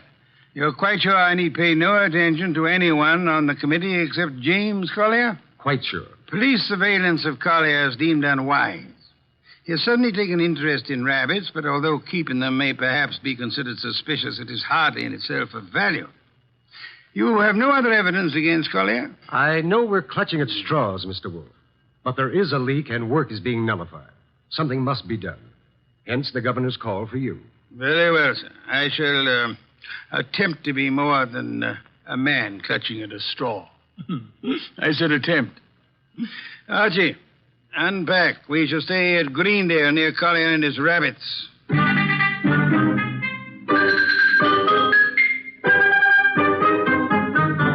Mr. Wolf? Mr. Wolf? Oh, naturally, I know that shutting your eyes and pushing your lips in and out indicates you're thinking feverishly, but there's nothing for you to think about. Three. Oh, I accept your correction. What are you thinking about? Hotel beds. They're notoriously flimsy. Oh, you gave up on the case so soon. Fiddlesticks. I already know exactly what role the rabbits play in our problem. Therefore... We're going to drive out to Collier's farm? You are. While you test the hotel beds, fine. It'll be necessary for you to spend the night at Collier's place. You'll drive out there and pretend you've lost a cylinder or something. Oh, a lost cylinder. Oh, fine. Confound you, Archie. You can invent something plausible as a pretext, and if you are properly charming, Mr. Collier will, I hope, invite you to stay the night. And during the night I sleep, happily breathing the fresh country air. Trust not. Okay, Mr. Wolf, I accept the assignment. I will learn all I can from Mr. Collier's rabbits. Incidentally, remember the play Harvey? I do? Why? Harvey was an invisible rabbit, a figment of a man's imagination. I hope this rabbit venture is more tangible, Mr. Wolf. It is, Mr. Goodwin. Will you desist and depart? Okay. Oh, if anyone calls, just say I've gone out to Greendale to cross-examine a rabbit. Archie, I think you're going to be quite surprised. Yes.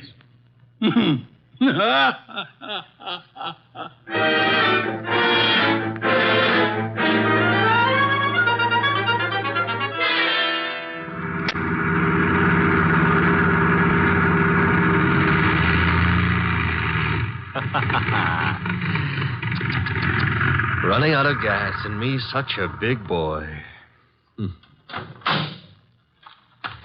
Ah.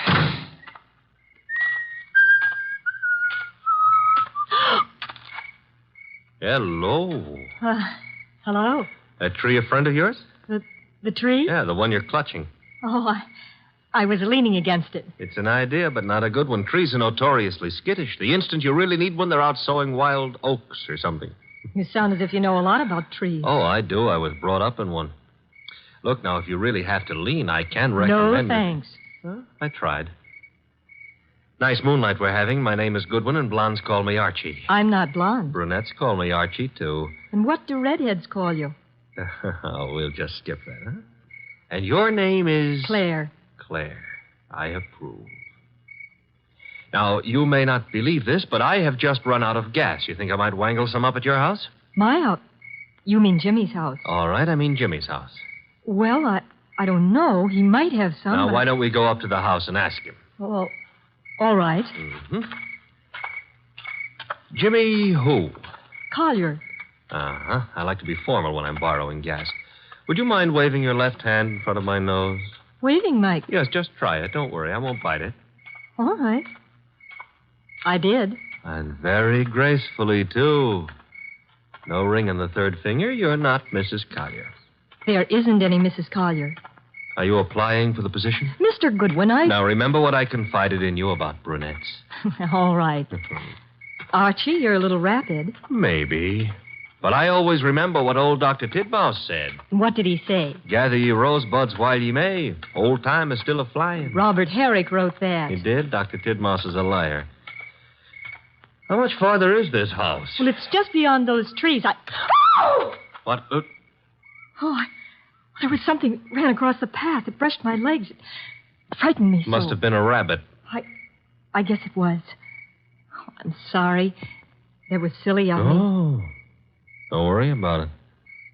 Also, you will have noticed how much more satisfactory I am than a tree. We're clutching at moments of stress, I mean. Archie. Mm-hmm. But you better let go now. And we'll get on to the house. See, I don't need a haircut, and you're not the right type for Delilah anyway. You mean something by that. Something nasty. Well, that depends. What I meant is you've already signaled whoever you're supposed to signal. Nothing frightened you back there. Why? That scream had a lot of carrying power. Oh, that's the house, huh? Looks peaceful enough. Archie, Who were you supposed to warn if anyone came up the path to the house? For no one. Something did frighten me. Honey, I've been lied to by experts, and you're not one. Oh. Think I ought to knock? No, we don't think I ought to knock. Dark inside, except for a handful of moonlight filtering in through the windows. Kind of early for Collier to turn in, isn't it? I wouldn't know. Let's go find out. Now, relax. Grandpa's making with the chimes. Time is... 10 o'clock. Oh, it's getting late. Come on. This would be the living room. Filled with early American furniture. The early Americans would be pleased. Nothing here. What's that door lead to? I don't know. Or won't tell? Smaller room. Dark as...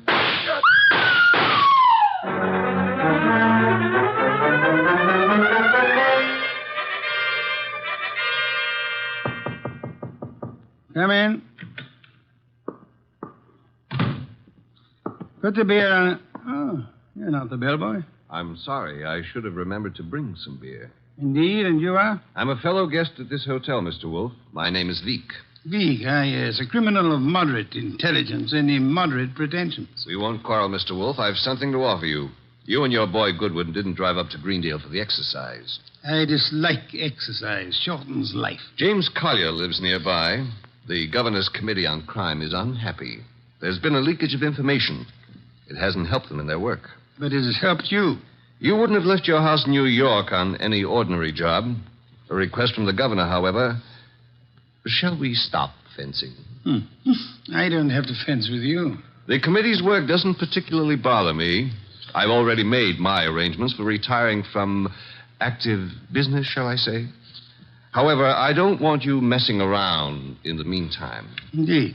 In your effort to discover how the committee's information leaked out, you might also discover a number of things about me that I prefer to remain undiscovered. No one has employed me to do anything about you, sir? Not directly, but indirectly you might have to. I want to insure myself against any such possibility. I want to make a deal with you. I'm ready to supply you with the name of the man responsible for the leak and papers proving his guilt. I have them here. In return for which you expect? A quick conclusion to your activities and your return to New York, leaving my name out of your reports. I'm neither a public official nor a philanthropist. I should do nothing about you unless it becomes necessary. You may remove your hand from your pocket. You wouldn't dare shoot me. Now then, the name of the man. James Collier. Proof of his guilt? These. A series of reports on the committee's meetings in Collier's handwriting. Thank you. Good night, sir. Good night. And I hope for your sake that we do not meet again. Phew. Archie, answer the... Oh. Hello? Mr. Wolf? Yes, Archie. I'm at the Collier place. Since it takes only 10 minutes to get there, may I congratulate you on your speed? I've been at the Collier place for nearly an hour. Doing what? Oh, meeting Claire for one thing, discussing rosebuds. Your delay has been explained. Good night. And for another, I was being around when someone got murdered. Ah, you laid hands on the murderer? No, the room was dark. By the time I got Claire untangled from me and started looking for somebody with a gun, he'd left. I see. And the dead man, of course, is James Collier. No, sorry. Found it had to be. Who was he? Total stranger. Archie. I'm not being difficult. There was no identification on him. Strange. A description. Early 30s, height maybe 5'10", weight around 175 pounds. Blonde hair, blue eyes, a very natty dresser. Suit custom tailored with a built-in shoulder holster. Don Juan shirts. Manicured but very dirty fingernails. And he... Uh-oh. Company. The police? Mm-hmm. Very well, you tell them whatever you think proper, without mentioning the governor's committee, of course. You'll then bid them farewell and come to the hotel. Can't I say goodbye to Claire, too? You cannot. Confound you, Archie. Do you think I want to wait up all night?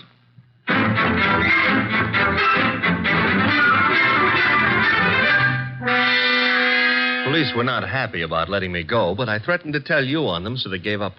You have told me the entire story of what occurred at the Collier farm, Archie? Mm-hmm. All details. If you like, I wouldn't mind repeating the parts about Claire. Phooey. You may call it phooey, I call it love. By the way, did you know that it was Robert Herrick who wrote that... Confound you, be quiet. Okay, push your lips around, but you've missed something. I have? Mm-hmm. The burning question of the day. The night, rather. Which is? Where is James Collier? Ah. Stop buying. The cops want him on suspicion of murder. The way it shapes up, he shot our unknown pal and then headed for the nearest border. Nonsense. Mean he didn't shoot our unknown pal? I mean Collier's whereabouts are not a mystery. You know where he is? I know where he is. I don't believe it. You couldn't know. You haven't been out of the hotel. You haven't had any calls. Archie, I use my intelligence. If you had used yours instead of holding the girl... I still wouldn't know where Collier is. Never mind. I'm impressed. What do I do now? You get Mr. Veek on the phone. Huh? He's staying here at the hotel. Oh, old home week. Operator. Mr. Veek, please. Hello? Hello, Mr. Veek? Who is this? Mr. Wolf wants to speak with you. Just a second. Here you are, sir. Thank you. Mr. V, where were you at 10 o'clock? Why, on my way to the hotel. You checked in at... 10:15, then came directly to your room. One other question. You have an employee, a man in his early 30s, blonde-haired, blue-eyed, and well-dressed. Am I correct? Yes, that is Marshall. No, that was Marshall. Good night, sir. Having done that, whatever it meant, we now go to sleep? Phooey, we go to the Collier farm. Okay, but why? Because, Archie, the time has come to cross-examine the rabbits.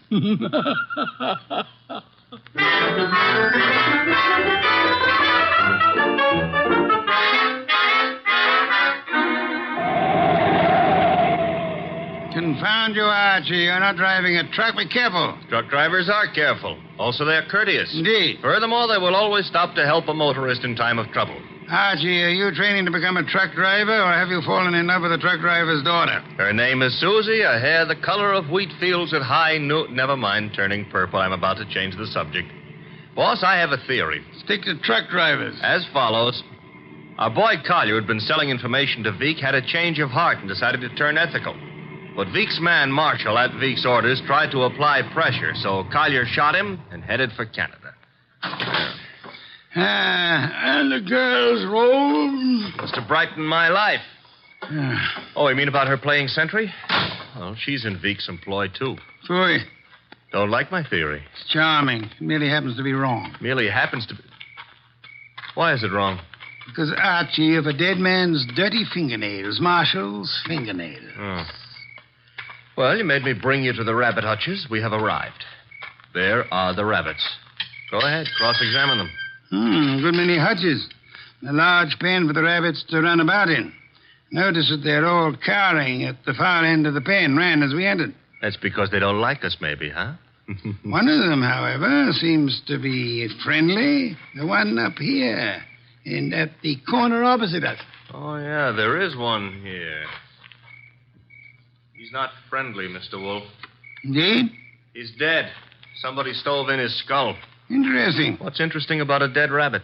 He may be dead now, Archie, but he was friendly. Too friendly.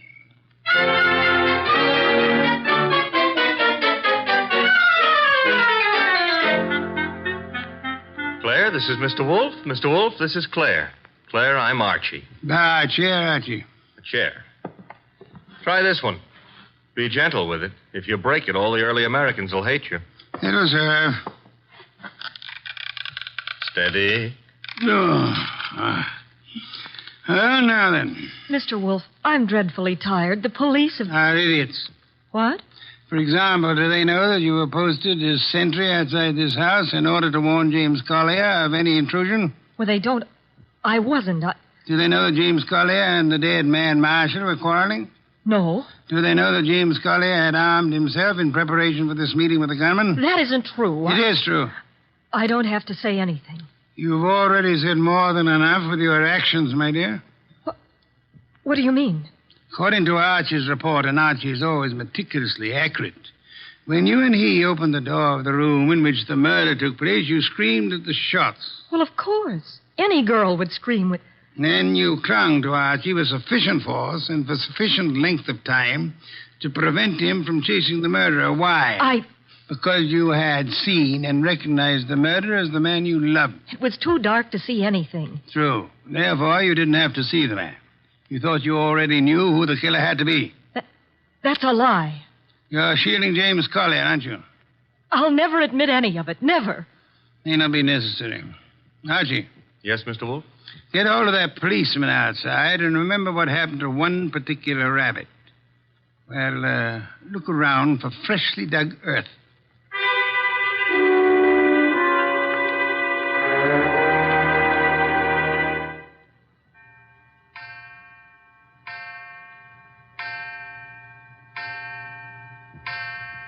Midnight. What are we waiting for? A return? Archie's? No, it'll take him longer. Well, then whose? Mr. Veek's, of course, complete with revolver. Come in, Mr. Veek. It couldn't have been easier. No one outside, only the two of you here. I warned you, Wolf. Fiddlesticks. You merely tried to use me as a prop for an alibi and a rationalization for a motive. I don't understand that. Mr. Wolf does. Indeed, I do. Did you really think me fool enough to believe your proposal, Mr. Veek? It was plausible. It was nonsense. You pretended you were handing James Collier, plus the proofs of his guilt, over to me in an effort to keep yourself out of the picture. But your proposition was silly. No matter how much I might have wanted to help you, I would have been powerless once James Collier went before a jury. You're too intelligent not to know that. That couldn't have given you enough to go on. It didn't. You yourself gave me more. I did. When you came to my room, you told me you knew Mr. Goodwin and I had come to Greendale, checked in at the hotel. I did. However, when I phoned you later and asked for an account of your movements between 10 and 10:30, you replied that you had driven to the hotel, signed in, and came directly to my room. Obviously, you already knew of my presence in the hotel. How? Only one way you could have known. You had seen Archie at some time prior to the time you checked in at the hotel. And the only place where Archie Was here, at the farm. Yes, which told me Mr. Veek had been here at the time of Marshall's death. What was Veek doing here? Only one thing. Murder. Then he killed the gunman. No other possibility. But, Jimmy, I thought he did it. James Collier couldn't have killed Marshall because at the time he was killed, James Collier was already dead. Archie! What's this? Leave it, Gummy. Let's play. Undrop that gun first. My arm! That's nice and cooperative, so... You'll be quiet for a while. A cop is back in the rabbit pen, Mr. Wolf, guarding Collier's grave. Grave, Archie? Yeah, with James Collier in it. Oh, poor Jimmy. Veek knew the expose was coming. He had to shut Collier up. So he had his gunman, Marshall, kill Collier and bury him in the rabbit run back of the hutches. You spotted that, boss, because of... A dead rabbit. The others scuttled away from the man who bore James Collier's body to that lonely spot. But one rabbit overcame his fear. He was too friendly. And got killed for it. There was that And the dirty fingernails of Marshall, the gunman who killed and buried James Collier. Your description indicated extreme neatness. The dirty fingernails were a wrong note. Yeah, indicated he'd been digging. So we know now, don't we? Veek killed his own trigger man to frame a dead man for it. Collier would be thought guilty. He'd be hunted among the living. And all the while...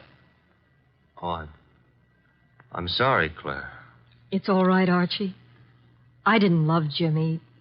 That was all washed up. Mr. Wolf, I understand everything, except why did Jimmy suddenly start staying at the farm with the rabbits? He knew he'd be watched. He couldn't risk conveying his information by telephone or the mails. Nor could he be seen holding conversation with men who might be traced to Veek. But who would suspect a truck driver delivering carrots for the rabbits as being the go-between for Jimmy Collier and Veek? Nero Wolf. Which is why I hope there's an adequate bed in this house for Mr. Wolf. Well, I'm sure I'll be able to find one. Splendid, Archie. You will have the police remove Mr. Veek, and then... And then maybe Claire would like to go gathering rosebuds, huh? By moonlight? I would like to. Good. I shall go up to bed now. I've seen the moonlight more times than I care to remember. However, while you and Miss Claire stroll through the moonlight, Archie... Yeah? You might remember that rosebuds have thorns.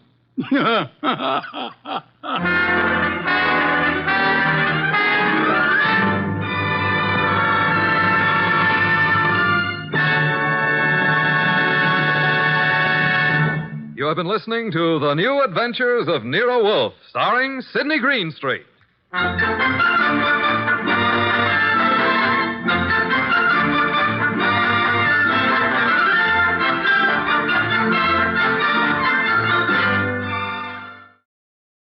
CBS Radio Mystery Theater presents...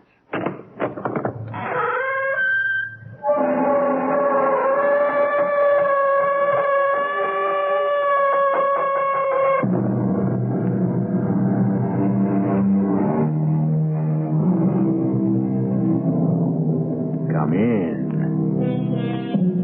Welcome. I'm E.G. Marshall.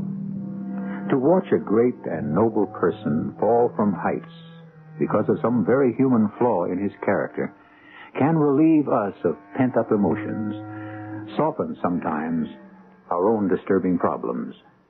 The ancient Greeks had a word for it, as they did for so many other things. They called it catharsis, a relief, a purging of emotions. Perhaps the story you're about to hear may have that effect on you. Citizens of Thebes, this unknown murderer will be brought to justice. This I promise you. And on his soul I here invoke this curse. May he wear out his life in misery, in everlasting doom. May the good Lord dry up his crops, sicken his cattle, give him no sons or daughters to comfort his old age. May his tongue wither in his mouth, and his eyes lose the clear sight of day. This I wish upon this evil man, this murderer!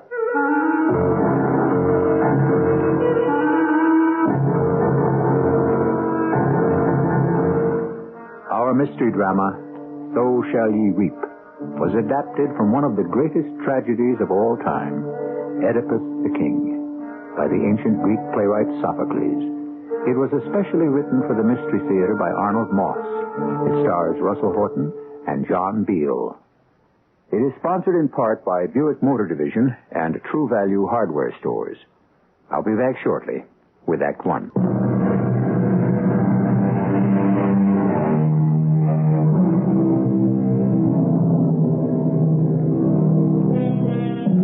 The year was 1851. The rugged mountain country and wide plains of New Mexico had just become a territory of the United States. For more than 300 years, it had been the storehouse of Pueblo, Navajo, Zuni, and other old Indian cultures. Then the earliest gold-seeking Spaniards came and added their rich legacy to the land. In the grasslands where huge buffalo herds still thunder, Don Edipo Baca, a member of one of New Mexico's first families, is the alcalde, the mayor of the town of Thebes.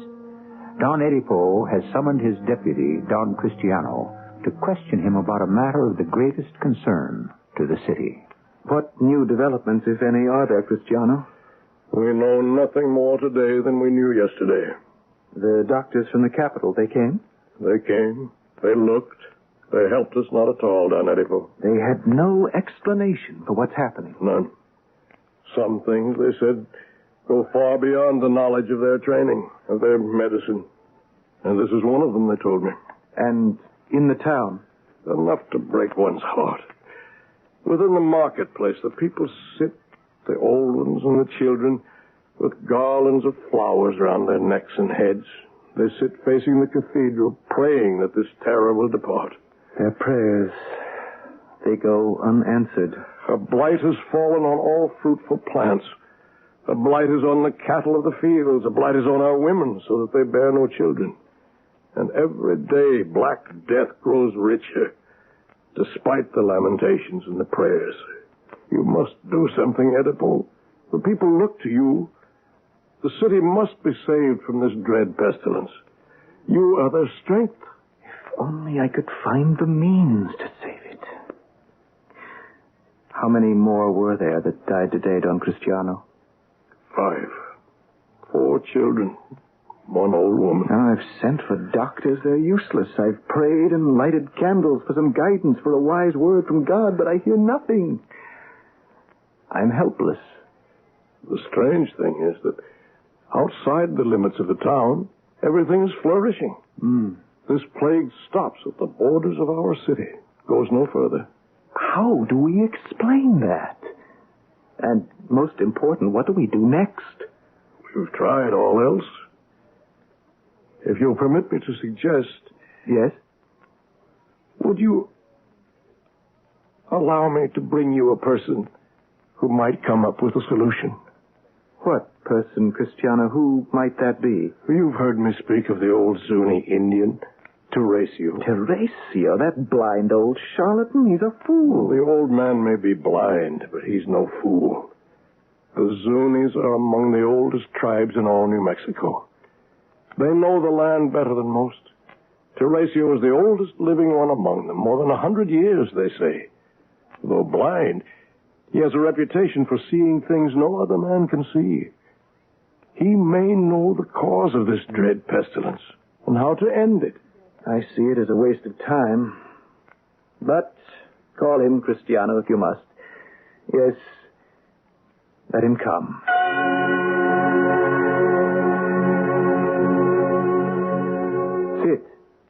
Sit, old man. Here, let me help you. I prefer to stand, my lord, and lean upon my stick. Just as you please. This sickness, this pollution that's descended on our town, it must be driven out. It must be cured. Or our great city will be no more than a dead memory in no time at all. True. The city and its people all will perish. Yes, it can be done. A purifying ritual will do it. What sort of ritual? How shall it be done? Where do we start? At the beginning, my lord Edipo. How? You start by banishing a man from this our city, by seeing that a murderer is brought to justice, Perhaps by even shedding blood for blood. Who is this man you would banish? My lord, before you were the mayor of this city, long before, there was another man who was its leader. A great man all the people loved. His name was Don Luis. Don Luis Chaco? The very same. Luis, who was the husband of my present wife, Yocasta. But he was killed 20 years ago. On a dark night, somewhere in the desert. A place called Tres Caminos, a place where 3 roads met some 20 years ago. I've heard the story many times. That night, as he rode home from an unspoken mission, he was pounced upon by an unknown assailant, probably drunk, on his way back from a fandango or some other kind of party. A struggle must have followed. Don Luis was killed. The murderer escaped. Come, old man. What has this to do with what we called you for? Since that black night, this murder of Luis, your wife's first husband, remains a mystery, unsolved. And you suggest... Search for Luis's murderer, make him admit his crime, bring him to justice, and when you do, this plague, this dreaded epidemic, will be ended. That's your solution? Yes, good Lord Edipo. Edipo, no! What is that? Payment for your advice. Now, go. You toss your silver coins at me. I would not deign to stoop and pick them up even if I had eyes to see them. Then let them lie just where they are, you dreaming windbag. You and your weird riddles, you're an old fool. You know nothing. Edipo, don't speak to him that way. Oh, you may think, Don Edipo. The people of Thebes think otherwise. Just one last word. My eyes can't see, but yours, Don Edipo, are blinder still. Before too many days go by, you will learn secrets that will shatter you, destroy your soul completely. With your permission, lords, I take my leave. Donna Yocasta, you must hold still. Forgive me, Cora. For me to take these long, sharp golden pins out of your hair and brush and comb that hair before you go to bed, you must sit still. Of course. I've combed your hair since you were in your teens. You fidgeted then, you fidget now. Forgive me. Oh, how gloriously the silver in your hair blends with the black. I wish there were less silver and more black. It tells the world that I am no longer young. Don Edipo says you are young and beautiful. I've heard him say so. He just says that to make me think his being years younger than his wife makes little difference to him. It makes no difference. Else why would he have married you? Perhaps, Cora. Perhaps. There, now your hair is done. Look into the glass. You look like an angel. An angel? In her 50s? Oh, Cora, I'm so worried for the city and for Edipo. I know. The worst is this old Indian, this Teresio. Teresio? The blind old Zuni. These evil rumors that he's spreading, that Don Edipo refused to put a stop to the mysterious plague, that it would be ended if he wanted it to end. But that's not true. We know it's not. But the people of the city are not convinced. And old Teresio's respected by the people. Forgive me, ladies, I heard what you were saying. It's true. The old man stirring trouble. Why do you let him? With your permission, I will leave you both. Why? Because I have no means to stop him, that's why. But let him talk. And yield to all his threats, his so-called warnings? I know about them. Edipo, we're not back in the Dark Ages. This is 1851. Don't listen to this nonsense. I know. The murder of Luis so many years ago is a case long closed. The police have given up. The murderer just disappeared into thin air. That is that. And yet... Yocasta, there may be something Shut else. your ears to these absurdities. Edipo, there's something you should know. When I was married to Luis, An old fool like this one came one day, performed some silly ritual, and predicted that the time would come. It was Luis's fate, he said, when he would die a victim at the hands of his own son, a son yet to be born to Luis and me. Why do you speak of this now? Because Luis heeded all this rubbish, just as you do with this Teresio. And when our son was born, Luis surrendered to his fears and superstitions, insisted that our newborn son be put to death. I pleaded with him not to do so. In vain. The child was taken from me and was never seen again, nor heard of. But what has this to do with us, Yocasta? Because of Don Luis's faith in witchcraft, I lost my son.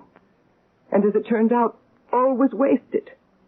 All unnecessary. Luis did not come to death at his son's hand. That's just the point. He was slain by a drunken bandit all those years ago at Tres Caminos. The place where 3 roads meet. And that is why I tell you not to listen to this ancient quack Teresio. It cannot lead to good. We'll find some other way to end this plague. I think I begin to see what this may be about. What do you see? Cristiano brought this old mumbler to me, this 100-year-old idiot with his prophecies, in order... Cristiano? It might well be a plot of Cristiano's. He's always envied me. I've never trusted him. Edipo, how could you think... Tomorrow morning, I'll announce that at midday the entire population of the city, those that have thus far survived, will gather in the marketplace. With what in mind? To listen to a proclamation I will make. What will you say? You will be there beside me, dear Yocasta, at the stroke of noon. And so will Cristiano.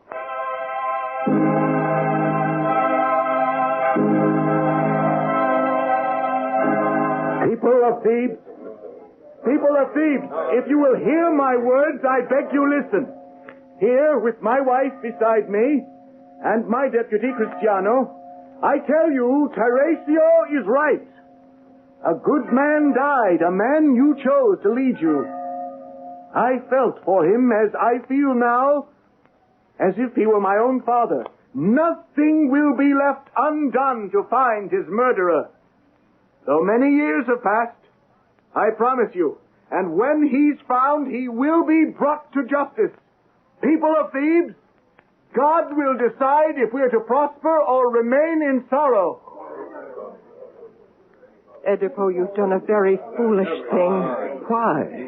No harm can come from what I've said, and who can tell? It might even bring us untold good. Am I right, Cristiano? Let us hope so, Edipo. Let us hope you will have nothing to regret.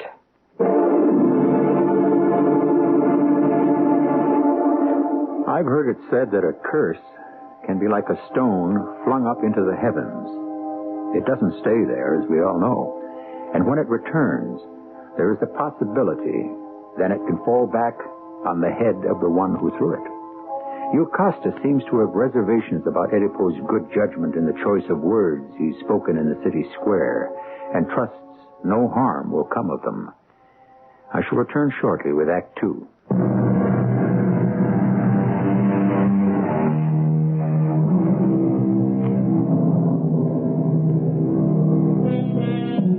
A prophet is not without honor, save in his own country and in his own house.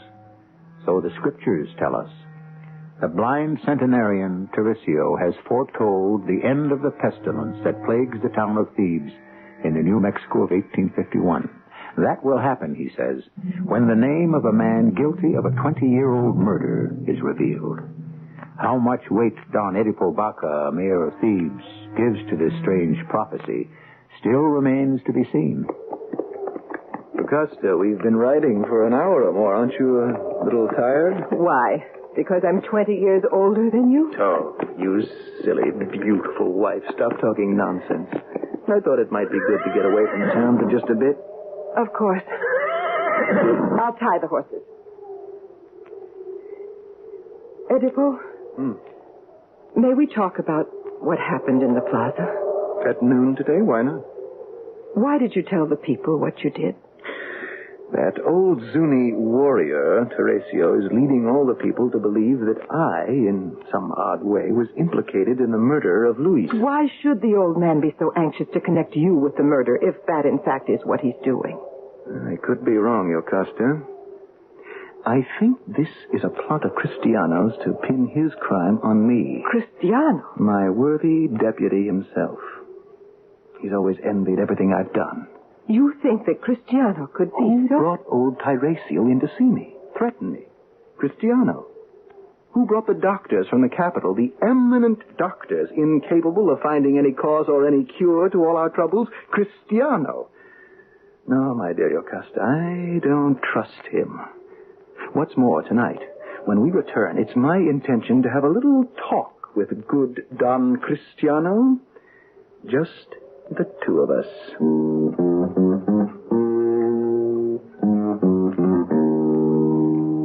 Cristiano, I say that you know more about the murder of Luis than you are speaking. I also say that you will stop at nothing to get possession of my high office. You have wronged me, Cristiano. Now, is my meaning clear to you? You're calling me a traitor. To me and to our city. I can't believe this. Can you be in your right mind to accuse me in this fashion? Cristiano. I'm happy serving you. Serving the city the best that I know how. And so it is with everyone who's learned some wisdom and some self-control. What is the point? That I am no traitor. If you discover that I have laid a plot of any kind against you, not only will I then resign my present office, I will leave my native Thebes forever under my own power. To throw away an old and honest friend, as you are doing, is to throw your life away. Cristiano, I have listened to you, and yet you convince me not one single bit. So what would you like to do? Banish me from Thebes? Proclaim to everyone that I've betrayed you? Or end this double game you play forever. Put down that pistol, Edipo. You've lost your mind. Put it down. I beg you. It's I who rule in Thebes. You never will. Please put away that... Oh, here you two are. And quarreling? Are you not ashamed to take the time to speak whatever private grief you have when our poor city's dying bit by bit? The contagion of death spreads by the hour and you two argue? Please, leave, Cristiano. It's late. Go to your bed. And you too, Edipo. I'll go. But with one last word. Edipo, if I've been guilty of one iota of the charges you've made, I call upon the heavens to curse me and take away my life this very moment. I bid you both good night. I think you are wrong. Cristiano is an honest man, I'm sure. We'll see. If he'd had anything to do with what happened on that ghastly night at Tres Caminos, he'd have given himself away long ago. Why do you keep calling it the thing at Tres Caminos, the ghastly night at Tres Caminos? What should I call it? That's where it happened, where Don Luis, my husband, was savagely attacked and slaughtered.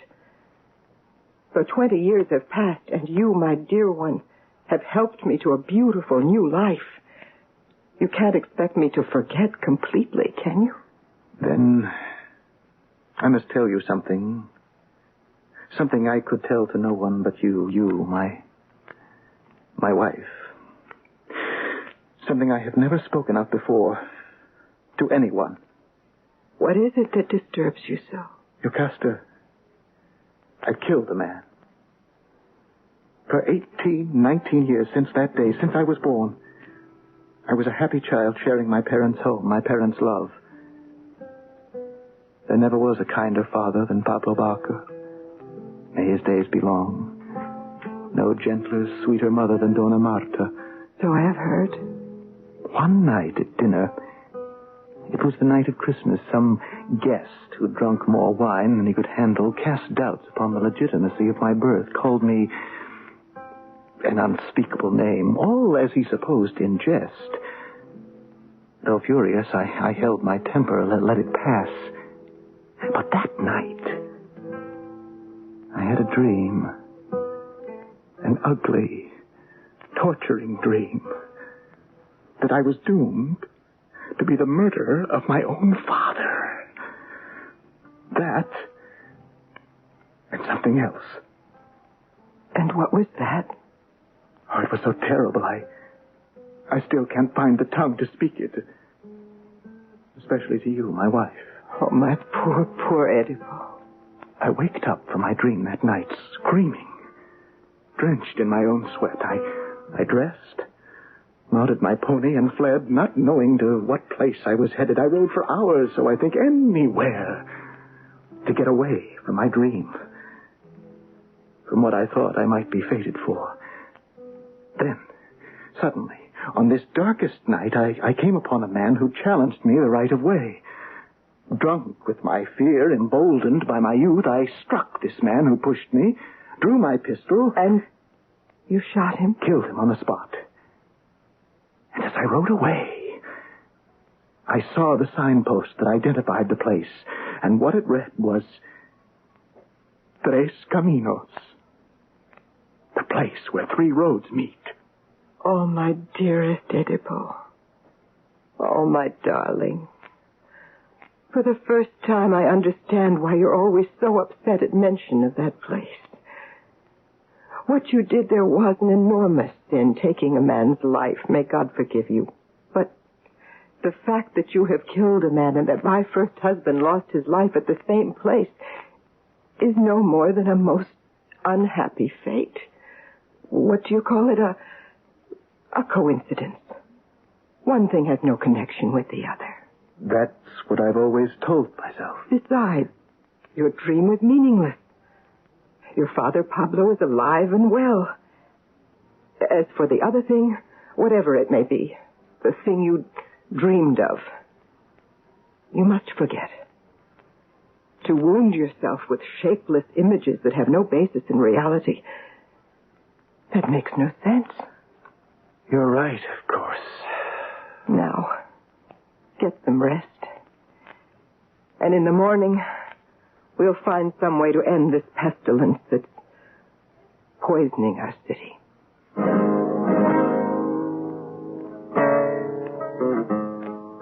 Another cup of chocolate, Senor Alcalde? No, thank you, Cora. I've had enough. You've finished with your breakfast then, Senor? Almost. Then I must tell you, that blind old man's outside again. Requests, demands to see you. Teresio. Since break of dawn, he's been waiting at our gates. Please show him in. I can think of better ways to start a morning. My lord, I had to see you. Come in, old man. With what new anger have you come to punish me? My great-grandson, Jose, a little boy of 5, he died this morning in my arms, choking for more breath. Oh. My heart is heavy for your sorrow. This plague that curses our good city must be ended once and for all. Just tell me how. With sorcery like yours, with incantations? I've planted prayer sticks up on top of Thunder Mountain, where Zunis go in times of trouble. I have pleaded with the spirits, but they close their ears to me. Now it is up to you, Don Edipo. Jose's death is on your head. You listen to me, my ancient one. Even if I believe that naming the assassin of Luis could dissipate this death that settled on our city, I have not the slightest clue to his identity. Where, after 20 years, does one begin? He may be dead by now. I know that he is alive. This murderer, he is here among us. Here, in Thebes? In Thebes. Where is he, then? Give me his name, Teresio. It were better if the man came forth of his own free will, confessed his crime from his own heart. If you know this wretch's name and you refuse to speak it, you're as guilty of prolonging this curse upon our city as you say I am. Not quite. Here, I turn you round. Here is the door you entered by. Here is the door from which you will depart. Leave. Out of my house at once. Before I go, I Put this in your hand. What is it? A small memento of a time long past, a little amulet of turquoise. I found it once upon a mountaintop. I have still one more gift for you. I go to get it. I'll return. Till soon. I wish you a good morning, Lord. I'm sorry. I had no way of knowing you were at the door. Good morning to you, old woman. I came to get your breakfast dishes. Yes, take them. Old woman, indeed. Is he still threatening you, Don Edipo? I don't pay him all that much attention. Don Edipo? If I may ask, what is that you're holding in your hand? Oh, he gave it to me. May I see it? Yes, it's a protective charm of some sort. The Zunis use it as a means to ward off evil. You've seen this sort of thing before, I'm sure. Here, take it. Oh, no. Oh, no, this cannot be. Oh, Edipo, unhappy Edipo. What is it? Cora, tell me, what's wrong? It looks identical to one I held here in my hand some 40 years ago. This string of beads. There just could not be two of them. Did he say where he got it? He didn't, but when he returns, I'll ask him. I'm not really sure. I want to know. Why not? There are some questions that should never have an answer. This, Don Edipo, may be one of them. What questions are there that can or should not have an answer? Oftentimes, in the words of William Shakespeare, the instruments of darkness tell us truths to betray us in deepest consequence. Some dark and secret truth seems to be hidden in a little string of beads. What fears are there that those beads generate? And why does Cora hesitate to speak? I'll be back shortly with Act 3.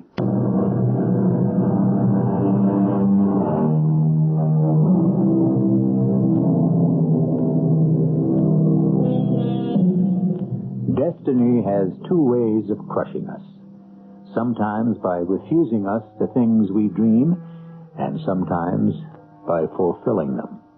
Edipo Baca has been pursued all his adult life by a terrifying dream he wants desperately not to come true.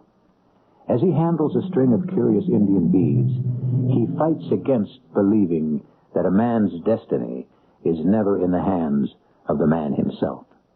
It's no more than a string of sky blue-colored beads. Why should it upset you so, Yocasta? Because I had one like it once. But there must be dozens like this one. No, Edipo. I'd not forget it. Please believe me. And if it were the one that you had 40 years ago, you should be overjoyed to find it once again. Maybe. And maybe not. Enter. Senor Alcalde. Senor, with your permission. What is it, Cora? Why are you in tears? I bring heartbreaking news for you, my lord. What news? A messenger arrived from what was once home for you. The news is... Speak, Cora, what is it? Your father, my dear lord, is in his grave. This you say? Don Pablo Baca, your dear father, he is dead. By treachery or by sickness? How? The messenger, he said small things will send old bodies to their sleep. He died of sickness, then? And of old age. The long years he had measured. Sickness. Sickness. Oh. Edipo, why do you laugh? I can't believe it. The prophecy, the evil dream that I once had. The dream that has been filling me with fear all my grown life was meaningless. What dream? That I would kill my father.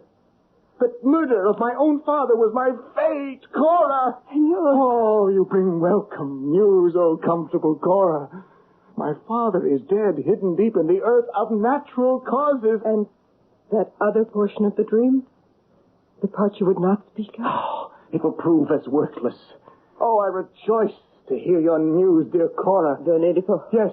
On top of everything, Terecio's back again. Oh, let the old goat come in. I have no fear of him or any man. This way, old man. Here, let me lead you. My good Lord, I've brought you this, just as I promised.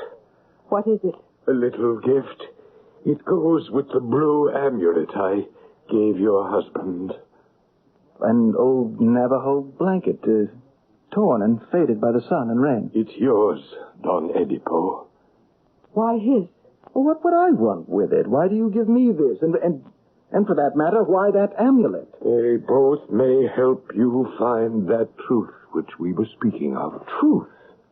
In a rag of a blanket and a string of beads? I have no time to listen to such nonsense. Why have you brought these things, old man? Where do they come from? Some 40 years ago, walking atop Mount Lagrimas, I came upon a newborn infant, 3 or 4 days old, abandoned by its parents, wrapped in a Navajo blanket, this blanket.